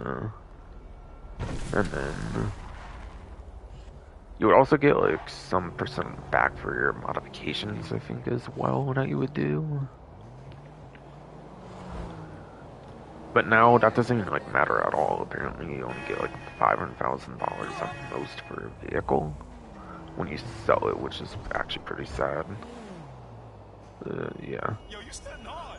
And then, what is it, like 50% for your second vehicle, like maybe 25% on like the third vehicle. Might go all the way down to like something like 10%, or maybe it's like even 5% now for your like fourth vehicle. And like fifth vehicle on, it might be some chance levels like, let me see, 2.5%. That's going off of the 500k, I believe, by the way, as well, and not like any like sort of thing that mattered before, I believe. Second vehicle, yeah, 50% to 50k. Like, if it is 10%, it's what, like 50k? Yeah, I'm pretty sure 50k. Then, if like that would be 10% of 500,000, of course.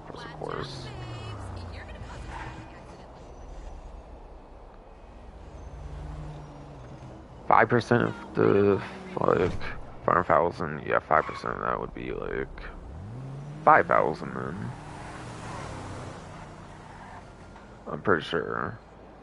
Or like, no, it wouldn't be as low as like 5,000 though, right? I'm gonna get that just to see if I can. But something more than like 12,500, I think, is like the lowest it goes when you get to like 5 vehicles sold or something. You fucking piece of shit.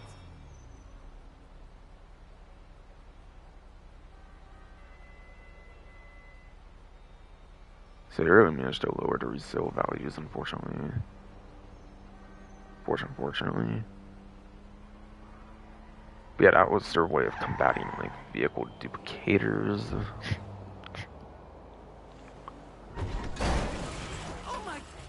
But yeah, I think that was their way of combating like vehicle dupers. I mean, more so, I think, not duplicators, but vehicle dupers or something, I think. But it really just harms the legit player more than the vehicle dupers. Sure, vehicle dupers will probably somehow find some workaround anyways. It's probably just their excuse of like just making the game more money hungry or like something, I don't know. Like the fact you only get like 500k at most now for a vehicle sale is ludicrous and fucking actual hot garbage though. Hot fucking garbage though. Probably will never sell a vehicle in this game again, like, seriously though. Oh, and that's not all, by the way, actually. I think it would revert to the usual value, like, after, like, 19 hours or something like that back then.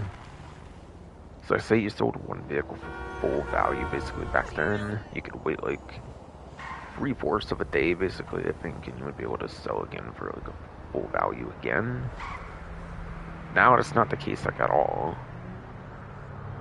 But yeah, that 500k, if you sell one vehicle, you have to wait one whole week in real time, by the way, to be able to, like, apparently sell for the 500k again. Keep in mind, you're not even getting, like, your, like, 60% of the vehicle back anymore, and, like, however much it was for the modifications. Yeah, complete joke. Complete joke. You have to literally like sell only one vehicle a week now to get even just $500,000. It's actually mad, man. Like, my god, this game is really down to zero mode and everything at this point. This point.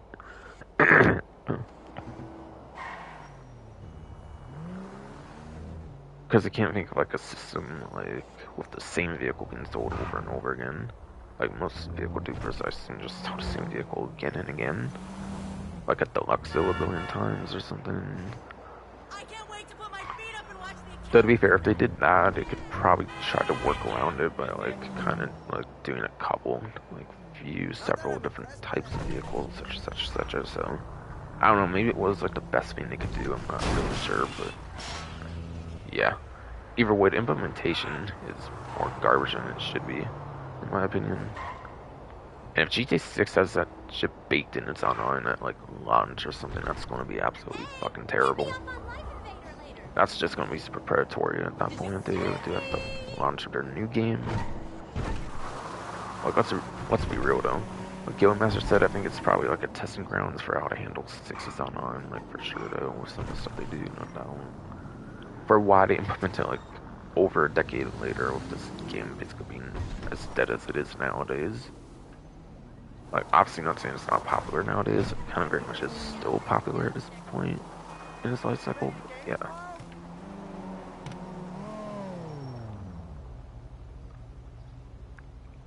So that's a vehicle resale value thing. Now I did kind of also want to go over like the vehicle changes. So there's only one price increase that kind of might get the bad news out the way first. The one vehicle price increase was Mammoth F-160 Raiju to confirm was going up in price, and it happened this event. I did say that Night Shark might possibly get a price increase because I think it was found like the last batch due with like the Drug Wars DLC that Night Shark was considered to go up in price. But really, the last time they might have just like went back on it since you could just get it for free. I think in the newer tutorial of the game, anyways. I think for free. If you said got it for like the new tutorial or something. I assume that's why they didn't really touch the Night Shark. I assume that's why they didn't touch Night Shark last time. I mean.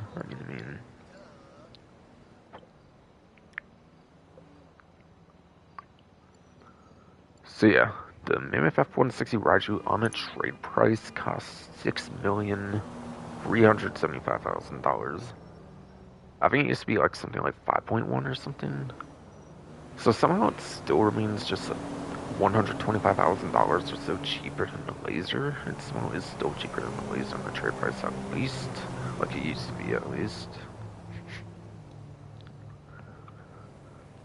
And then yeah. I think it's now even more expensive than the Mark II oppressor as well. I think it's like 8.5-ish or so million, I think, on a buy it now or something too. And yeah, I think that one's like 8 million on a buy it now, I believe, as well, in the Mark II oppressor. Or the Mark II oppressor, though.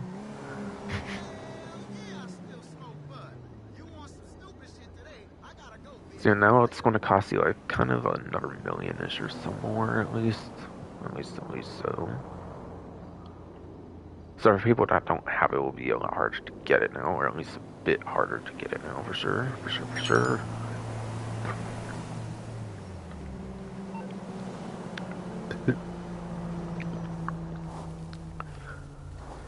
Yeah, maybe I gotta deal with those again, since of course I accidentally fell asleep and stuff, but whatever.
Okay, so I finally got a list on Twitter, or XX as I like to call it. I just say it a couple times, of course, just to ensure like I like to call it by the new name and like keep bunch of wanners on the platform, of course. I hear you. This is why I am so thinking of like even moving to the burbs. So it might go in order of You the, can't do like, that. Jesus. listings, by the way, because I don't know what one, like, each one's on, basically, per se. That'd be messy if I didn't do it in the exact order I'm looking at, basically.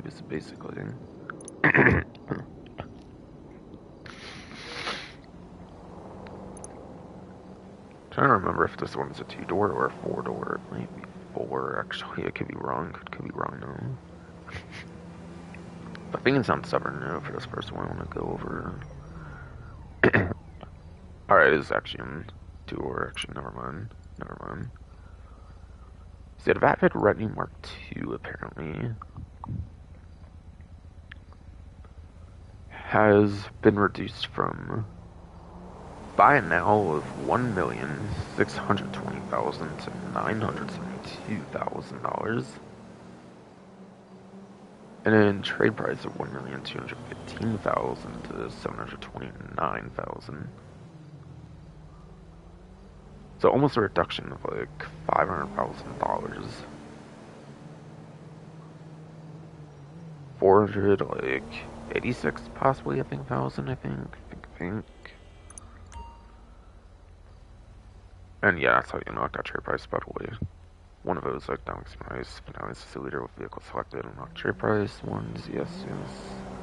Apparently don't have the trade price on that one, but yeah, kind of cool. So I could see both the adjusted prices at least.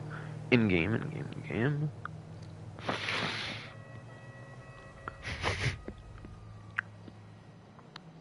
Next one, I think it's on Legendary.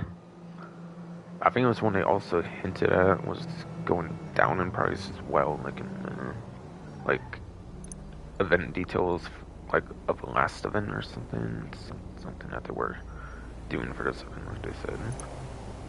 So it's Sound Scene Resort. It was one that was promised by them from that update.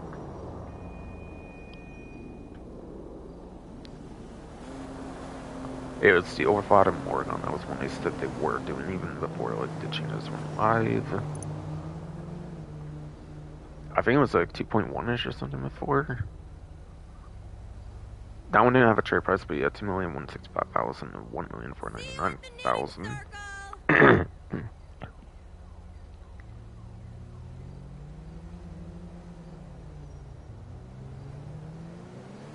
So like almost $700,000 off on this one. It looks like, yeah, definitely. So that's cool. Again, I said this one is actually like something like top 10 or something somewhere, if I remember right. Like lifetime for sports class, I forget. Forget though. But like I'm already gonna be talking about these vehicles so much at this point, I'm probably not gonna go over performance on those. Just to keep in mind, of course, for anybody viewing. But yeah, this one vehicle I'm about to go over next not only actually got a price decrease, it also got brought back onto the vehicle website with a change as well. So this vehicle from Cunning Stunts DLC actually got brought back from the vehicle website in addition to having a price reduction. I think it cost like 1.7 million before.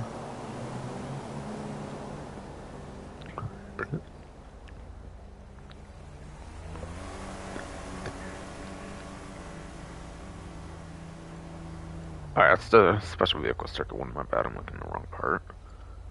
But either way, it's over here. Actually, it's the Ocelot Lynx.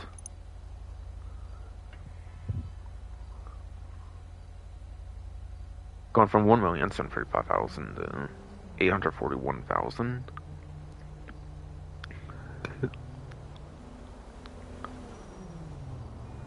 So they actually reduced it by over half of its original price, I believe, on Ocelot Lynx, which is pretty insane.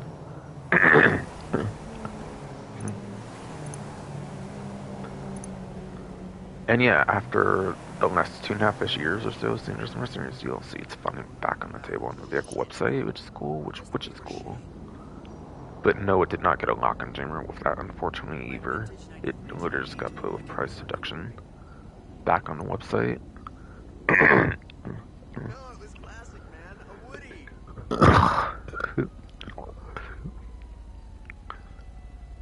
Yeah, time of release, I think it's like the most expensive sports car back in Constance or something, I think, or one of it at least, it was at least. I sourced a new color of yarn! And performance were in NES performance of it really wasn't that good at the time, and still very much is not. In 4-door, it looks like the Revolter got a price cut.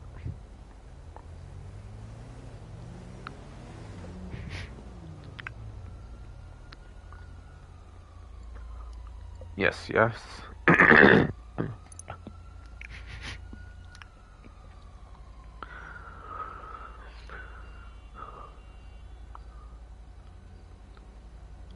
But yeah, 1,610,866,000, almost by half its cost.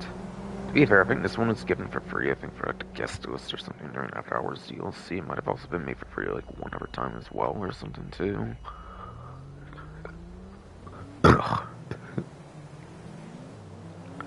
So they might as well just make the general price cheaper since they've literally given it out for free before. Pretty sure, pretty sure.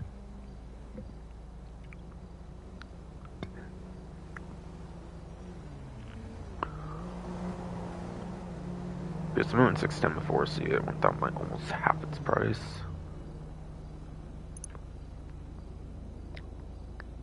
I'll put down the main goal later, of course.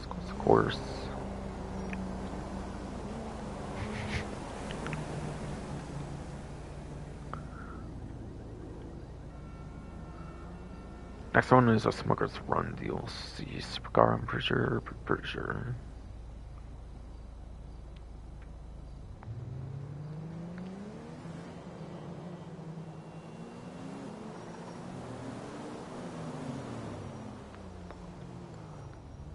Yes, so...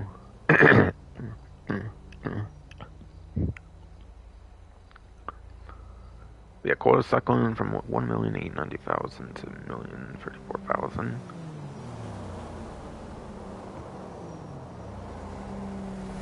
It got over like $856,000 off. Actually, it looks like in general. I think.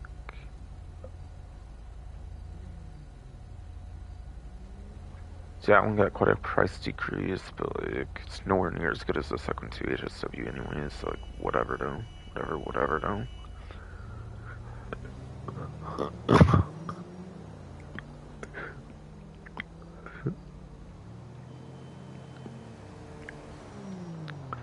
Next couple, we'll move on to Warstock.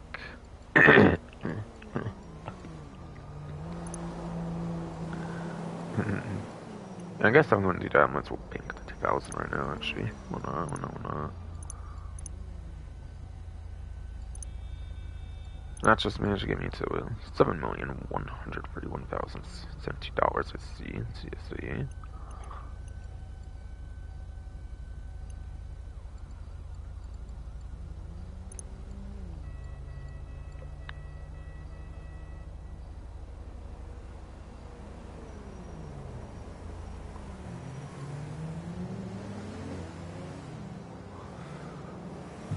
Alright, so yeah, this is the fire truck I wanted to look at. This one got a massive price cut.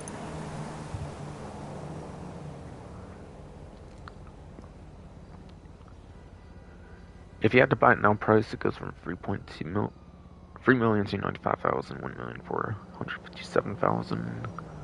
1,457,000. And then trade price is $2,471,250. To $1,092,750. It's almost 1.4 million off of the trade price. This one definitely very much seems to be over half, like, off permanently at this point, like a 60% discount or something, possibly.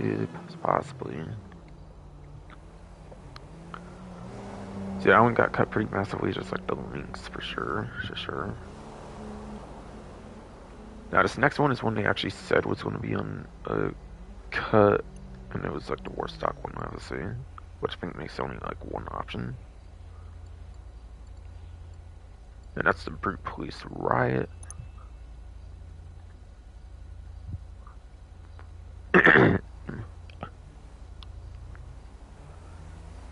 Yeah, buy now price went from 4.8 million to 3,280,000. Yes, 3 million to 80,000. And then the trade price is now 3.6 million to 2,460,000.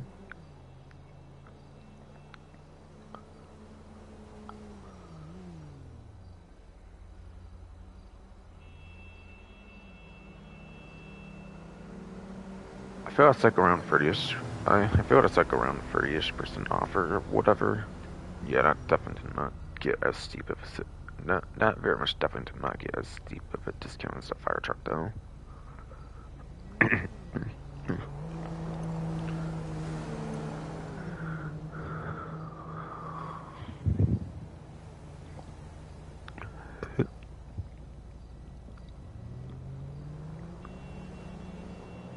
think next to I'll be back on Ledger Motorsport.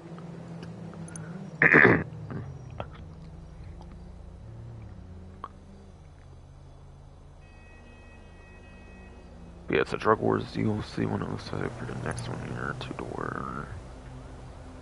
Ironically, that was the last time they did price adjustments, like I kind of said earlier.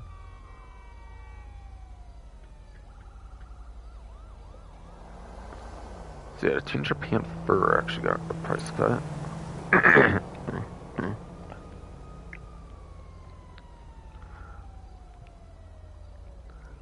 From $2,170,000 to $1,205,000.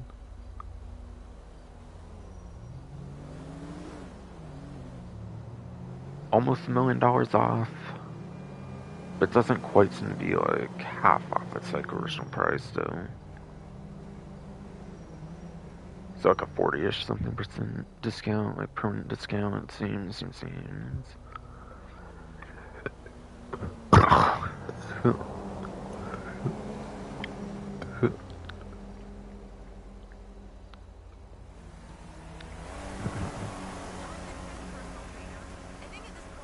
And then yeah, Teams at Heist Supercar, I believe up next, I believe. At first I thought a female trainer, but they might get catty and deliberately not teach me things.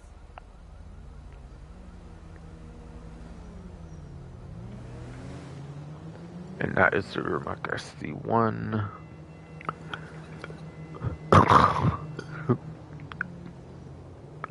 That is, yes, the Rimac SC1.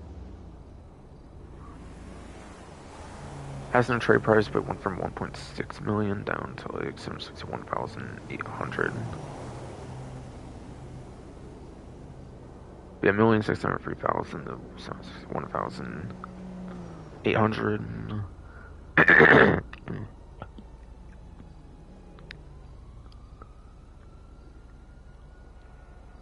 Yeah, that one's over 50%, so it's kind of like approaching like 50, 60-ish% off of the original price.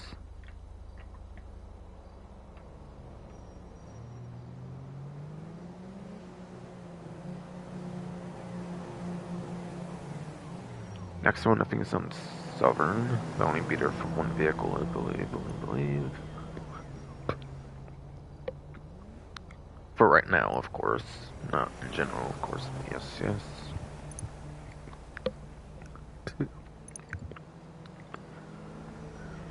Should be 2-door, and it might have been Drug Wars DLC, I believe.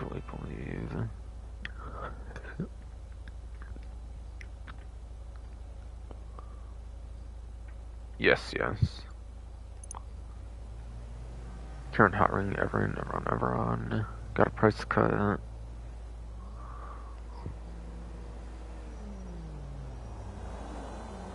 The buy it now price went from 1 million.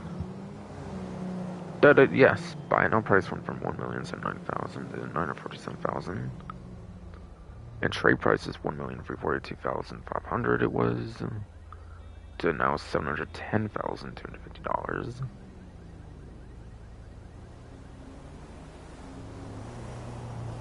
So it's almost halfway, like, slashed off or something. But Yeah, not quite. Alright, next one I think goes back to, ironically, another Drug Wars DLC vehicle, I believe, and it's Livery Motorsport, I think, this time. Two-door.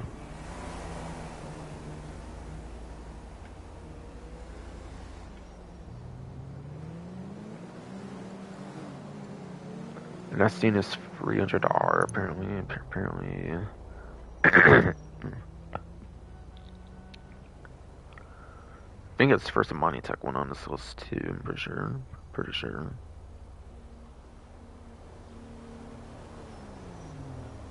Definitely is, I'm pretty sure. Pretty sure. That went from 2,075,000.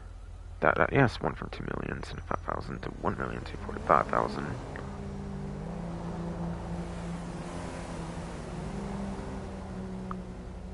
Kind of like 40-ish something% off or something.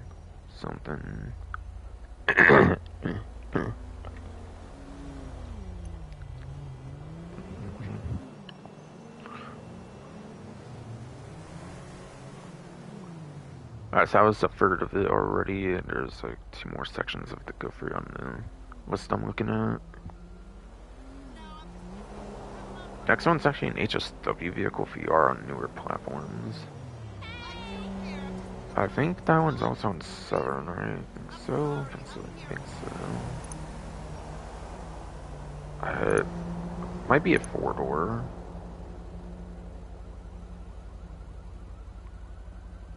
And it was Chop Shop update.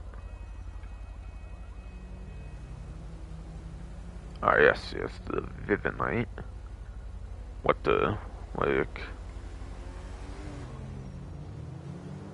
those no-way vehicles are, basically. It's that, but the civilian one, the truly civilian one.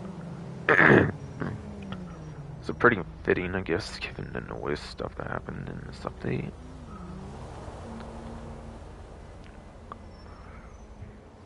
But yeah, going from 1.6 million, but yeah, 1,605,000 to 960,000.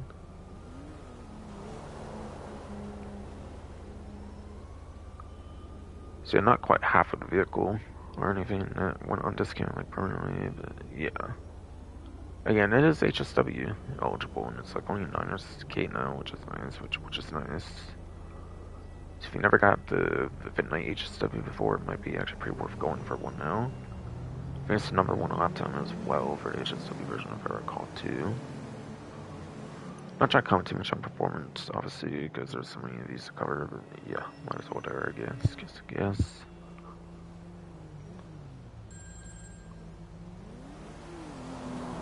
Next view will actually be on the Warstock website.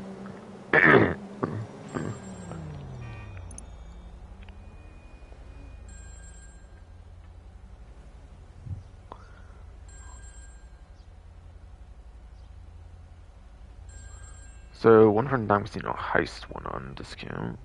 Permanent discount.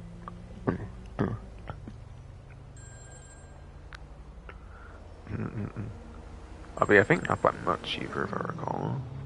And that is the Rune Saba.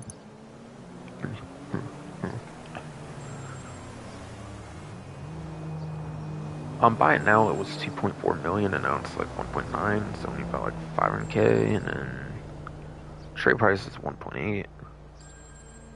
It was 1.8 million, and going down to 1,425,000. Only a measly 375K, not the greatest, but like it is armored and stuff, so it kind of makes sense as we go down that much. I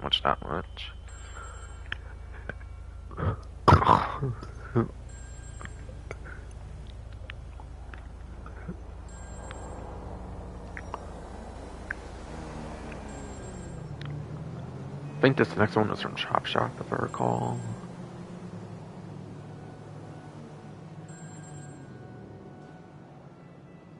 Yes, it is.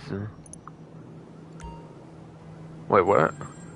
I swear I had the trade price before, and it kind of got bugged or something when they did the change, maybe? Maybe. Whatever, though. whatever though. I quite literally own it anyways.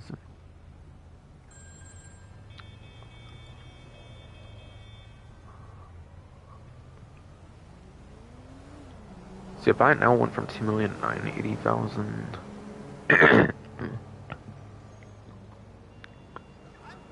Buy it now, yes, went from 2,980,000 to $2.1 million.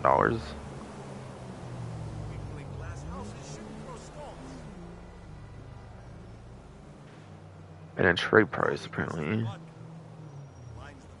was $2,235,000 apparently, and now it's 1,575,000 apparently. I don't care about that shit. 700k-ish or so, I think. Maybe about like 30% off, or like somewhere around there, like in the low 30% or something.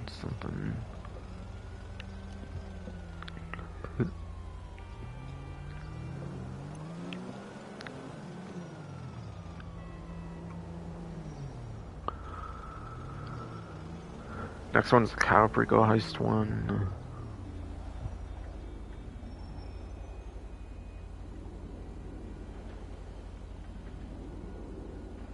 And that is a Kurtz 31 patrol boat.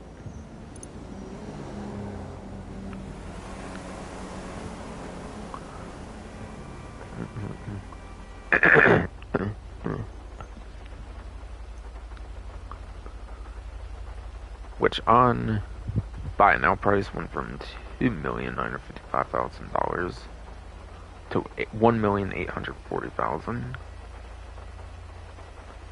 And then trade price is $2,216,250 to $1,380,000.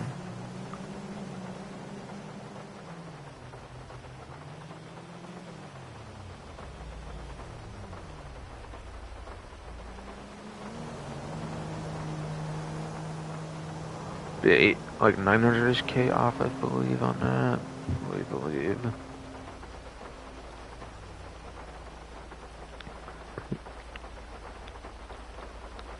Not quite half off, it might be something like 40 or something, not 100% actually, not 100% actually though.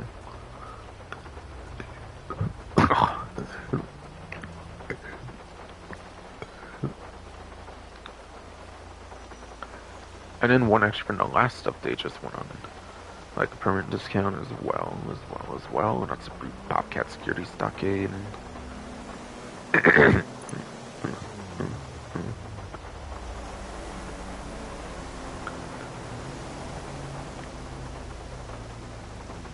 Which I'm buying now was 2,440,500.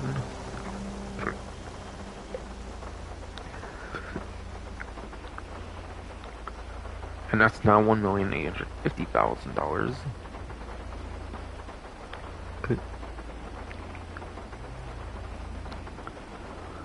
And then buy it now went from $1,830,375 to $1,387,500.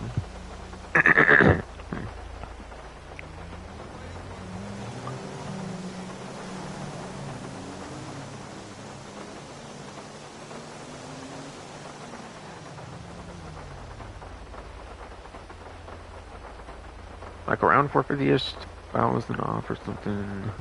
Yeah. I don't feel like it went down that much, to be honest, but whatever though. Whatever it is. At least discounted at all though. Alright, so I think next one might be on Southern, if I remember right. I think it was in Casino Heist as well.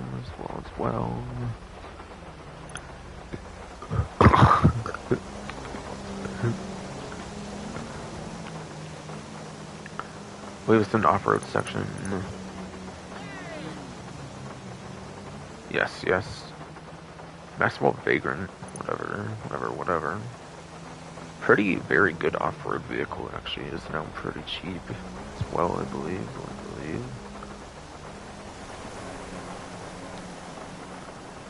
So on its buy it now price, it goes from $2,214,000 down to 1,228,400. That was almost approaching like half off the vehicle.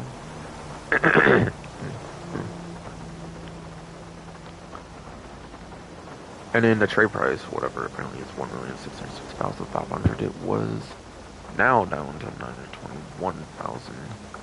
No, yes, down to $921,300. So cool.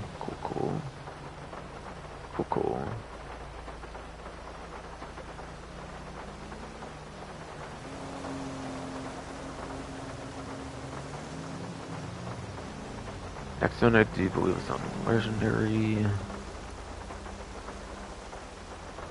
Cutting stun steel. See, I'm pretty sure 2-door.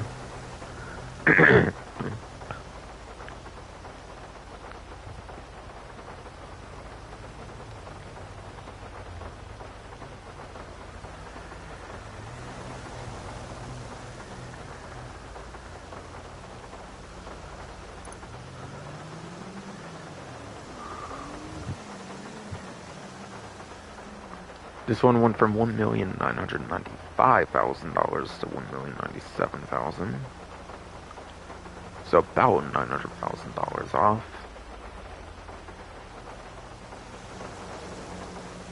So kind of getting close to the 50% range there, but not quite. No, not quite.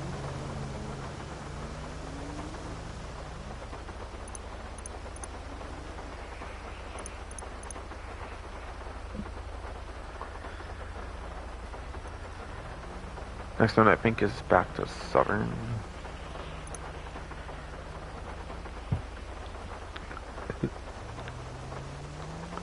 I think this one was a Drug Wars DLC one. I think so.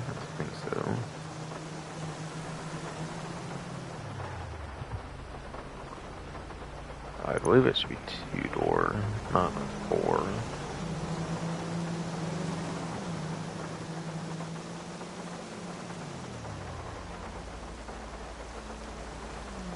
Alright, yeah, the Tulip M100.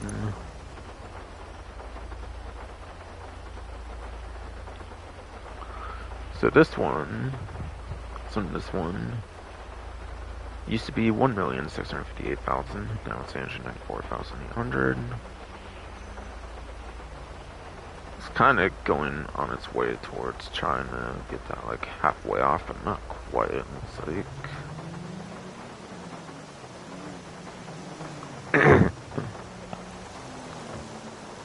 apparently an arena vehicle would be the one on sale, but it sounds like it's only the Future Shock version for some reason.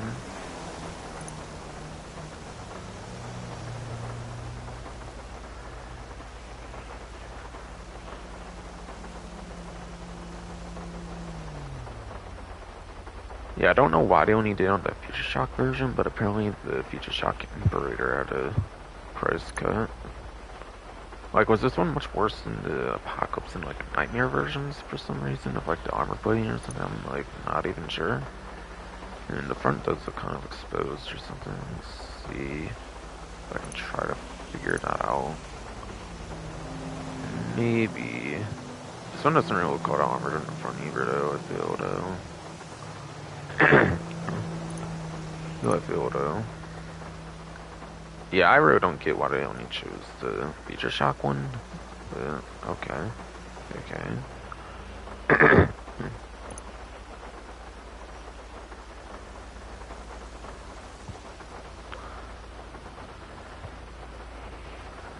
So yes, though. And this one didn't even decrease by that much either, which is weird. Going from buy now of 2,284,940 down to 1,994,964.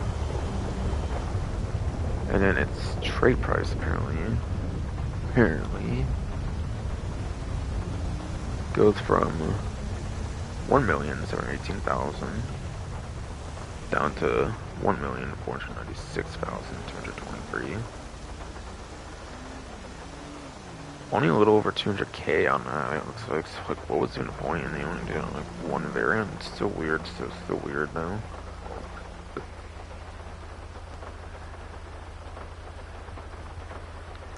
feel like that one was like so half-assed by them or something. It's so weird, man. It's so weird. Likewise, only one version is like barely any discount too. Like, it's so pointless in my opinion. But I mean, hey, it's something on Marina got touched at least, as always.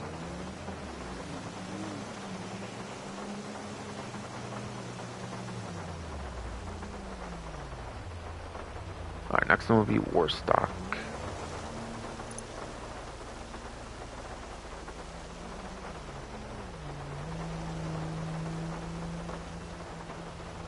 It's a police vehicle and one of the latest updates. It's Bombardar bounties, maybe?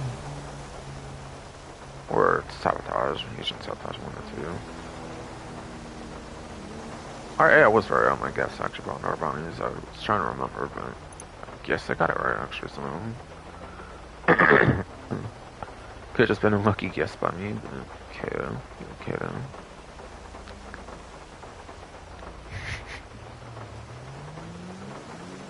See, the Greenwood Cruiser apparently goes down from like 4,910,000 to 3,946,000 on the buy it now.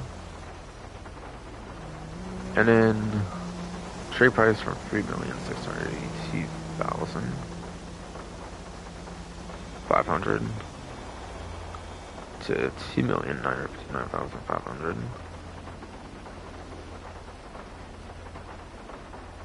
So let's say it went down by like 700-ish K or something. I feel it only went around like 20-ish% off. Biggest deal. Whatever though. Police vehicles are like overly expensive in some ways to do for the most part, so that's something I would oppose though, at least.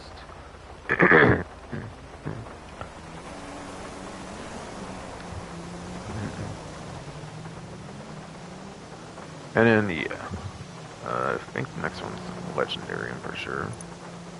4-door, I believe, probably the 4-door sedan, contract DLC, and that is Lampadati Cinquemilla, or whatever.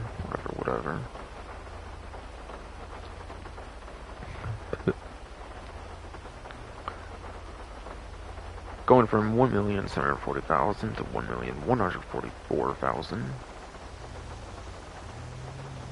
Looks like it was $636,000 off or something. Or, wait, did I say million? Whatever. I mean to say it's like 600. Like 596,000 actually, I think. Yeah, 596,000 I think off.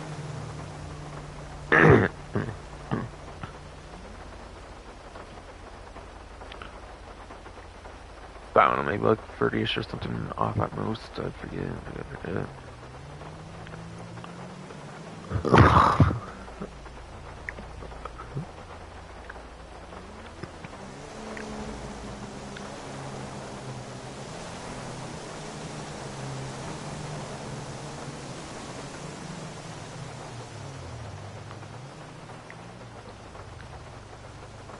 Alright, finally last but not least, onto the, like, third part of the listings.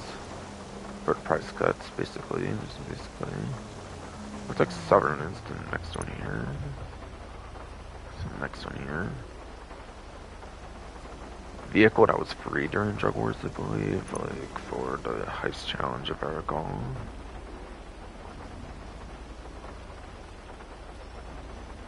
And that is the Class A Tahoma Coupe. Okay, Coupe, whatever.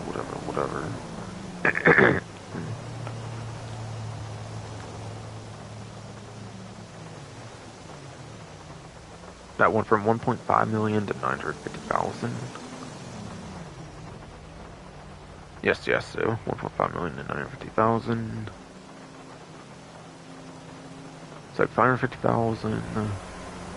That's a little over like 33-ish% off, I think.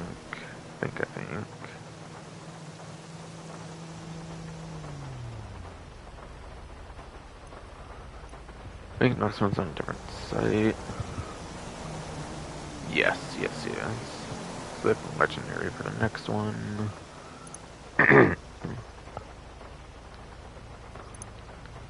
I think it's a 4-door electric two-size vehicle. I think. If it's not, then it's a 2-door. If it's not, then probably 2-door then.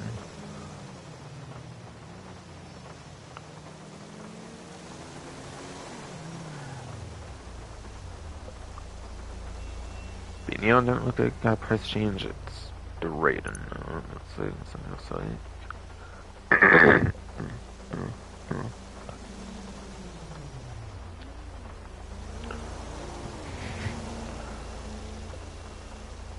Went from $1,375,000 to $975,000 apparently. So $400,000 off it looks like.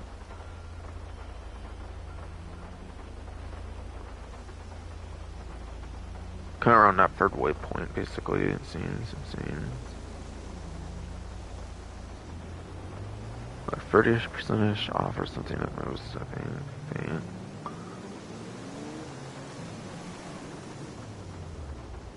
Alright, next one is Southern San Andreas again. This one's technically a festive vehicle, even in a sense, returning from Grand Theft Auto 2, apparently. I'm trying to think of anything else, really. I think it's 4-door, though. It's kind of a thick boy, like muscle car as well. Okay, San Andreas Mercenaries, right? Alright.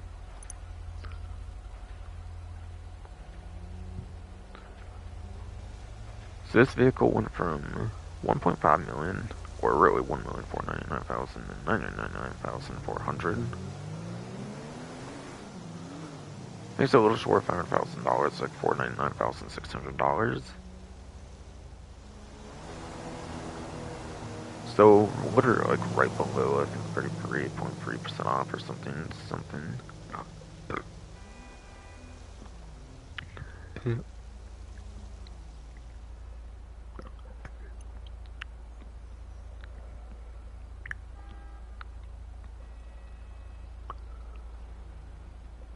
Alright, next two will be Elitist, apparently. And it's basically the same vehicle, but two versions of it.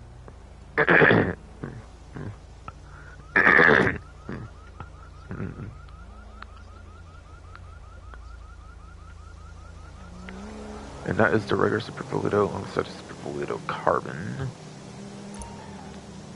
These are also CO vehicles, or at least one of them is. So having a cheaper CO vehicle is pretty nice as well, I guess.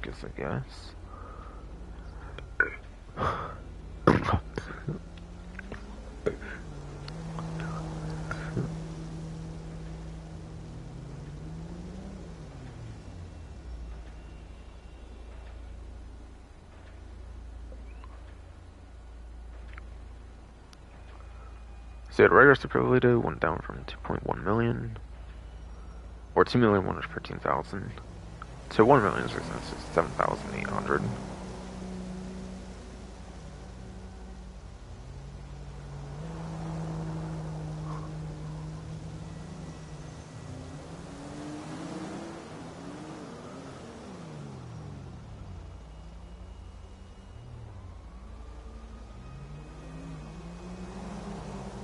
But yeah, like 450-ish or so, I want to say, off of the vehicle. I think it might be in like the 20% range, so not much.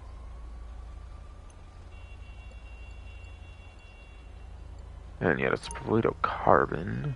The other variant of it also went down. And these ones paint just in the latest stuff. They also got the lock on chamber treatment, so that makes them even cheaper to get access to that, which is nice. Which is nice if you don't have the Super Politos at all, even.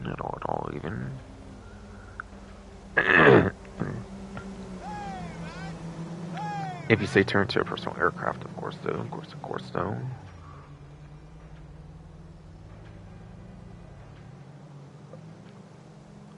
So that one apparently went down from 3,330,000 to 2,218,000.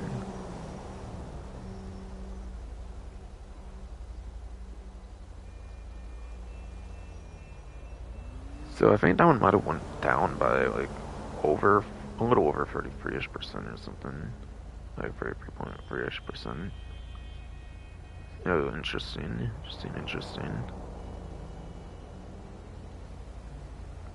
Next two look to be on the Warstock website.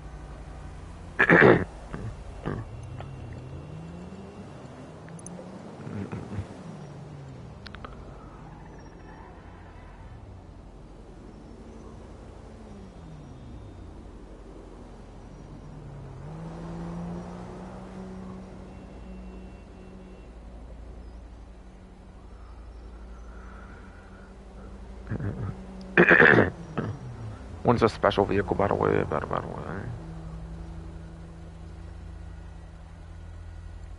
And that is the Blazer Aqua.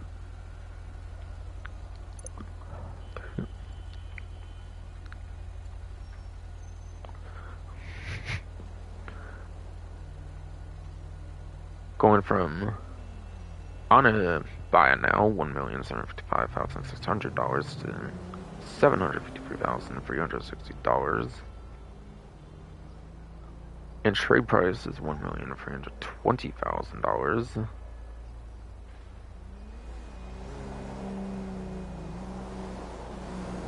To $715,020.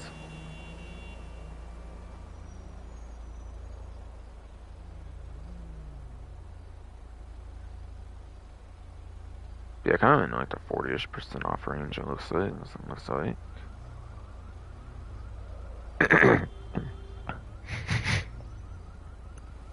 And next one's the aircraft.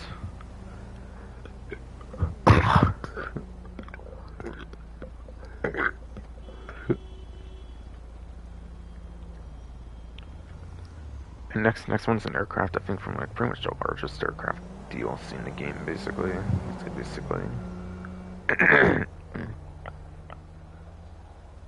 That features prominently in Oscar Guzman, Desmond files. Again, like away missions, whatever. Or at least one of them, anyways. Or a couple of them, at least.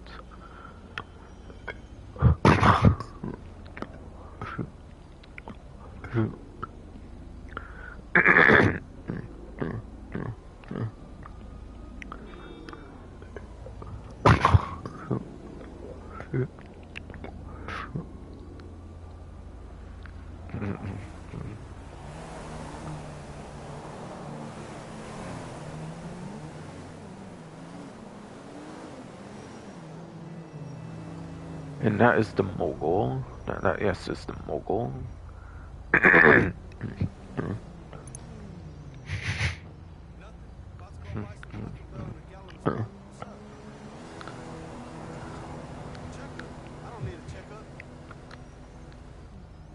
had a Mogul. Buy now price went from $3,125,500 to $2,275,300. And buy it now went from $2,350,000. I mean, read body for some. Yes, fuck. Stupid read body for some current endeavor. Come on, no, I don't know. Fuck. And yeah. So yeah, again, with that interruption stuff, buy now was $3,125,500 to $2,275,300. And buy it now went from $2,350,000 to $1,076,475.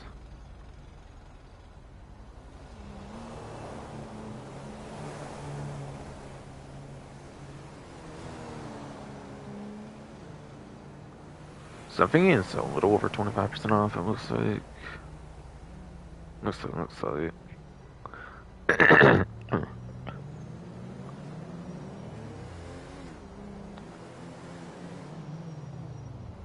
Okay, and I think from here the rest of them are all on one single website for the last 4 of them. Next one I think is the last of the ones they said ahead of time that they were going to put on sale. Like a permanent like discount, whatever. which would be none other than the Trojan Tyrus. Can't wait to catch the game. Yes, yes, indeed.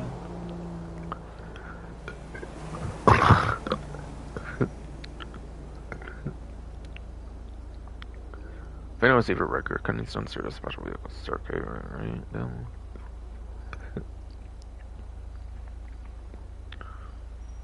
Think so. I think so.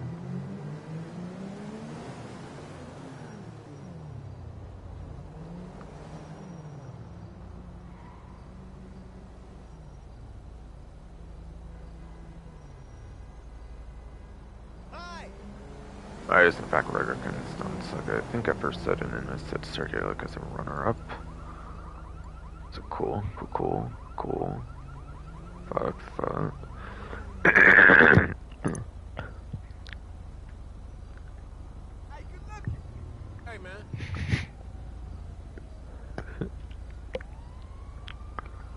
But yes, so. So Persian Tyrus went from, by the way, Mocha was the last one if I could buy it now, in a trade price, but yeah. Persian Tyrus went from 2,550,000 to 1,850,000. $720,000 off, I believe. 20-ish, 30-ish percent off or something, maybe.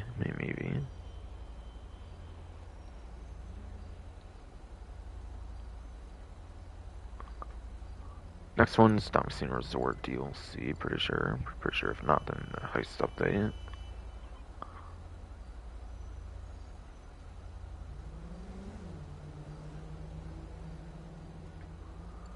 And that is the Hostile Locust.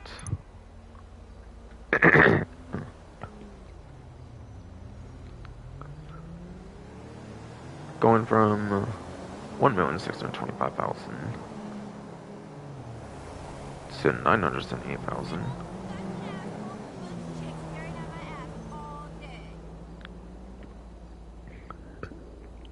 In my gym, people get warnings for eye fucking others. Get piensa. I don't know, I think it's like more towards like 30-40-ish percent off or so.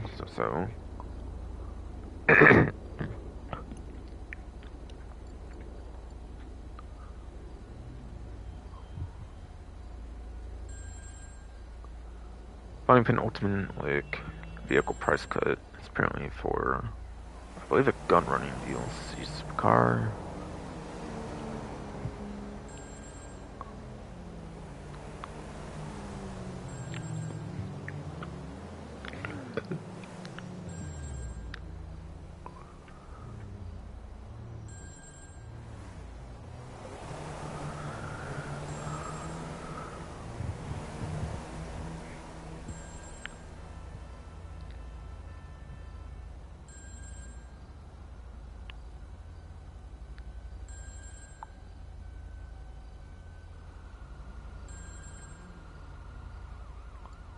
And yeah, it's the Assault XA-21, I believe, in particular.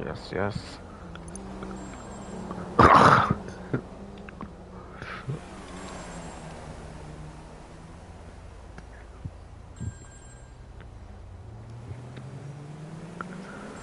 Going from $2,375,000 to $1,670,000.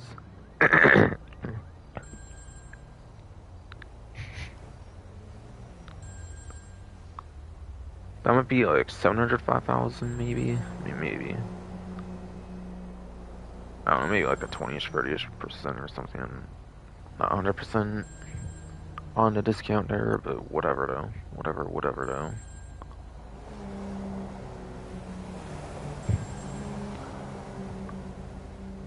And last but not least, this one from the Criminal Enterprises DLC.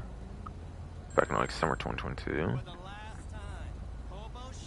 For the last vehicle discount, like permanent vehicle discount to cover. But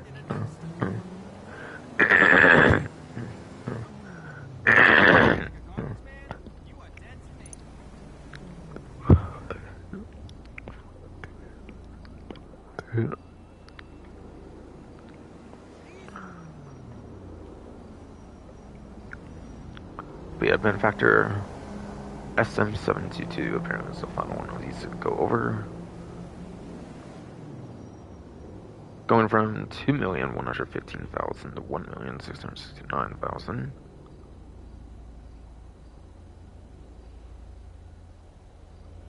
Around like 405,000-ish off, I think. Like 20-ish% off, I think, on that one, I think. But yeah. I'm actually very happy they did as much weaponized ones as they did, because the only one that really excited me when they initially announced it was the, like, Brute Police Riot, so I'm glad they did, like, other, like, weaponized things and, like, other interesting ones. I was kind of worried they weren't going to. Since I think when they did it for Drug Wars, it's, like, just really interesting, like, weaponized stuff. I was hoping it would be more that way. I don't really see too much point, honestly, in decreasing costs of, like, civilian vehicles, though, like this over here. But I mean, price decrease is the price decrease. I will say, at least they only increased the Raiju price and no other prices. Because I think when they did Drug War price stuff, I think it was like equal. Like, I think there was like just as much increases as decreases when they did the Drug War batch, I believe, back in like 2022, 2023 for like Tribute or something. Something. So I'm glad only one vehicle got the price increase this time. That's for sure. Yeah, if I said decrease there, I meant increase, obviously, like only one vehicle. Of course.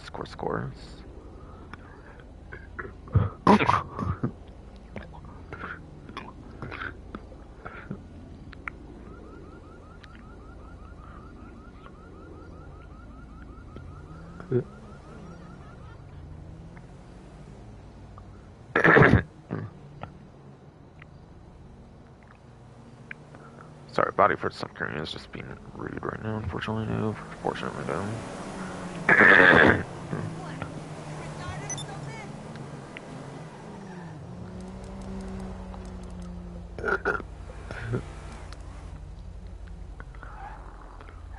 Yeah, sorry about my body for some carrying, just being a prick. Probably because I woke up and, of course, had to kind of get rushing the stream, like, getting back to the stream, of course, now.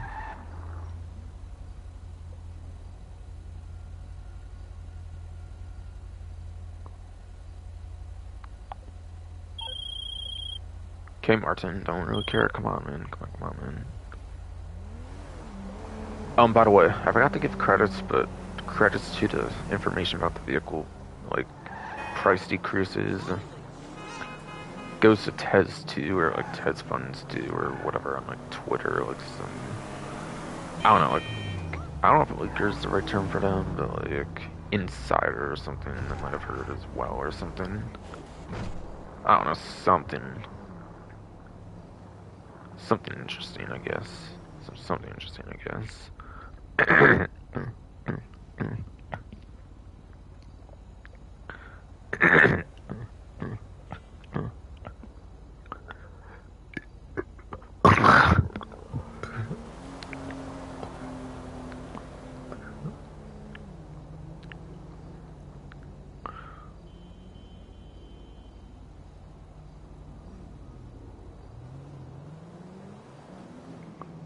Oh, and also, I didn't get to mention it yet, but yeah. So.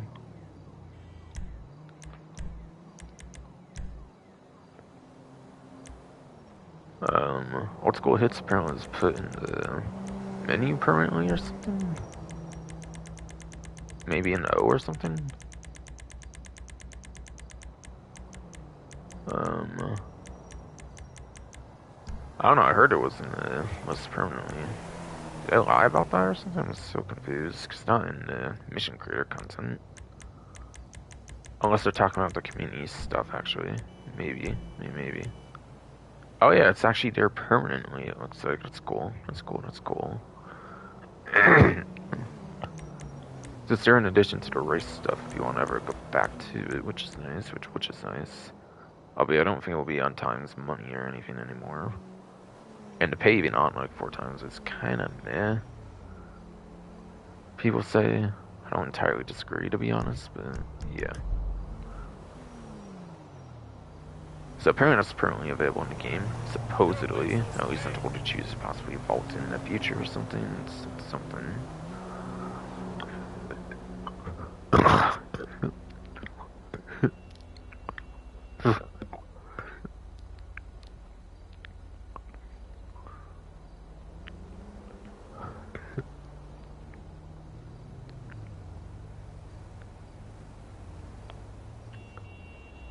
And I don't know if I got to say it, but if you purchase any vehicle from Premium Deluxe Motorsport, you can receive the Rockstar Racing suit. Yes, if you purchase any vehicle from Premium Deluxe Motorsport, that last dealership I pretty much go to, you can receive the Rockstar Racing suit within 72 hours.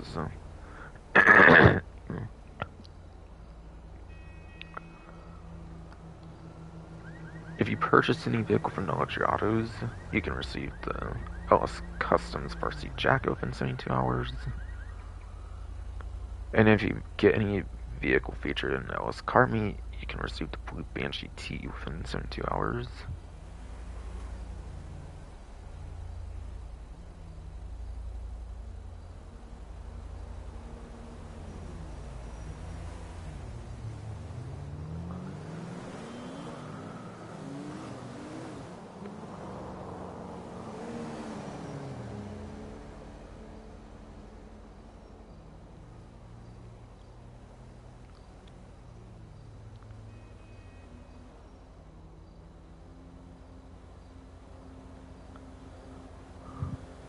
Alright, so I think that basically leaves the week 2 stuff if I want to cover any of that, of course, if I can without issues, of course, hopefully.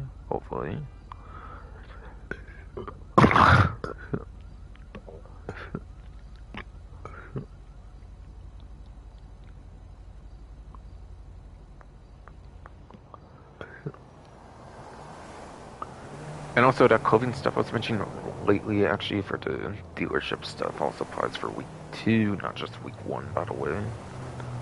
So the Rockstar, like, racing thing or whatever, all that kind of racing clothing stuff I was mentioning, you can actually get that for the second week as well if you don't want to, like, buy anything in the first week. Worth mentioning, of course.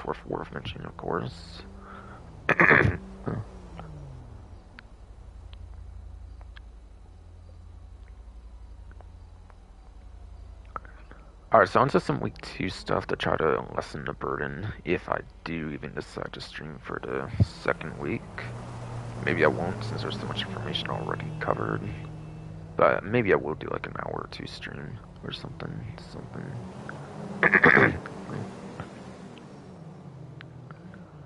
So May 21st and May 27th bonuses. There will be 5 times on the LS Car Meet Reputation. Seems like it's going to likely be for any source of it, for 5 times of it. Even if you just chill in like the car meet. I know you can't really AFK for that anymore, I think. But yeah, if you just chill in the car meet, maybe, for example. Or at least with the old vehicle method of like being at that gate or something, you cannot really do that anymore, I believe, like that though. Not like that though.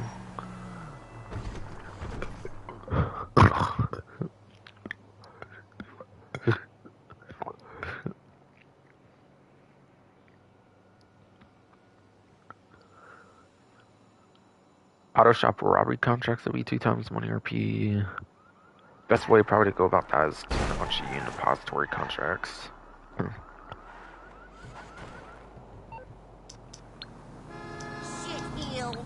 As much as I don't like this character, I'll call him and see if I can try to say what I'm trying to say.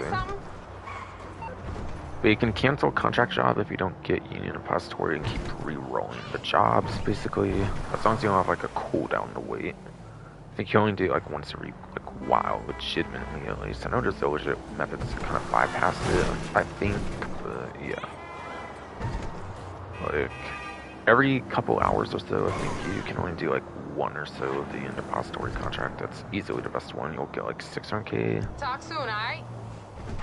Yeah, 600k I think, and then like 60k like out of it, I believe for their cut, I think makes like 540k. I think they take 30k normally, but because it's 2 times, I think they do take 60k instead of 30k though.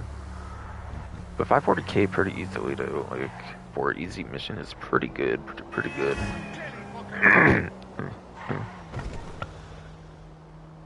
And your contracts also pay the like car meet reputation. That should be 5 times apparently. Looks like for the event as well. So that will be pretty crazy.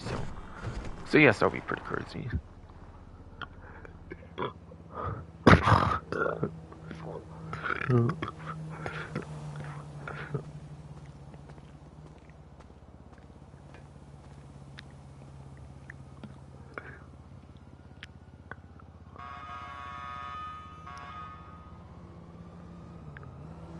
There's also going to be 2 times money RP apparently in Dallas car meet series. But yeah, Dallas car meet series I think is some of the stuff that pays the most in the game for racing actually. Because I think they've got like 2 boosts instead of like usually like 1 boost of current prize DLC at one time. Like lane races for example would have had. Like I talked about at the beginning of the stream.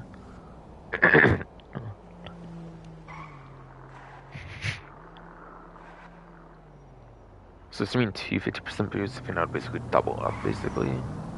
So again, 2 times used to be like 16k-ish I think.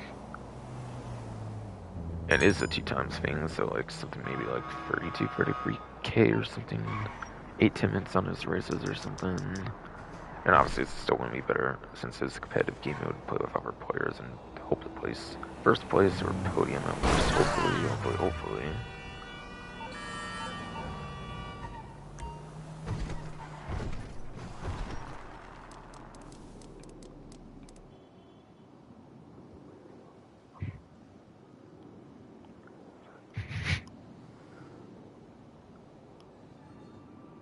There's also going to be 2 times money RP on Junk Energy time trials apparently for the next event.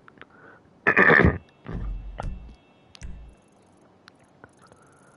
yeah, this thing pays like 50-ish K, like I kind of alluded to when I was talking about regular time trial, I believe. But yeah, I think these pay the same as a regular time trial, so yeah. So I think you get like 100k, I think every single one of these you do get like 100k for like 700k for the week or something. So you can effectively make what you did with, say, like my HSW time trial, but you have to do like 7 different time trials by comparison to just the one, unfortunately.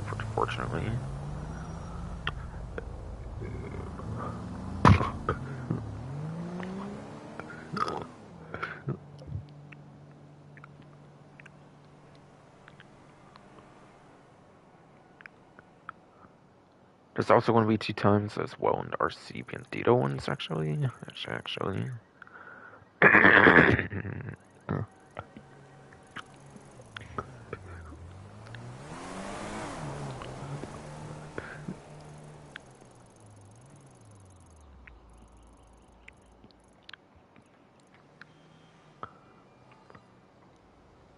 So yes, though. There's 2 times as well for the RC time trials, apparently. And I forgot to mention, but you will get 4 times if you have Plus on Junk in particular. So if you have the Plus subscription, you can even get like 200k for next week on each one.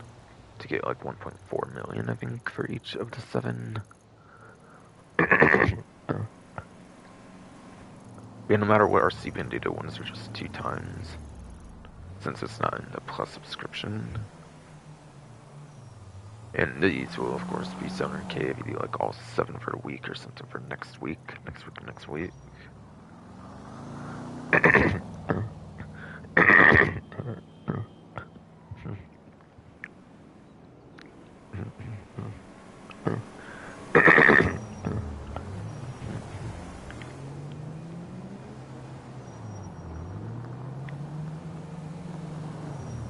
But yeah, week 2 also has the login reward of the Rockstar helmet if you didn't get it for the first week. If you don't get it for the first week, apparently.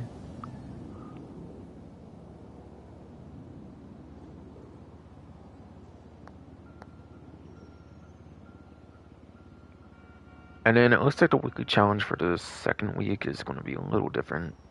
It'll be tied to racing, but it will be the Alice car meet races. I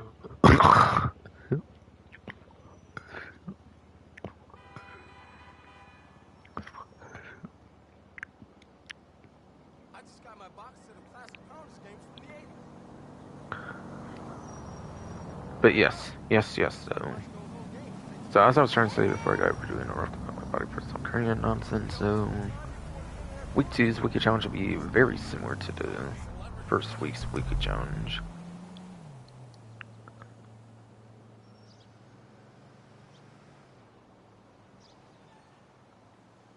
Or instead of it being 2 races, or maybe otherwise land races, it has to be the 2 LS car meet races.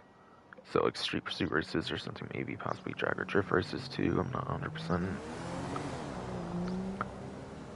To get the bright Manor racing suit and then GT money 100,000.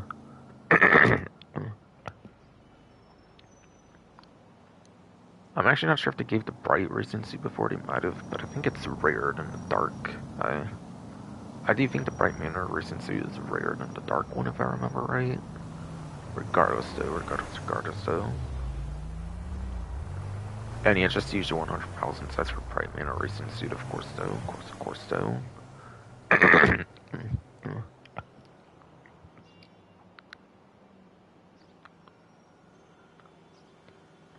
Continuing discounts will be the Alice Car Meet membership free for the second week. Alice Tuners racing suits 50% off for the second week. Benny's conversion upgrades 50% off for the second week. Turbo tuning 50% off for the second week. HSW performance upgrades will still continue to be 50% off for the second week. Horn customization will still be free for the second week.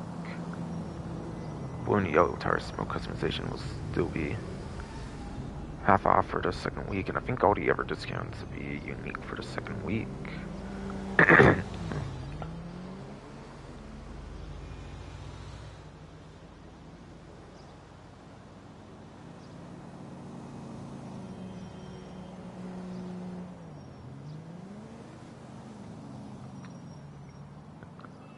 So instead of the salvage yard, like the main business focus for next week seems to be the auto shops, and actually that will be the discount for like the main property discount for the week 2. Okay, no, I didn't mean to do that. I was just doing a deep pad. It's my bad. My bad.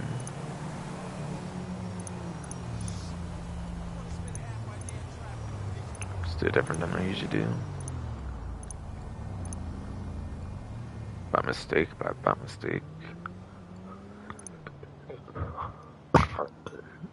So I think strawberries are cheapest at Islands, and the most expensive I think is on Mesa.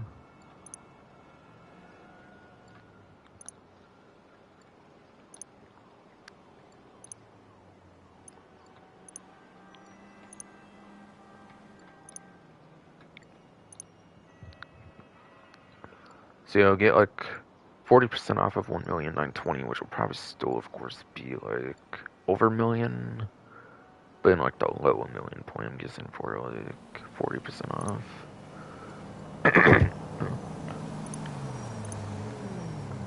And you should also get 40% off the cosmetic styling.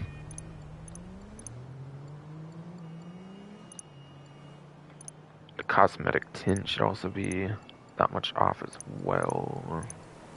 For the like 40%, whatever that would be. Emblem.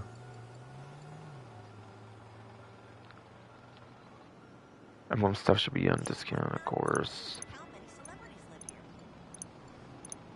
When it does come to fruition.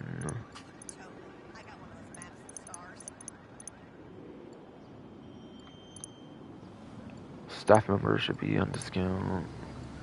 Or 40% when the second week kicks in. Or 40% off. Oh, yeah, I totally heard about that. Ish? That's terrible. But that helps you carry out deliveries. Call me tomorrow.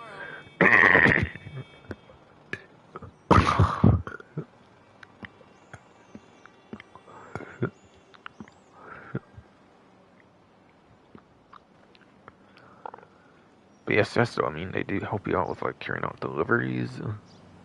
However, it is worth noting you don't get cart meet reputation when they do the deliveries. However, yes, you don't get the cart meet reputation if they do the deliveries. It is worth noting, by the way.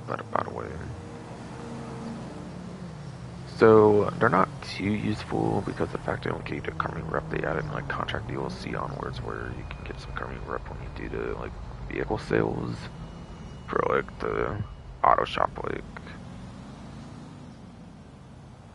where the like people deliver their cars and then you customize them, like delivering them back to the people, and that thing basically. Spare Dudas on hand if you want to Carmi Rep, which is apparently 5 times for next event. But I mean, they're still useful if you want them.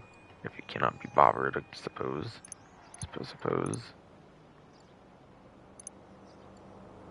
Personal quarters will allow you to spawn there, and also comes with a gun locker, I notice.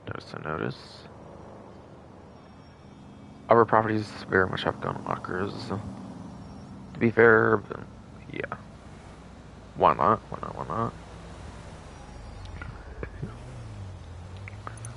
Spawning can be useful depending on like how much you're going to grind the content as well, especially for like unit repository contract.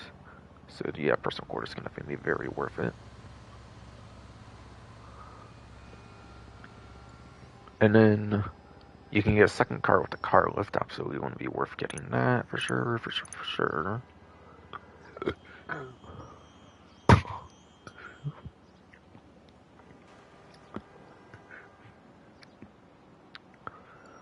So again, the most expensive in modifications will probably be at least like 2 million for the ones that really matter. At least. Yes.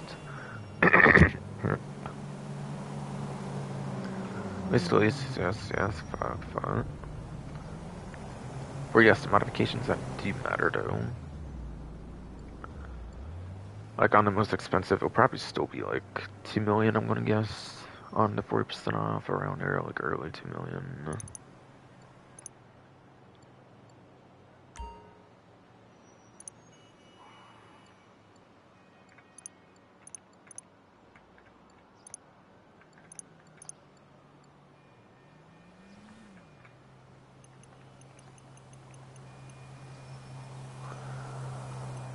And also, it looks like garage properties might also end up being on discount for like in place of like the Eclipse Boulevard garage.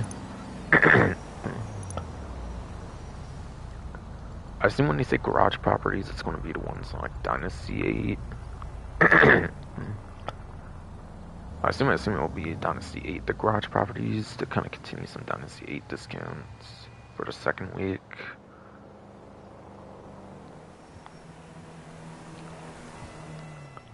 Yeah, garage properties will be 40% off. It might have to be standalone garages. It might not include like apartments with the garage. I'm guessing it's going to be like the standalone garages. Unfortunately, though. Fortunately, though. Sure, I had a great time too. Yeah, I'm free any day of the week.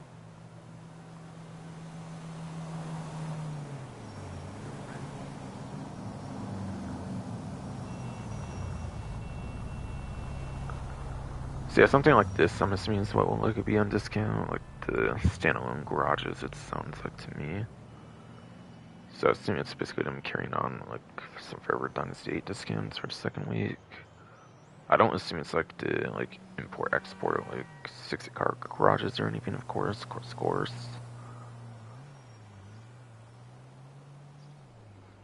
So yeah, it's probably just gonna be like something like that. And if you want like apartments with them, then yeah, it's not gonna be necessarily all that good.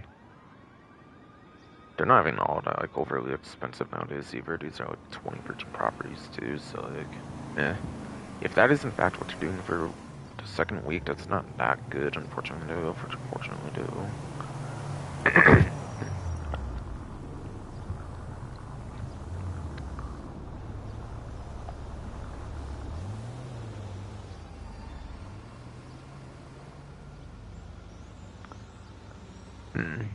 Okay.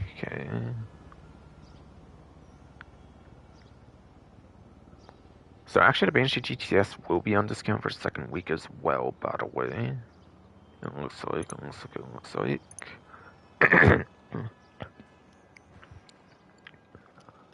So it looks like the same discount will continue into the second week, but I've already talked about this discount. Though I might have been sleepy as hell when I did it.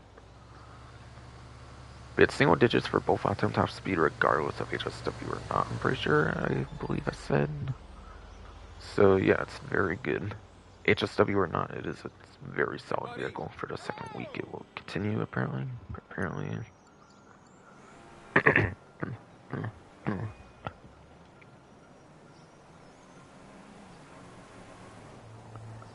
And yes, second week discounts, since yes, it is second week discounts, and there's a lot of discounts covered between the 2 weeks, I'm not going to like performance numbers anymore.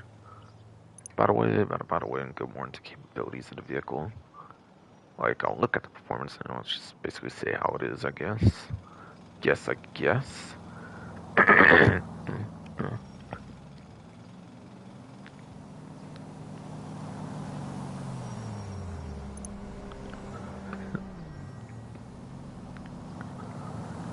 So the Emperor Vector is a tuner subclass vehicle.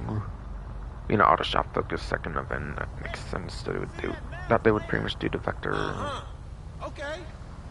The zone is actually very solid on the lap time, so it can be good for street pursuit races. It also could technically be used for robbery contracts for a good lap time option too. Albeit the Jester R I find is the best for the robbery contracts, I find. For ones at least for the initial tuners update.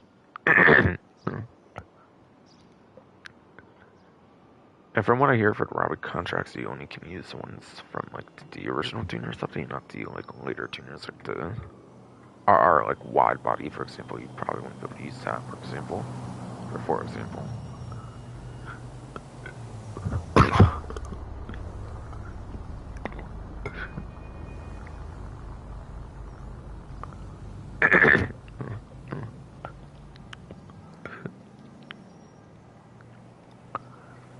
So yes, this definitely has some solid potential.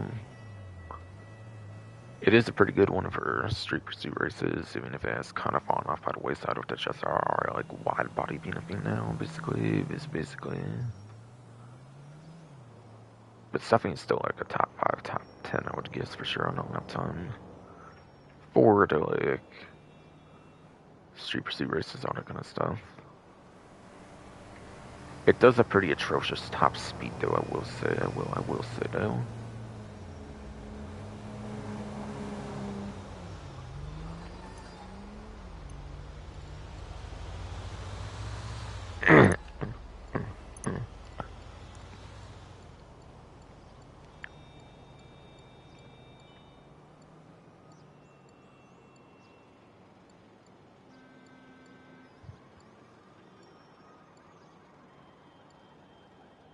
They never tuned their vehicles, so I didn't mean to go as crazy as they did there. Actually, might be on the Legendary, might be on the wrong website, actually, my bad. For some reason I found it wouldn't be on Severance. Kind of an atrocious performance one.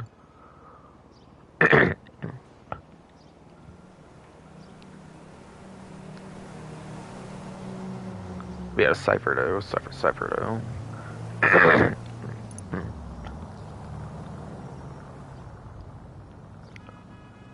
Yeah, this one's not really good for street pursuit races or even like the robbery contracts, much of any of that. Like, you could use it for robbery contracts. Any vehicle can be pretty good there if you're willing to spend the time for it, since you're not going against like other players, you're just going against other like AI enemies on robbery contracts anyways. But yeah, probably the best thing about it is the drift tuning, since like it's not good aside for drift tuning for the most part anyways.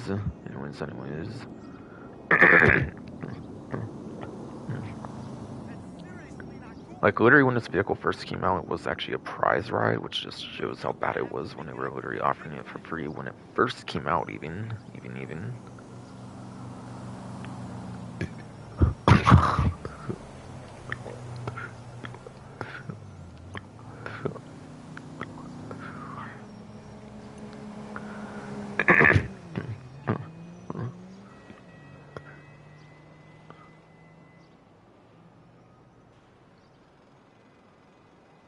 Oh, my bad, I kinda jumped the gun there again.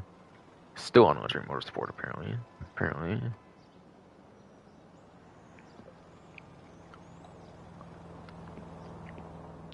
Diamond Resort, I believe.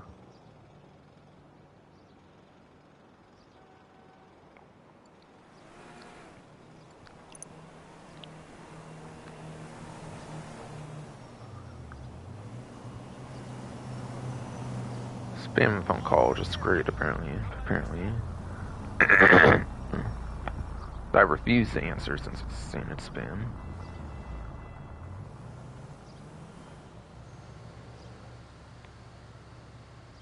Like, it's that important they can voice message or something. And I doubt even if they do voice message, it would be anyways.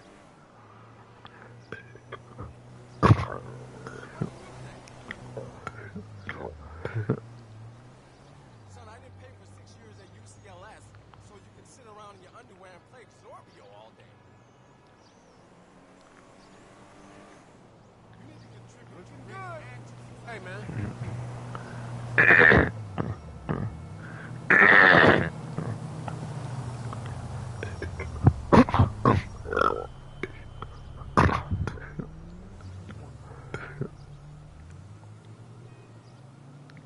Yep, unimportant as I thought. Wow.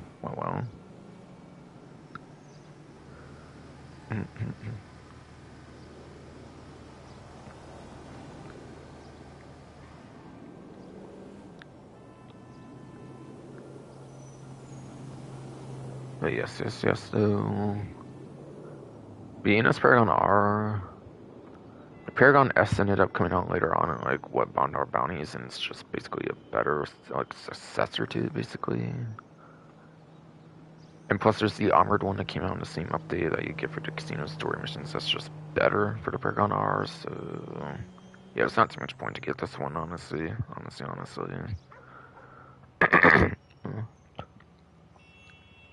I don't think the performance exactly holds up to most nowadays.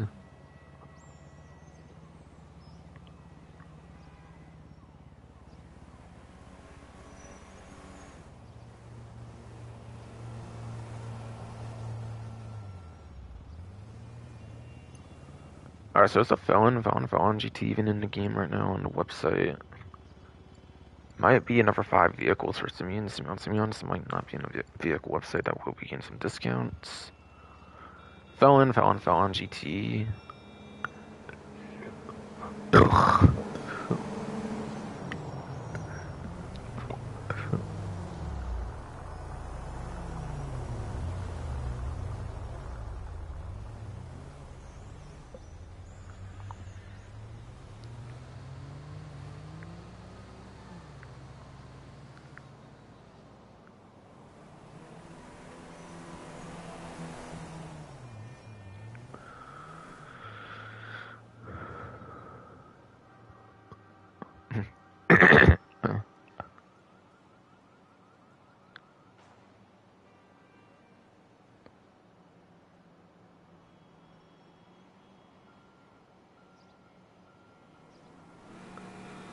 Alright, so I just looked at the Felon GT. Turns out it's a K class vehicle, even though it's a day 1 vehicle, so theoretically it could have been good since it's in a smaller niche class or something.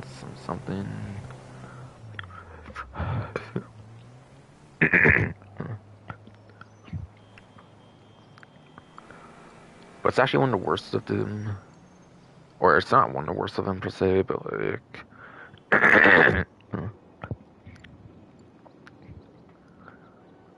But like it is in the lower half of the like class or something basically. You owe me $20. Oh, yes.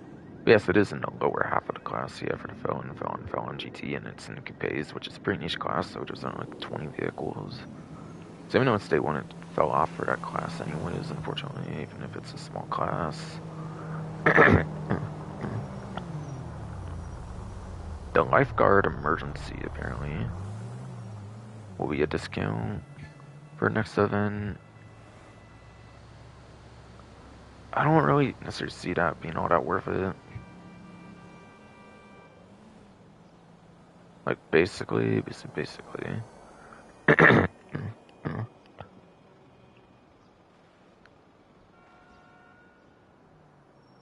Hi. Yeah, there's only 34 emergency vehicles, and it's like 19th at like best on one of its metrics. Yeah, the Lifeguard's not gonna be that worth getting, quite frankly, I feel, unless you want it for like some first preference reason or something.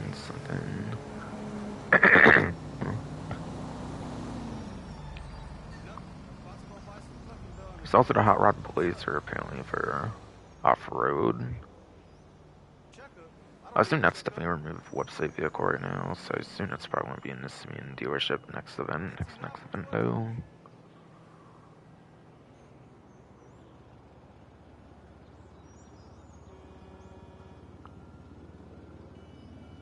It's actually not the worst on the lap time, but it's atrocious for top speed apparently for the Hot Rod Blazer.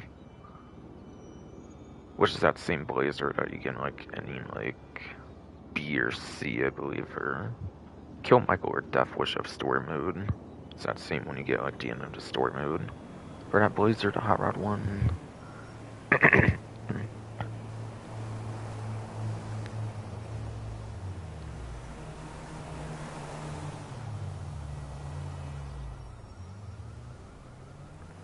And it seems instead of the Cabrio, it looks like it will be the regular Rapid GT. Sports, 40% off.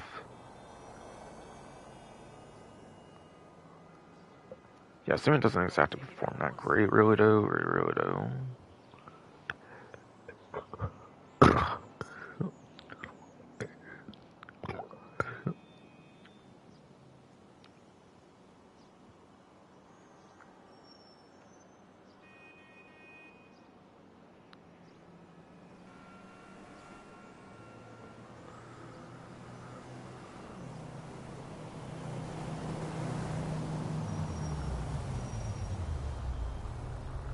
Yeah, the Rapid GT, like regular and Cabrio, just don't perform that well for 2026 since they are 2013 like sport cars after all.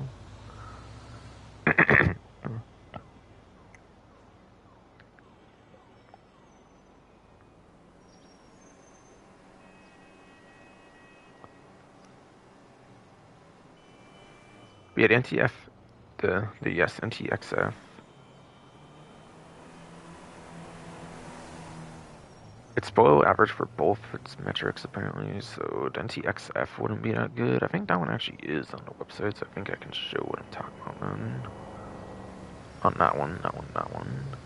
I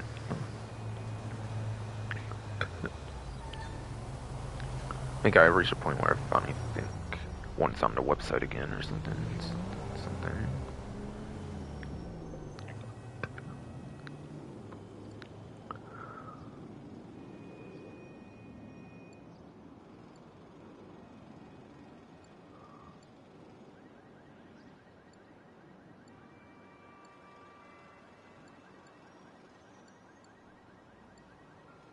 I thought the NT is on the website now.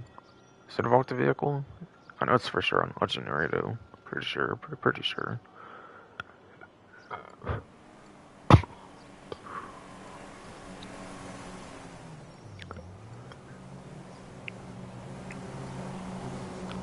me at the place tonight.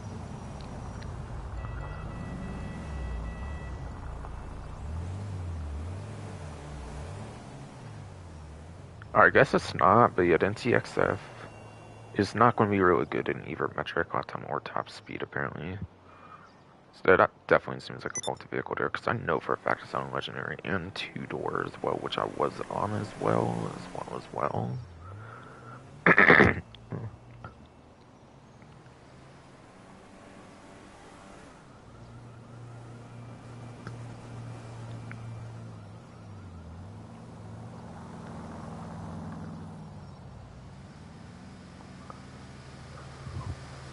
Yeah, naturally with the RCB and Dado time trial is going on 2 times next event.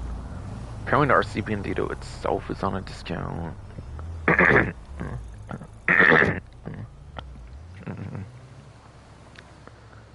If you are willing to do RCB and Dado time trials, you can definitely make your money's worth back on the RCB and Dado. So I would definitely advise going for the RCB and Dado. I do like that vehicle in the slightest at least, even though it has been kind of nerfed in the last couple updates with the compact EMP launcher thing I was talking about, of course, earlier though, of course though.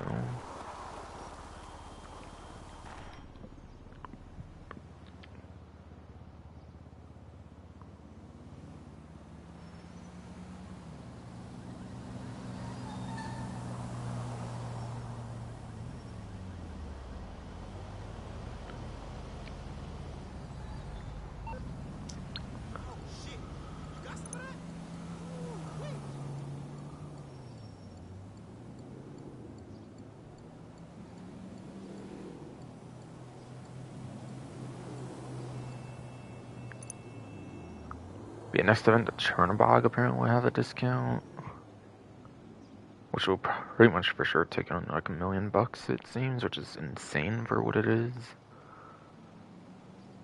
So it can be useful, especially with like a friend or something for sure. I do think Chernobog's definitely worth getting since it has weaponry on it, of course.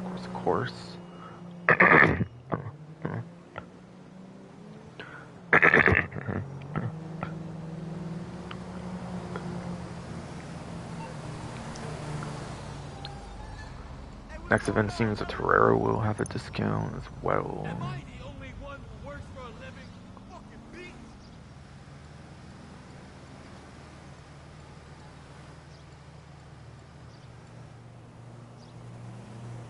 So I kind of sent special vehicle circuit. Or was it gun running? I think actually Torero was gun running, right? Yeah, okay, it was.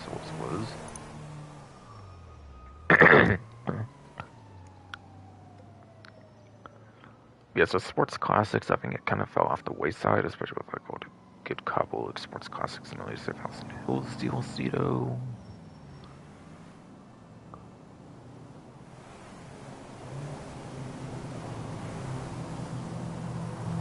Yeah, even if HSW is kind of like only recently been put out like top 10 again with the good Safehouse and Hills DLC, like sport classic vehicles, so like, I think it's past its prime at this point for the most part if you're getting it just for performance, honestly though. So like it's not bad, of course, it's compared to some other vehicles on discount.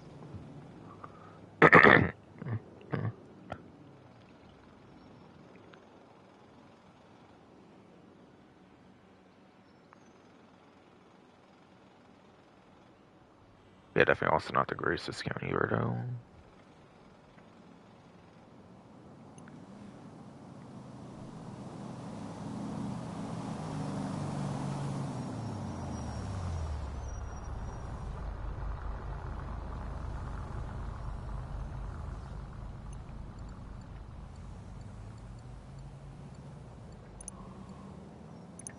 Offer it, I think, for the next one here. That will be on discount for the next event, Desert Raid or something.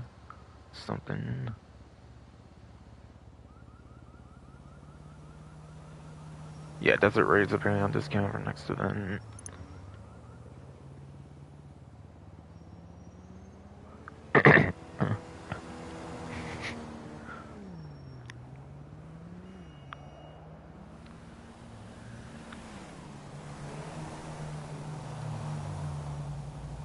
Without HSW, it actually is a single digit for the lap time, actually.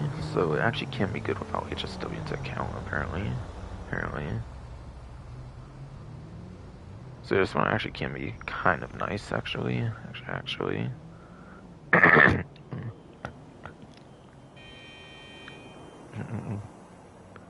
then you have like a meme Pegasus vehicle. It's the last one apparently on like war stock. Apparently, I'm not even joking for the discount.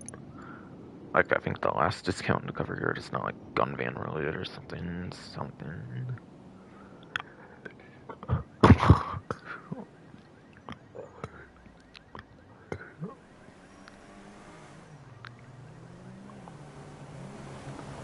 Pretty much I like the bottom of the list, Steven. Yeah, the Dash Hound. So apparently the Dash Hound's even getting a discount next event. I'm not even joking. It's just a meme like Pegasus vehicle that you don't really do much with, quite frankly. And you'll most likely not actually truly use. Pegasus vehicles don't have a storage limit though, so you might as well just get it if you like have the money for it, I guess, and you want to just spend on it, I guess. But yeah.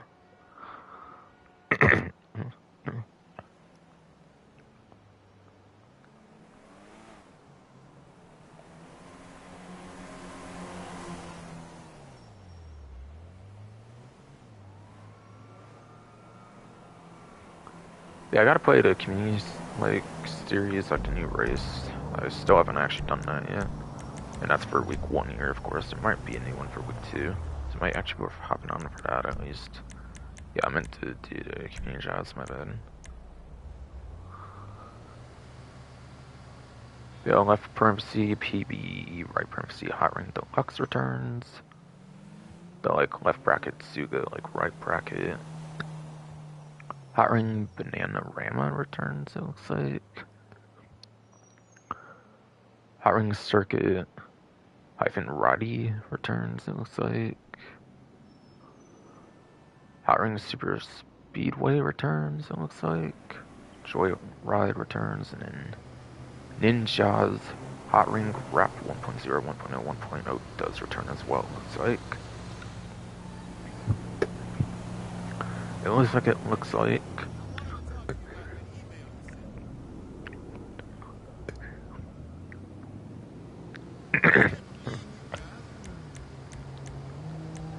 And as well, Old School Hits seems to be permanently available in the game now, apparently for the community, like mission creator content for the community, like section, whatever.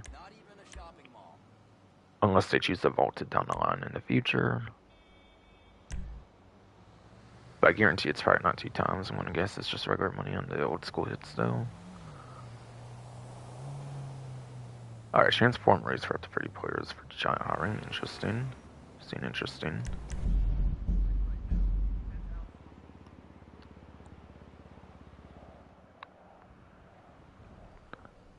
Alright, so the standard and non-contact, I guess, being a Hot Ring race or something. something. 2 laps at the fall, apparently. I'll just do 1 Alberto. Time of day, none. Or no, not none. The noon at the fall at least. Weather clear at the fall. Traffic locked to high. If it's a stunt race, probably won't end up mattering anyways, to be fair, but whatever though. HSW mods are enabled. But if it's just Hot Ring stuff, it might not overly matter, but it is transformed, so it might end up mattering anyways. And additional options. 1 level stop at the fall. Custom vehicles, off restricted. There's no full on options, just restricted at best, it looks like. Catch up is classic at default. Slipstream on at default. Can be changed for these.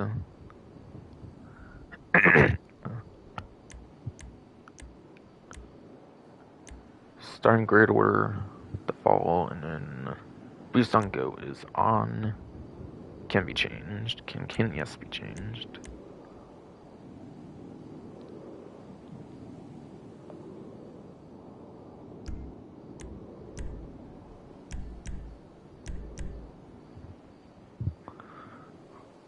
So that's kind of the map. It's looking at quite a bit of straights and also kind of turns corners possibly somehow at the same time even.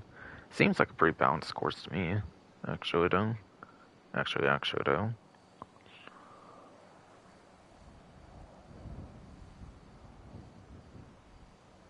Could be wrong, but it seems kind of like a balanced course to me though.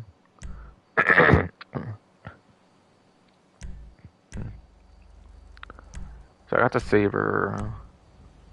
So you only even get to choose a Saber. I have other Hot Rings, but I guess I can only choose a Saber. So yeah, I'm just going to use my custom one, of course. Change outfit back to free mode. Why not? No helmet. I don't really see a point.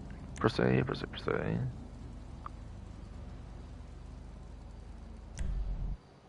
Alright, ready to go then.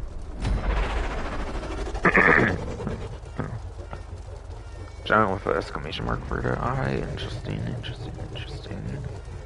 Best be an exciting course then.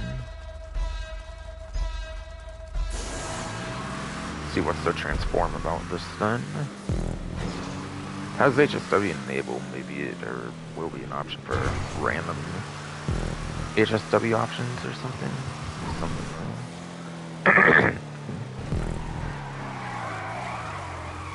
Almost spun out there somehow, it seemed. Ooh, I want to try this. Whoa, okay. That's cool. You have to choose between sticking there and then just doing a teleportation.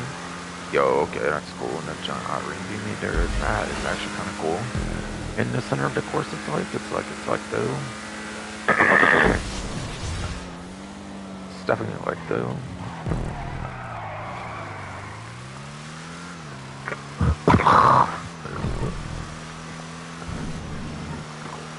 Try right, I guess. Why not?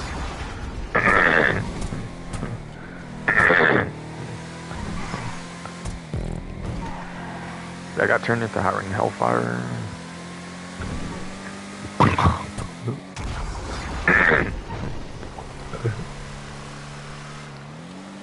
I got yes, turned to hiring Hellfire and then back over to hiring Saber. Yes. Fuck.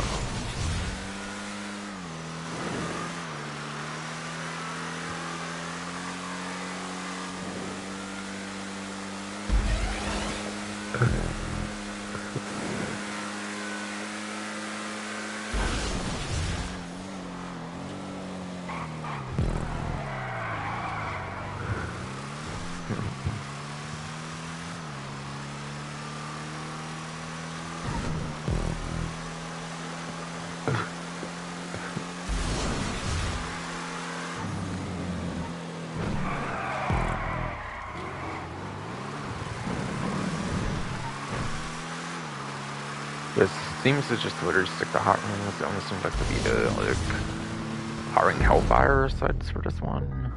Maybe if I went the other way, I maybe would have got to like Everon. I don't know. I don't know though.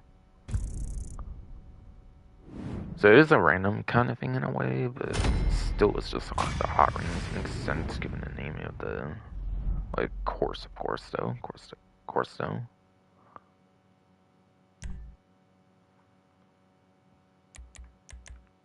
Alright, so that wasn't too bad. That was not very much all that bad, like at all really. At all really.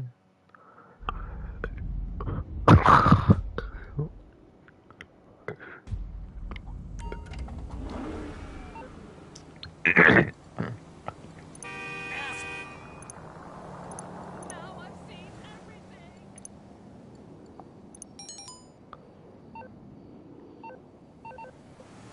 So I think the only other thing I would probably want to do right now at this point is go over to week 2 gun van, and I think that's pretty much going to do it. I think. Yeah, sorry if I skipped on details on the vehicles, but like 2 weeks of discounts is kind of a lot, so I didn't want to go over all the performance information like I kind of usually do. Corso.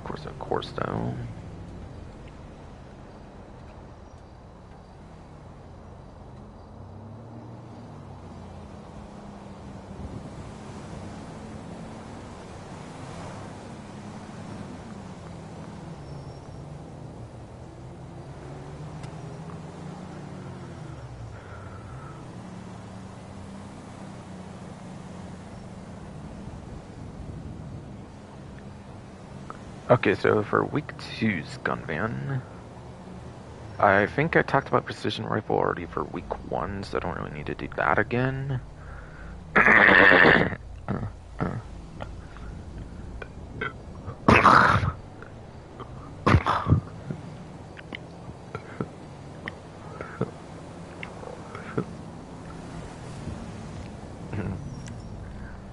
But again, I definitely talked about precision rifle in week 1.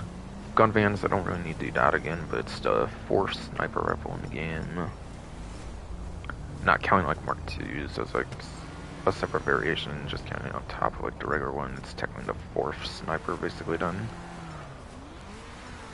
We already basically talked about it. It's so bad I don't even have it in like my like lineup of weapons.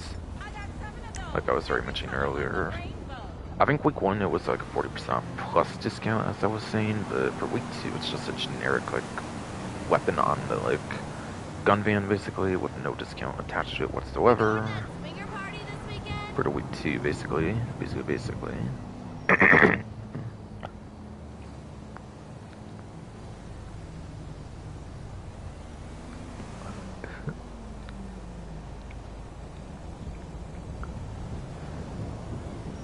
I think for primary like weapons, that's the only duplicate one between the 2 weeks.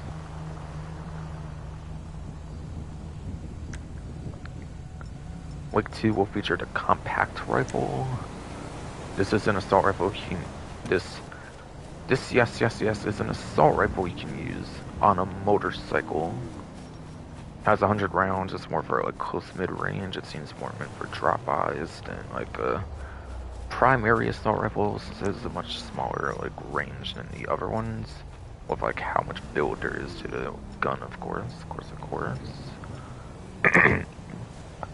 100 rounds as well with a drum magazine, which might give it the most capacity of an assault rifle. But yeah, again, it's more for drive-by, close mid-range compared to like average assault rifles being for far range, basically, but not as far range as like say a sniper rifle. Hello?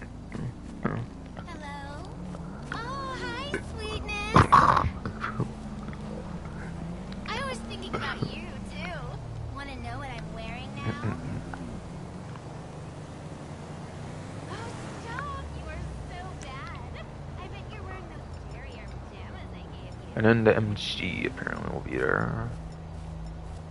Now, MG is nowhere near as crazy as the Combat MG, which has Mark II version, like reskins, like the Unholy Hullbringer. For the Mark I version, for yes, the Mark I version, it's basically reskinned to Mark I Combat MG. Also, it doesn't have like the no recoil in first person thing, I believe, so it's really not that great, unfortunately, on the MG. You're probably just gonna have a like weapon loadout and like never use it pretty much, most likely.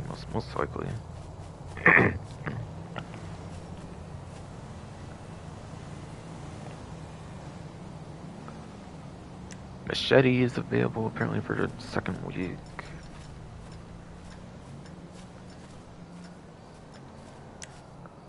And this I assume you just mostly want to use for biker melee kind of stuff. It's the most interesting, unique thing you could really do for it. Like the pull queue from the current week in order to just do that as well, of course. And was that in the update actually added biker melee in the first place? So it would be more fitting, quite frankly.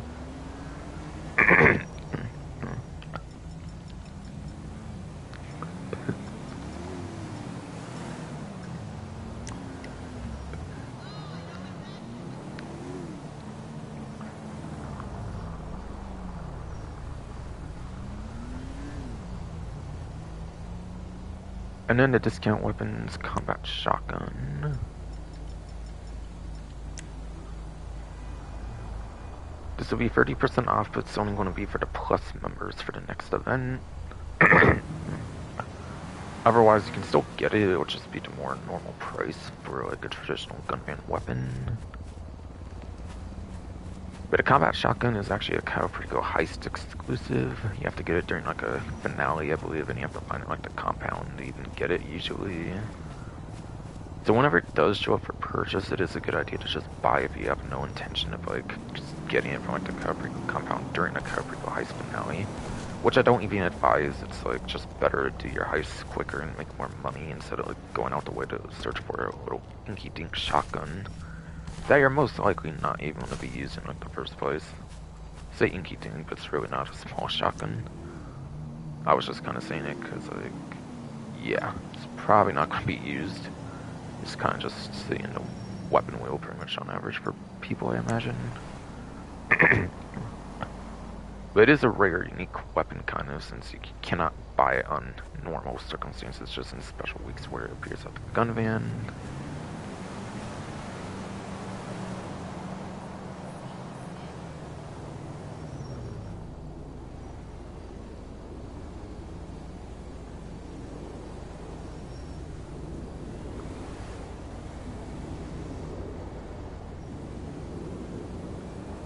$240K, okay, perfect moment for the agent, CSC.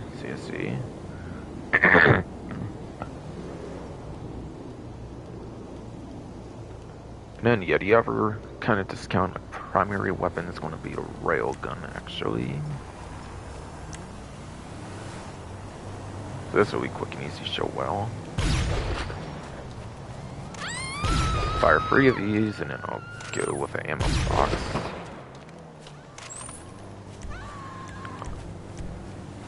So, even though this weapon's been severely nerfed, English Dave instant calling me when I turn CO? What the fuck now?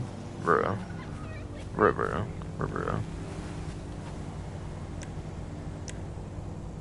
But anyways, I shot 3 of those. I turned CO. You can also do it for the Meriwether ammo box. You don't necessarily have to be a CO.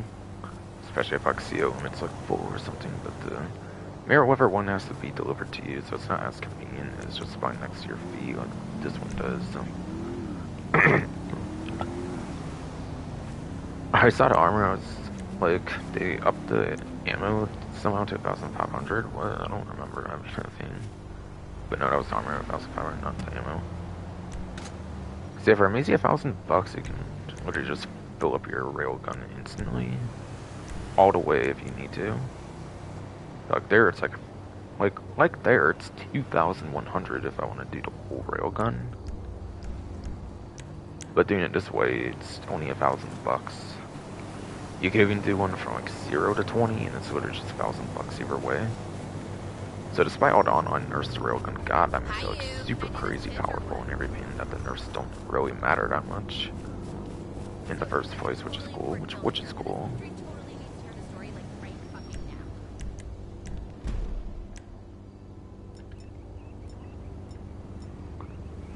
Also, on average, it does more damage than the explosive sniper, but it's a lot harder to actually hit your shots with it since it's a little traveling with what the online nerfs it got.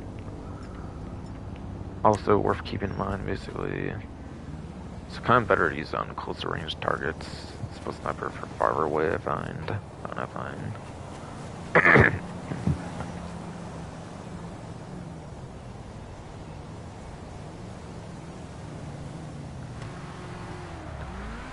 And it looks like just rollables. Tear gas will be in the second week again. Again, good for clearing. And yeah, proximity mines. Variegated anti-grief tool, also good for GTA races, like I said before.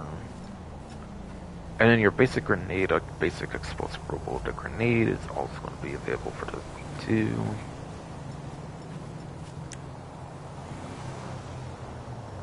And yeah, I didn't say, and they didn't really say on the newswire either, but yeah, there's obviously body armor like they always have, basically. For both weeks, obviously, that's what I was saying.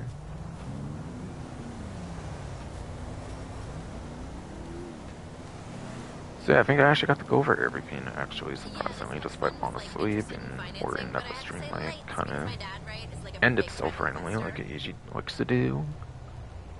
This is actually my new longest stream since the internet. I didn't mean for it to be 8 hours, I just fell asleep, of course. It probably would have been like 6 hours instead, since I obviously had like 2 weeks of events to cover, so obviously it was just naturally going to be a longer one anyways. But yeah, it's finally going to be it for the stream.